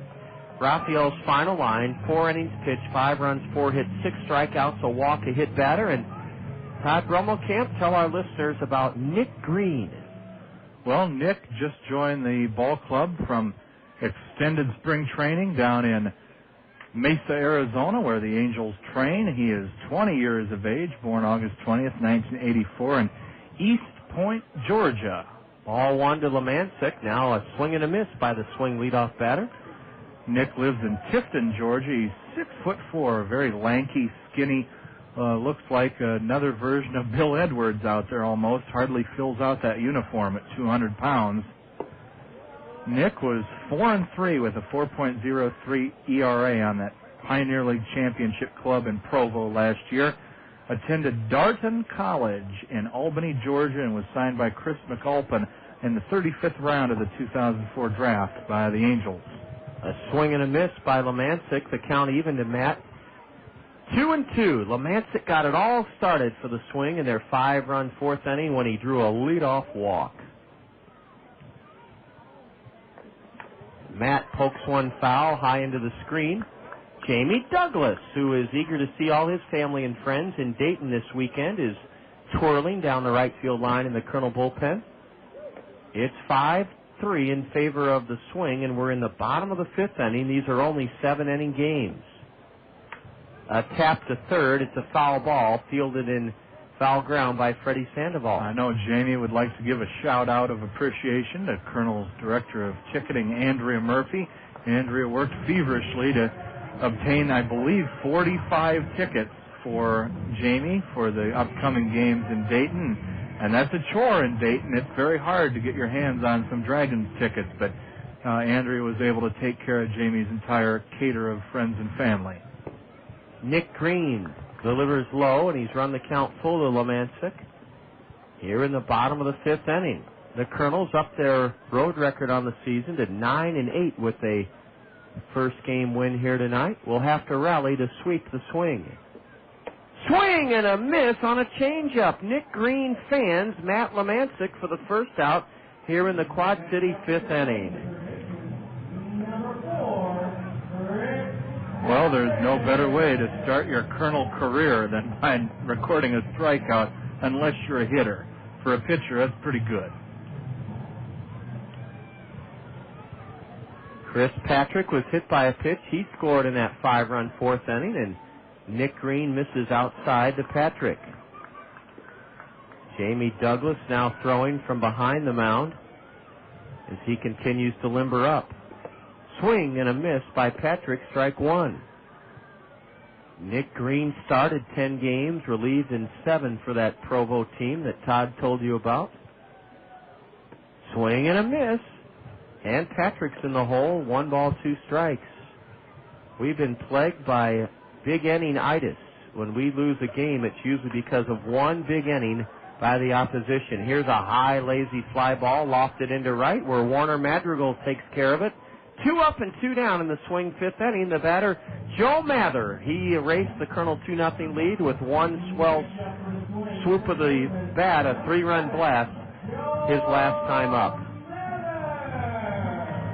John, we want to say hello to Diane Ronan, Kernan Ronan, the Kernel's pitching coach's wife. She says we're coming in loud and clear tonight. Well, she emailed us during the first game, and we can only assume that she's listening in on the second game as well. Always nice to know that our friends and the Kernel extended family are keeping up on their husbands, their boyfriends, their sons, their nephews online through the Zone1600.com. Ball 1 is low to Joe Mather as a submariner warms up down the left field line. We've seen him before, Mike Sillman, a submarine right-hander. A line drive and a diving stab at third by Sandoval, and Freddie throws the batter out. Joe Mather with a wicked, sinking, scalding liner had a hit taken away from him on a terrific play at third, diving to his left by Freddie Sandoval. That should give the Kernels a boost as they come to bat in the top of the 6th inning. Well, Nick Green retires the top 3 in the Swing order, 1-2-3-0 across. The Kernels are still right in this game, but only have 2 more innings to try to catch up. The Kernels won the first game here tonight, 4-2.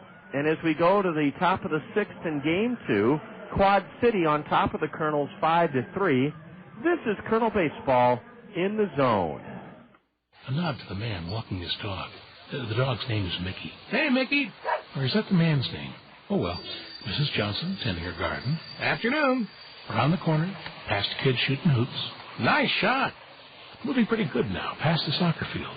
Spy a guy jogging and think, now that looks like serious exercise. When I decided to get in shape, I didn't really see myself in a gym or pounding the pavement. No, I went back to one of my first loves, riding a bike. You know that old expression, you never forget how to ride a bike? Well, it's true. And the folks at Hall Bicycle Company found the right bike for me.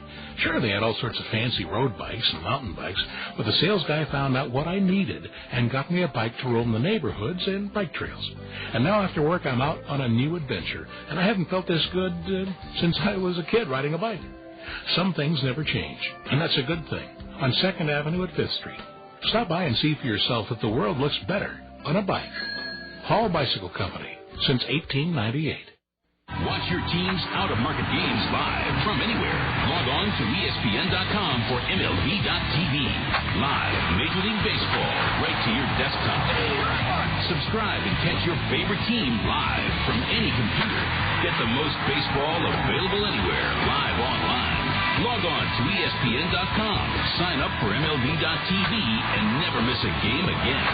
MLB.tv now on ESPN.com. Sign up today. Aaron Peel, first pitch swinging, breaks his bat and wraps one to short. Easy for Juan Lucena, and 1 pitch, 1 out here in the Kernels' 6th inning. It's a 5-3 lead for the swing. Kevin Uhl is working from the stretch. He's retired all 4 Kernels hitters he's faced so far. Strike one into Warner Madrigal. The game changed in the Kernel 4th inning with the Kernels leading 2-0. Peel singled up the middle. Madrigal dumped a single into left. Kernels had runners at first and second, nobody out, and did not score. And then Rafael Rodriguez had the roof cave in on him in the bottom of the 4th inning, giving up 5 runs on 4 hits. Ball 1 low to Warner Madrigal.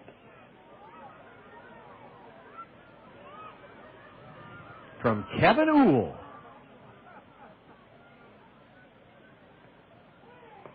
There's ball 2 low and in. Our Colonel Did You Know question harkens back to the height of popularity of the Coors Field, they called them the Something Street Bombers. Begins with a B. It's in Lodo in downtown Denver. A chopper to first, backhanded by Joe Mather, and he feeds Uhl perfectly for a 3-1 putout of Warner Madrigal. 5 in a row retired by this lefty. 2 away in the Colonel's 6th inning. Todd has our Colonel Did You Know question. A remarkable question to ask, Todd, I think. Yes, John, did you know that the 1999 Colorado Rockies were the first team to lead the league in attendance while finishing in last place?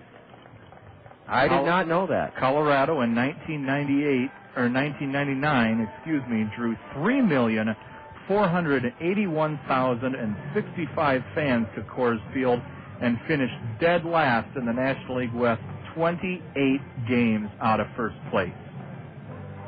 And that's very Dayton Dragon-esque statistics there. Dayton leads the Midwest League in attendance and struggles to win ball games. You're exactly right. Now the novelty and the love affair between Denver and the Rockies is worn thin. They have, as you call them most of the time when you give us the State Farm Major League scoreboard, the Baby Rocks. They've revamped, other than Todd Helton, they're a very young club, and they've played miserably on the road this season. But the Rockies will still draw 2 million people this year, but to think that they finished dead last in 99 and led the National League or the baseball in attendance is a real tribute. I think 2 of the best sports towns in the United States are St. Louis and Denver. Absolutely. Denver has really made a name for itself, and I'll never forget the first time I went and saw a game at Colorado and Coors Field, and I was lucky enough to be able to see my favorite Major League team, other than the Angels, of course, the San Diego Padres, take on the Rockies. Of course, the Padres lost, but had a great time up there looking out on the beautiful skyline in the city of Denver. And then if you look in the other direction from the other side of the ballpark, you have the team's namesake, the Rocky Mountains. We have a pitching change. A submariner has come on, Mike Sillman, S-I-L-L-M-A-N. He's from the University of Nebraska. And we talked about this 2 weeks ago when Sillman pitched against us in this ballpark, Todd. It is so rare that you see a submariner that they can be highly effective, and sure enough, Sillman leads the swing with 7 saves, 2-0 record, and believe it or not, he has not allowed a run in 15 1/3 innings. The Kernels have their work cut out for them. Michael Collins is first up against the submariner, who delivers a strike called. The Kernels trail here in the 6th inning, 5-3 after winning the opener, 4-2. Mike Sillman, as submarine as they get. He comes from way down under, and every time we see this type of pitcher, I think of Dan Quisenberry and Ted Abernathy and Kent Tekulve. Anybody else come to mind, Todd, besides Abernathy, Tekulve, and Quisenberry. Swing and a miss by Michael Collins, 1-2. Well, Gene Garber was a Submariner. Yeah, not off the top of my head. You see very, very few true Submarine pitchers anymore. When pitchers do change from coming over the top, most of them come with that 3/4 sidearm delivery. But Stillman he's the L train. He's coming from way under. Ball 2 to Michael. Michael Collins batting 7th in the Colonel order in the nightcap. He's grounded to short and flown out to right. Kevin Uhl pitched an inning and 2/3 of perfect relief of the starter, Kyle McClellan. Ball 3 is low to Michael Collins. He's had a good at-bat. McClellan cannot win this game. He went 4 innings, and I don't care what kind of game it is, you must go 5 innings to qualify for a win. Well, I'm reading over Rule 10.19 of the official Major League rules right now, and it certainly doesn't appear that there's anything about scorer's discretion. They are planning on giving the victory to McClellan instead of Kevin Uhl, but I don't think they should be planning on giving the victory to any swing pitcher just yet. The Colonel bats have not finished speaking. Yeah, the official scorer marched in here and let us know that he thinks there's a rule, and you got to know the rules. You can't think them. Well, John, I think there's a rainstorm coming that's going to take 2.5 hours to get out of the way. That means a Colonel avalanche. Listen to the crowd. That pitch was down and in for ball 4 to Michael Collins, but the swing faithful behind home plate give umpire Darren Boudon an earful of what an at-bat for Michael Collins. He brings Chris Walston to the plate by virtue of drawing the 2-out pass. Now let's see if Chris Walston can get a hold of one.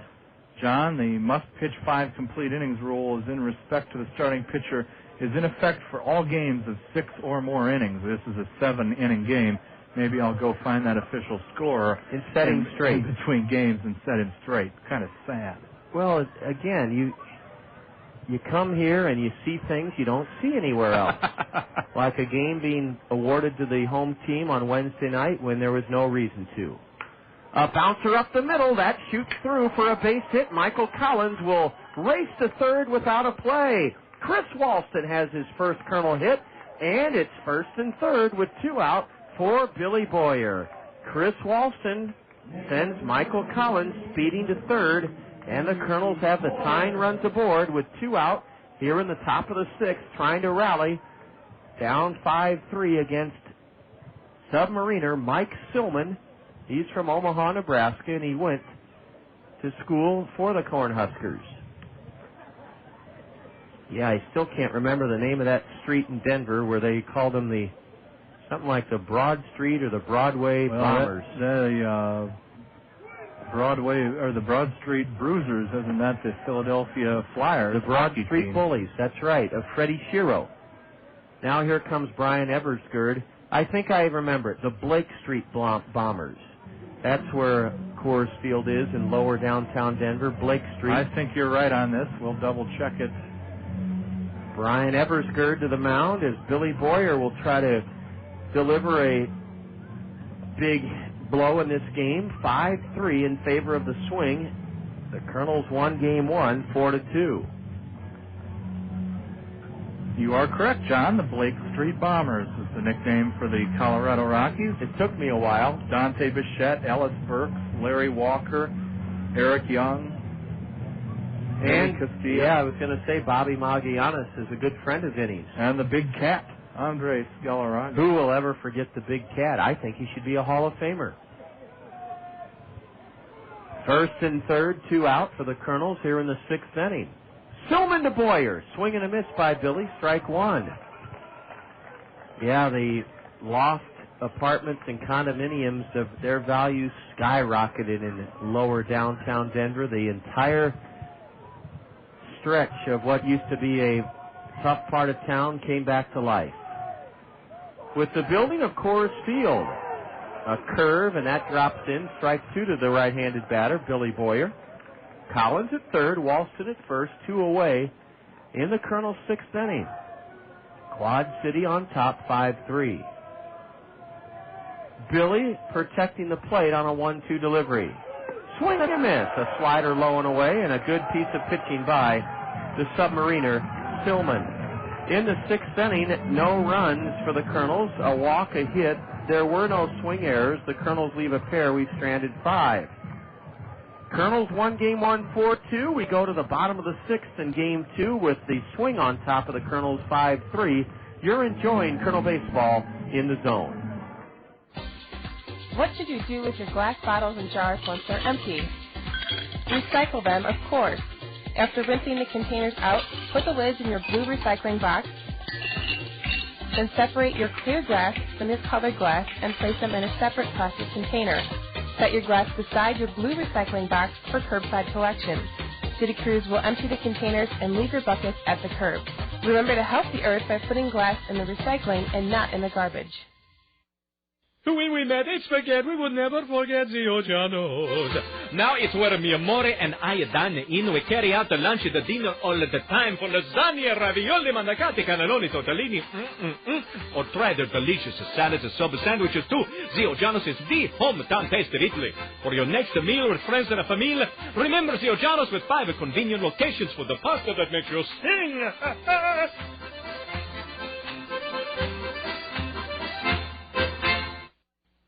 What is ESPN Radio?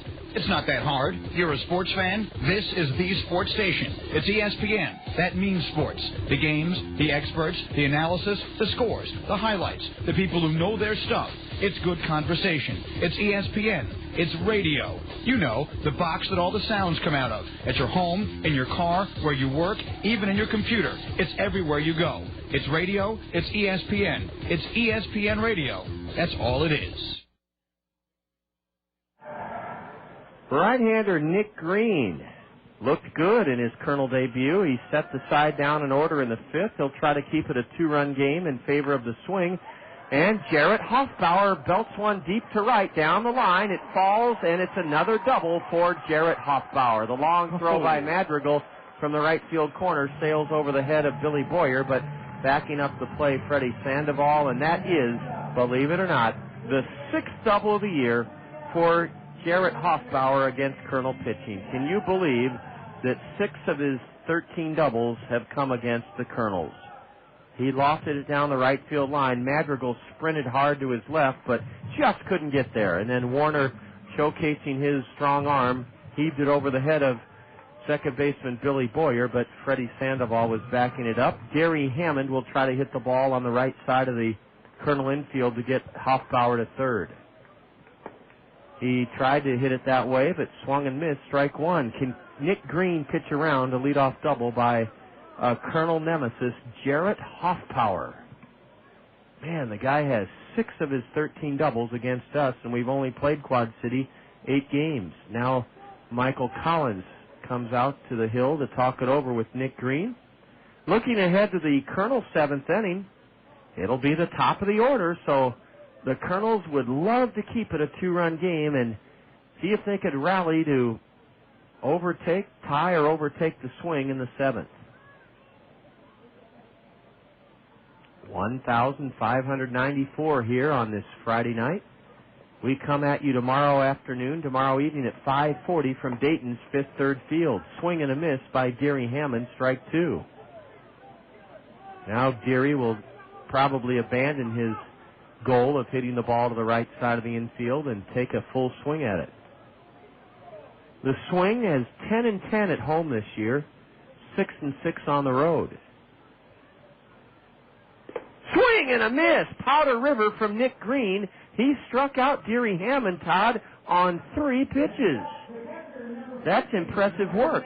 Well, I like what I've seen out of Nick Green so far, and he may be just what the Kernel bullpen needs, a nice, strong, powerful arm out of the 20-year-old Georgian.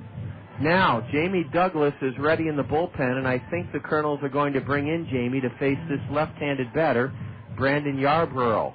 A ball gets loose from the Kernel right field bullpen. That's an error. Now the plate umpire comes out, Darren Boudin, to hurry things up. We started at 5:40 this afternoon, this doubleheader. It's about 10:15. And here comes Bobby Magianis.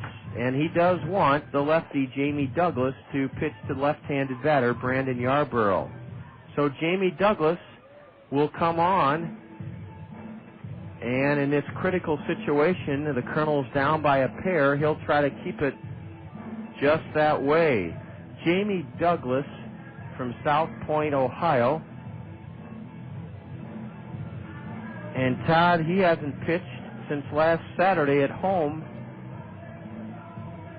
That's right, John. He pitched 2 2/3 of an inning last Saturday against the Burlington Bees. I believe the Bees were in town on Saturday. That 8-game homestand, to be honest with you, it was a blur.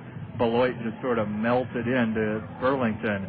2 2/3 against the Bees. He allowed 3 hits, struck out 2, walked 1, but the most important thing, 0 runs against. Jamie has been up and down this year. He's at times been hit hard, at times has pitched brilliantly, and I know Kernan Ronan has spent a lot of time working with Jamie. I think Kernan is a little concerned at this point about Jamie's psyche. You know, they always say left-handers can be an interesting breed, and Jamie tends to, it seems anyway to me, that he gets down on himself very easily when he's not throwing strikes and when he struggles. So hopefully Kernan will be able to get Jamie's confidence level up there, and with 1 out and a runner on third, he'll just ignore what's going on around him and focus in on Michael Collins' mitt.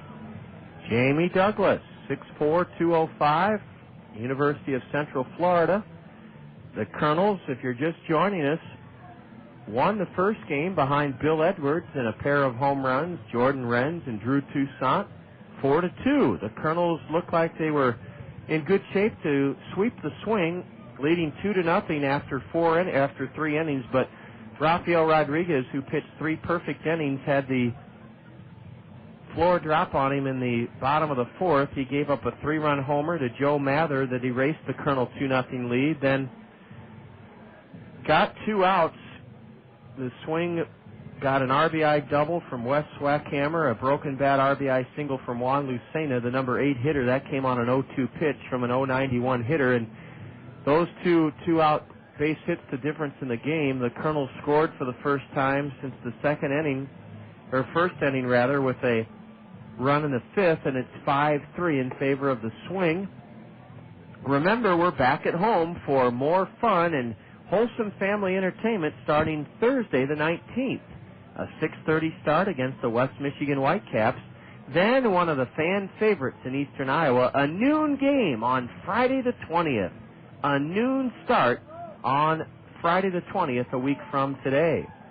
5 o'clock is the start time on the 21st, a Saturday. And then remember, you can run the bases following the 2 o'clock series finale at home against the Whitecaps on Sunday the 22nd.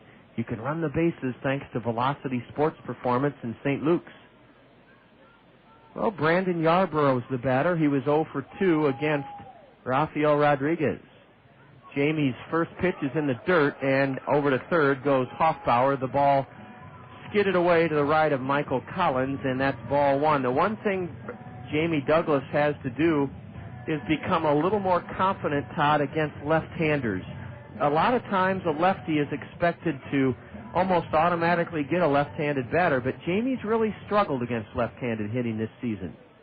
Yes, he has, John, and it's just a mental issue. It should also be noted that Jamie, who normally wears number 23, for some reason tonight is wearing number 15.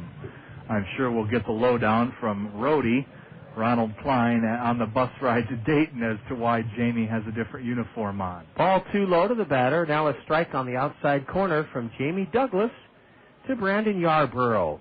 Jamie wild pitched Jarrett Hoffbauer to third, and that forces the Kernel infield to come in for the play at the plate. Douglas is set. Jamie's 2-1. In the dirt, ball 3 to Brandon Yarborough. 5-3 swing. We're in the bottom of the 6th inning, second game of a twin bill. Todd, you noted something going on in the Kernel bullpen. Well, Jason Ramos, the utility infielder, has donned the shin guards, chest protector, and mask, and is walking his way out casually to the bullpen, glancing over his shoulder to check out the action. And ball 4 is high to the left-handed batter. First and third, 1 out for Wes Swackhammer. He's another left-handed batter. Let's see if Jamie Douglas can get a strikeout, pop-up, or double play to help the Kernels stay in this game. The Swinger trying to break it open, leading 5-3 here in the bottom of the sixth, rather. Michael Collins comes out in front of the plate and flashes a battery of signs to his infielders. Now the Kernels are at double play depth, except at the corners. Sandoval and Walston at third and first for the Kernels could come home if Swackhammer grounds it to one of those corner infielders. Jamie Douglas throws to first, and Brandon Yarborough's back safely. Richard Giannotti is pulled around into left center for this left-handed batter. Wes Swackhammer. John, this is pretty embarrassing, but There's a strike called. Will readily admit when I make a mistake, and I think you and I are both guilty in this. We're not used to seeing him work out of the... no. We're not used to seeing him work out of the bullpen. I am so sorry. Colonel fans, this is Nick Touchstone. I am so embarrassed for myself and for Nick's family. This is Nick Touchstone out of the Colonel bullpen, and Todd, I feel about as big as an ant right now. Nick Touchstone's delivery is a strike called. I am so sorry to the families of Jamie Douglas and Nick Touchstone that I got them confused. Yes, they're both tall lefties, and oh boy. Well, John, you weren't the only one that got him confused. But Todd, we should explain. We are not used to seeing him work out of the bullpen. He is working his way back from some tendonitis issues. Yes. And we have just become so accustomed to Jamie Douglas being the only left-hander in the Kernels bullpen. I feel so bad about that mistake. Here's a swing and a miss, and down on strikes goes Wes Swackhammer. So Nick Touchstone, who walked Brandon Yarborough, strikes out Swackhammer. And again, Todd and I really apologize, not only to the Douglas and Touchstone families who tune in faithfully on the Internet, but to all the Kernel fans for misidentifying Colonel lefty Nick Touchstone. Nick strikes out Wes Swackhammer, 2 gone here in the 6th inning. Now, let's see if Nick Touchstone can get Juan Lucena. Nick Touchstone did work a scoreless inning out of the Colonel bullpen, and I still have him in my stack of starting pitchers in my briefcase. So there you go, Todd. That's how used we are to seeing Nick Touchstone as a starter, not a reliever. But again, our sincere apologies. You talk about two fellas that should know better. Yeah, I mean, that's just John, and a minor error to Todd. I take the full brunt of the mistake. I'm very sorry. Touchstone's pitch is grounded to second. Down to get it, Billy Boyer, and he throws out the batter. How about Nick Touchstone? He keeps the Kernels right in this game after we had him painted as Jamie Douglas. In the 6th inning, the swing wastes a leadoff double, no runs, 1 hit. There were no Kernel errors, and Quad City leaves a pair. They've left 3. The Kernels need 2 to tie it and 3 to overtake the swing in this ball game. The Kernels won the first one 4-2, trail after 6 in the nightcap 5-3. You're enjoying Kernel baseball in the zone. Home. The very word brings us all a sense of comfort and stability. It's where families reacquaint and refresh at the end of each day. It's important to have our homes properly insured. See Tanya Sedlock, your professional Pekin insurance agent at Weidenhammer Andrews Agency, about homeowners insurance from Pekin. Providing you with ample home protection at a cost that fits your budget is Tanya Sedlock's area of expertise. You'll be glad you talked to Tanya about homeowners insurance from Pekin Insurance. She's at Weidenhammer Andrews Agency. There's a reason Dick Ramsey is the #1 home seller for the #1 real estate company, Skogman Realty. It's because Dick Ramsey works harder for you than anyone to make selling your home easy for you. Take Dick's one-of-a-kind home trade program. Buy one of Dick Ramsey's homes and Dick will buy yours. Dick Ramsey provides 2 other unparalleled services: a free 1-hour telephone loan approval and a free 1-hour telephone appraisal on your property. Dick Ramsey of Skogman Realty, the #1 home seller for the #1 real estate company. The Dan Patrick Show. Mark Schlereth from NFL Live, he brought some gifts to the table today. It's actually a DVD. He's sort of the Tom Amansky of offensive linemen. That's exactly what I am. Okay, you teach people how to cheat, hold, bite, kick, leg whip. These are. I made a series of DVDs in the off season. And, so did Paris Hilton. Right. Well, The Dan Patrick Show, weekdays on ESPN Radio.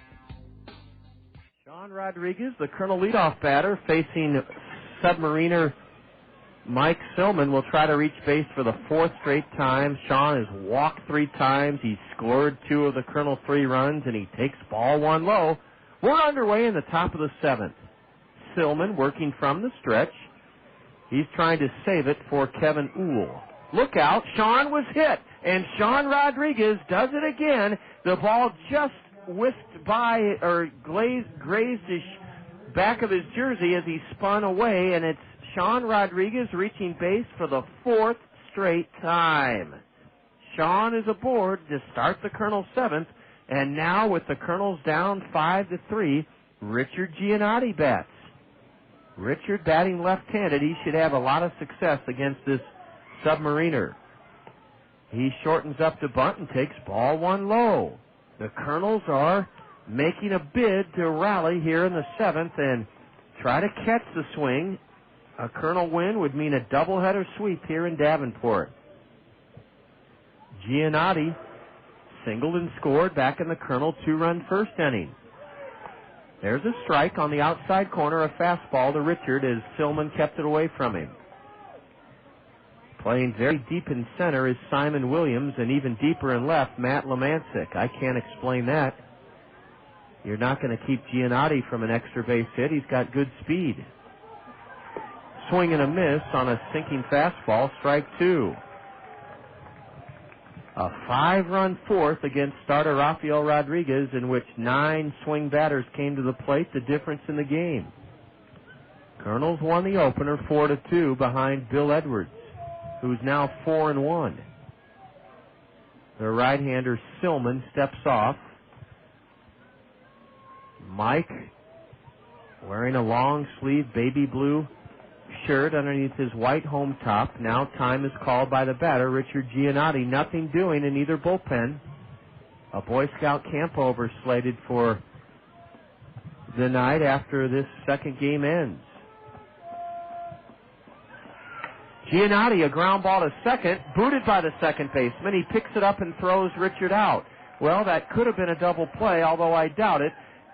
Jarrett Hoffbauer watched Rodriguez flash in front of him going to second, and then Jarrett recovered in time after dropping the ground ball, and he threw on to get Giannotti. The Colonels still have the tying run at the plate in the person of Freddie Sandoval. A base hit by Freddie would make it a 1-run game. It's 5-3 swing here in the top of the 7th.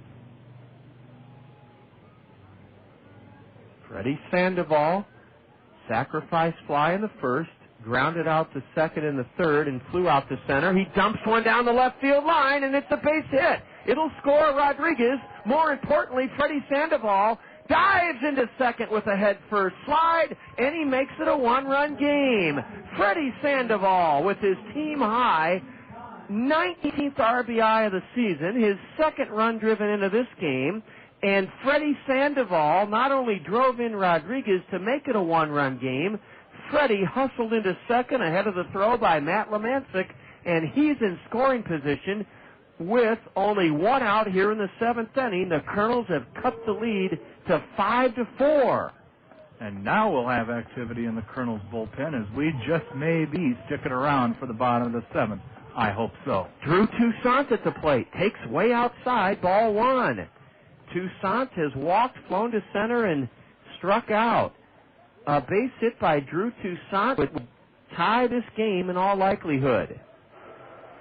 Boy, Freddie Sandoval, batting left-handed, went the other way and dropped it down the left field line. Matt Lemancic threw into second, but Freddie with a head-first torpedo slide beat that throw, and the Colonels are within a base hit, hopefully, of tying this game. I'm half tempted to use the binoculars on this one, John, but I can tell right away that that's T.J. Stanton warming up in the bullpen. T.J. hopes to pitch the bottom of the 7th. Drew Toussaint cuts on one and misses. Strike 1. It's 1-1 to Drew. If T.J. Stanton pitches the bottom of the 7th, it will mean the Colonels have tied the game here in the 7th or have taken the lead. Freddie Sandoval's at second base. With only 1 out, he's the tying run. Silman checks him and delivers outside. I The scoreboard says 1-1, so we'll trust that the count is 1 ball, 1 strike to Drew Toussaint. No, it is not. It was what I thought, 2-1. Some wishful thinking on the part of the swing scoreboard operator. The 2-1 to Drew. Instead, Silman spun and looked the runner back to second. Todd, you thrust your arms in the air like you thought he might have balked. Boy, that was a slow spin, but when you're a submariner, that's what happens. That's pretty deceptive. But luckily, Freddie was not caught. Freddie leads away at second. He's carrying the tying run. A pitch off the catcher's glove, and down to third. Over to third goes Sandoval. Ball 3 to Toussaint, and now the Kernels have the tying run at third with only one away here in the top of the seventh. They've ruled it a wild pitch. The catcher, Brandon Yarborough, stuck his glove out like he was going to backhand it. Nothing doing. It skipped off his mitt behind the plate, and Sandoval motored to third. Now with the infield in, Drew Toussaint ahead on the count, 3-1. Can he tie the game? Ball four. And it's first and third, 1 out for Aaron Peel. Peel has an RBI in this second game and a base hit. Aaron's 1 for 3, and now the Swing, playing at home, are at double play depth. Aaron Peel could tie this game with a fly ball. He could tie the game with a base hit. He could put the Kernels ahead with an extra base hit. 5-4 Swing, and the Kernels have runners at the corners with 1 out in the top of the seventh. Sandoval at third, Toussaint at first. Aaron Peel, a .273 batter, a right-handed hitter. A high pop foul over the Kernel first base dugout puts Silman ahead, the Submariner 0-1. The Kernels have scored a run here in the seventh inning and have the tying run at third with only 1 out. Go-ahead run at first in Drew Toussaint.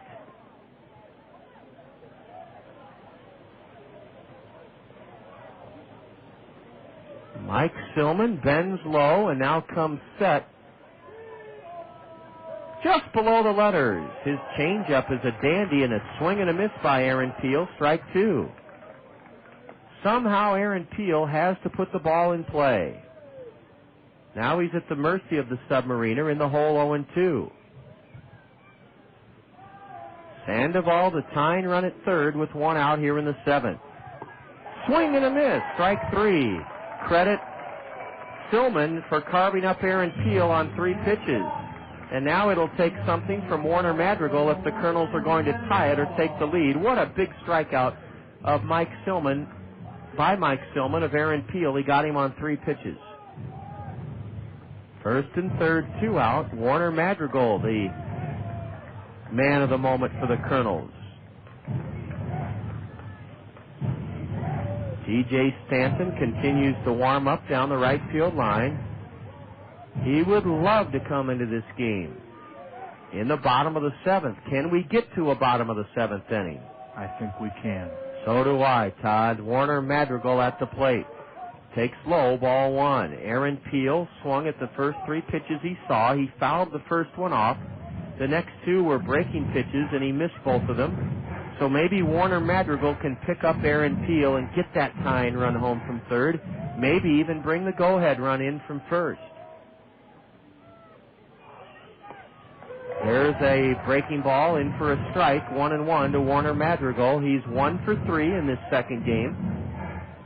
Madrigal steps out, takes a long look at manager Bobby Magallanes, flashing signs from beyond third. Warner on a 1-1 delivery. Takes it outside, and a good stop by Brandon Yarborough to prevent a wild pitch. Oh, brother, Warner's having a good at-bat, and I mean Yarborough just prevented the tying run from scoring on a terrific backhanded save of a pitch way low and outside.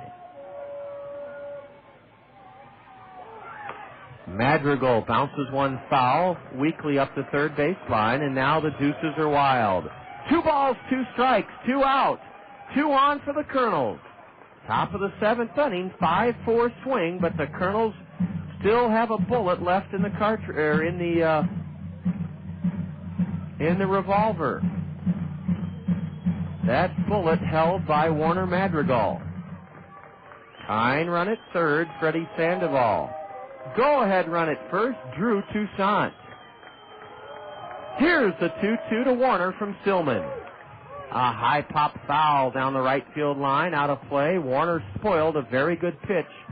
Man, Todd, that submarine delivery seems to break to right-handed batters about 1.5 feet, and it causes the right-handed batters to have to lean out over the plate to even make contact. And we all know Warner's struggles on balls that tail away down in the dirt, although he has looked better.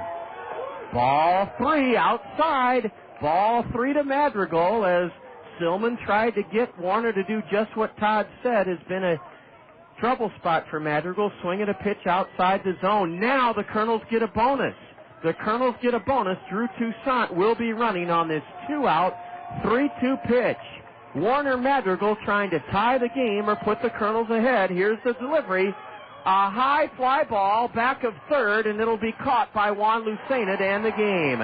Juan Lucena catches it in shallow left to end the game. Well, the Kernels did everything but tie it in the top of the seventh, but Stillman saves it for Kevin Uhl. In the seventh inning, the Kernels score 1 run on 1 hit, a hit batter, a walk. There were no swing errors. The Kernels leave a pair and stranded 7. Well, we had our chances, had the tying run at third with only 1 out, but Stillman struck out Peel and got Madrigal to pop to shallow left where the shortstop caught it. The Kernels split with the swing, winning 4-2 and losing 5-4. Totals, highlights, and more next on the Colonel Curtain Call. This is Colonel Baseball in the Zone. The Zone, ESPN Radio, 1600 AM. The Guide, your entertainment starting point. And your Coca-Cola Bottling Company invite you to choose the best lunch spot in CR.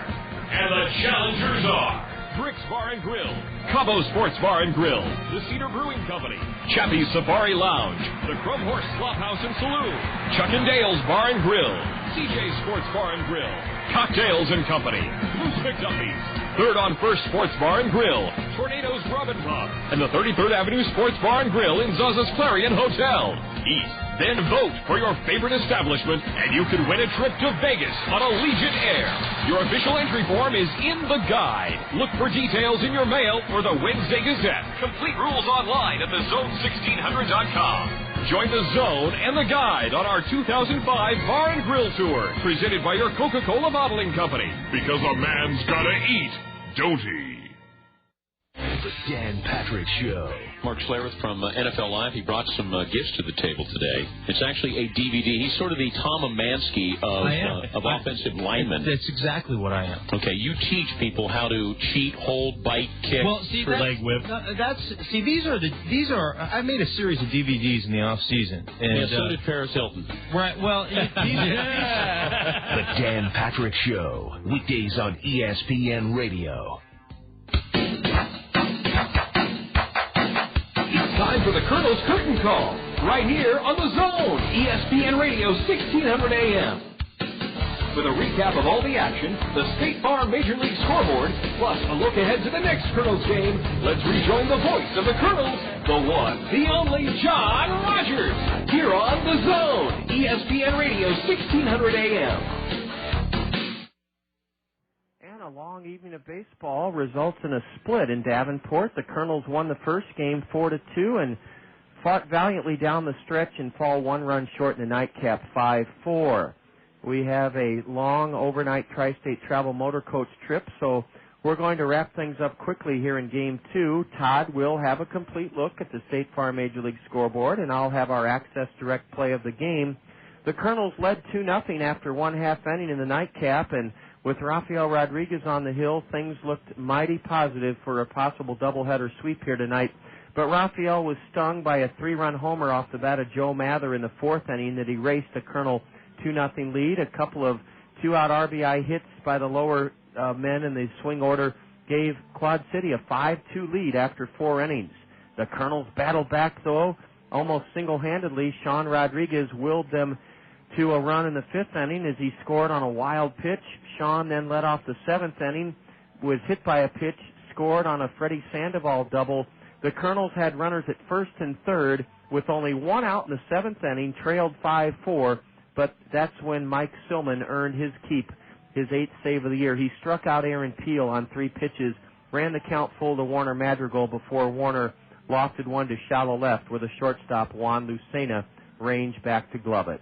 Final line score for Quad City. 5 runs, 5 hits, no errors. They left just 3 men on.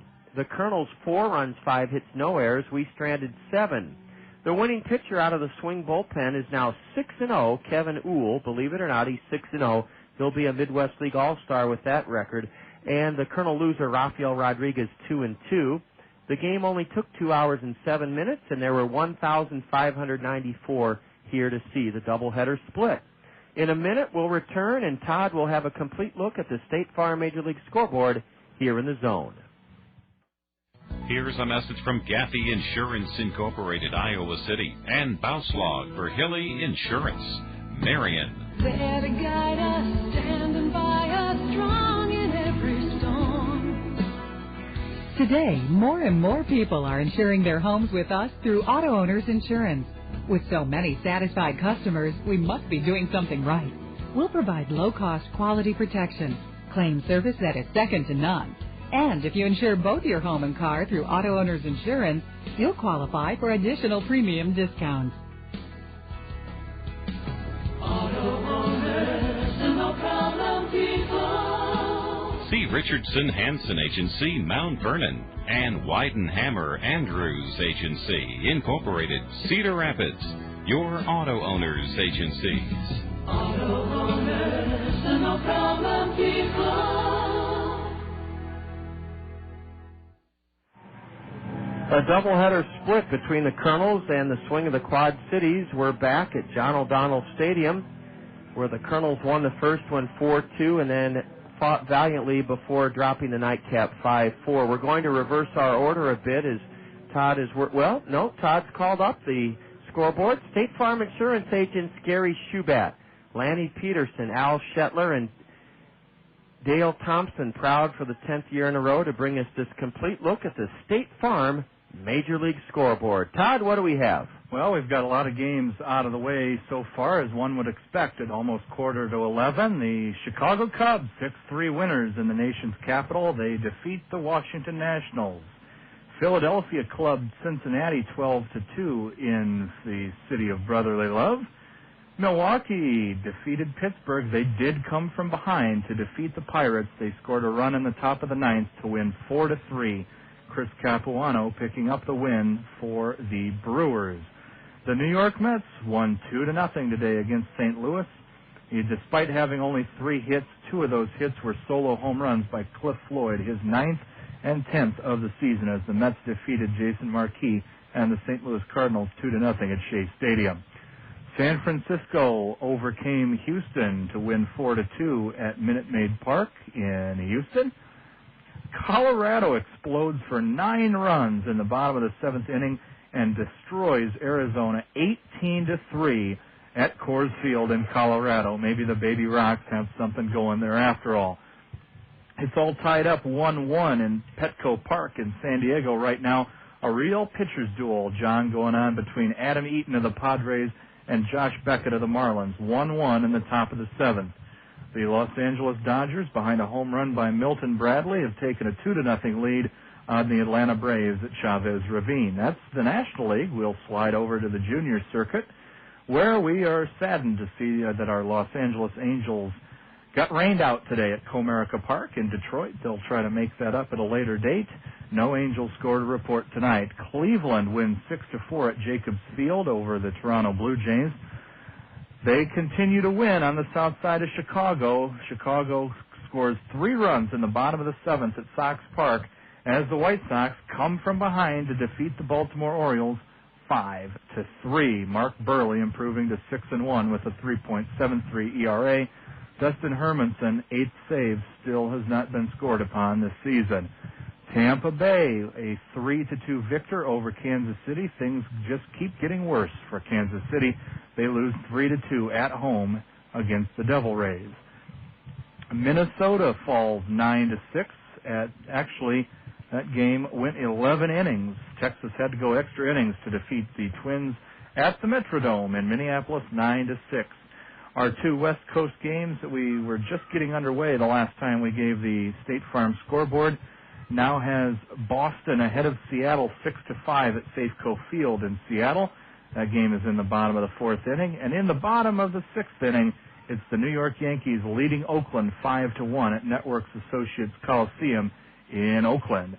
And that is a look at your State Farm Major League Scoreboard, brought to you by State Farm Insurance. Agents Gary Schubat, Lanny Peterson, Dale Thompson, and Al Shetler. The Kernels won the first of a doubleheader here tonight 4-2, and then dropped the nightcap 5-4. Next up on the Kernel Curtain Call, our Access Direct play of the game. This is Kernel Baseball in the Zone. It's Mike and Mike in the Morning on ESPN Radio, honoring the classics as only they can. Is there a Hall of Famer right now on the New England Patriots? Right now, if their career ended right now. I'll give you one. Hannah Vinatieri. Okay, that's two. Bill Belichick. You could put Belichick in right now. The list of coaches who've won 3 Super Bowls, you could count on one hand. Hold on, then. Go ahead. Bill Belichick has been considered a great NFL head coach since he's been with the Patriots. Right. He has 3 Super Bowls. Right. You want to put him in. Right. Tom Brady has 3 Super Bowls. Nah, that's not the same thing being a player as being a coach. Why? Because it's just not. Okay. That's me like telling Sidney because. I mean, it doesn't. No. So am I the only one to see a parallel here? You got outfield? Sure. Now let's field this thing. Why? I just thought I'd ask. Well, I just thought I'd tell you. Now tell me who's playing left field. Why? Because. Oh, he's center field. Bridging the gap between generations, it's Mike and Mike in the Morning. Weekdays on ESPN Radio. Welcome back to John O'Donnell Stadium, where we sure enjoyed bringing you some exciting, fun action here tonight. The Kernels played well in winning the first game 4-2 and fought hard before bowing to the swing 5-4 in the nightcap. Access Direct here in the on the Kernel Curtain Call is proud to bring you our Access Direct play of the game. Access Direct is undergoing a hiring initiative right now, and they encourage you to apply. They need team players at Access Direct. What do they have to offer? Well, how about an $8.50 starting hourly wage, 401k savings plan, medical, dental, and vision insurance, and perhaps most importantly, a fun, friendly atmosphere to work, casual dress code. To join Access Direct's team, call them at 261-0260 or log on and visit them at www.accdir.com. Our Access Direct play of the game took place in the top of the 7th inning. The Kernels trailed the swing 5-3. Sean Rodriguez reached base for the 4th straight time from his leadoff slot. He advanced to second on a Richard Giannotti ground ball out to second, and that brought up Freddie Sandoval. Here's our Access Direct play of the game. Freddie Sandoval, sacrifice fly in the first, grounded out to second in the third, and flew out to center. He dumps one down the left field line, and it's a base hit. It'll score Rodriguez. More importantly, Freddie Sandoval dives into second with a head-first slide, and he makes it a one-run game.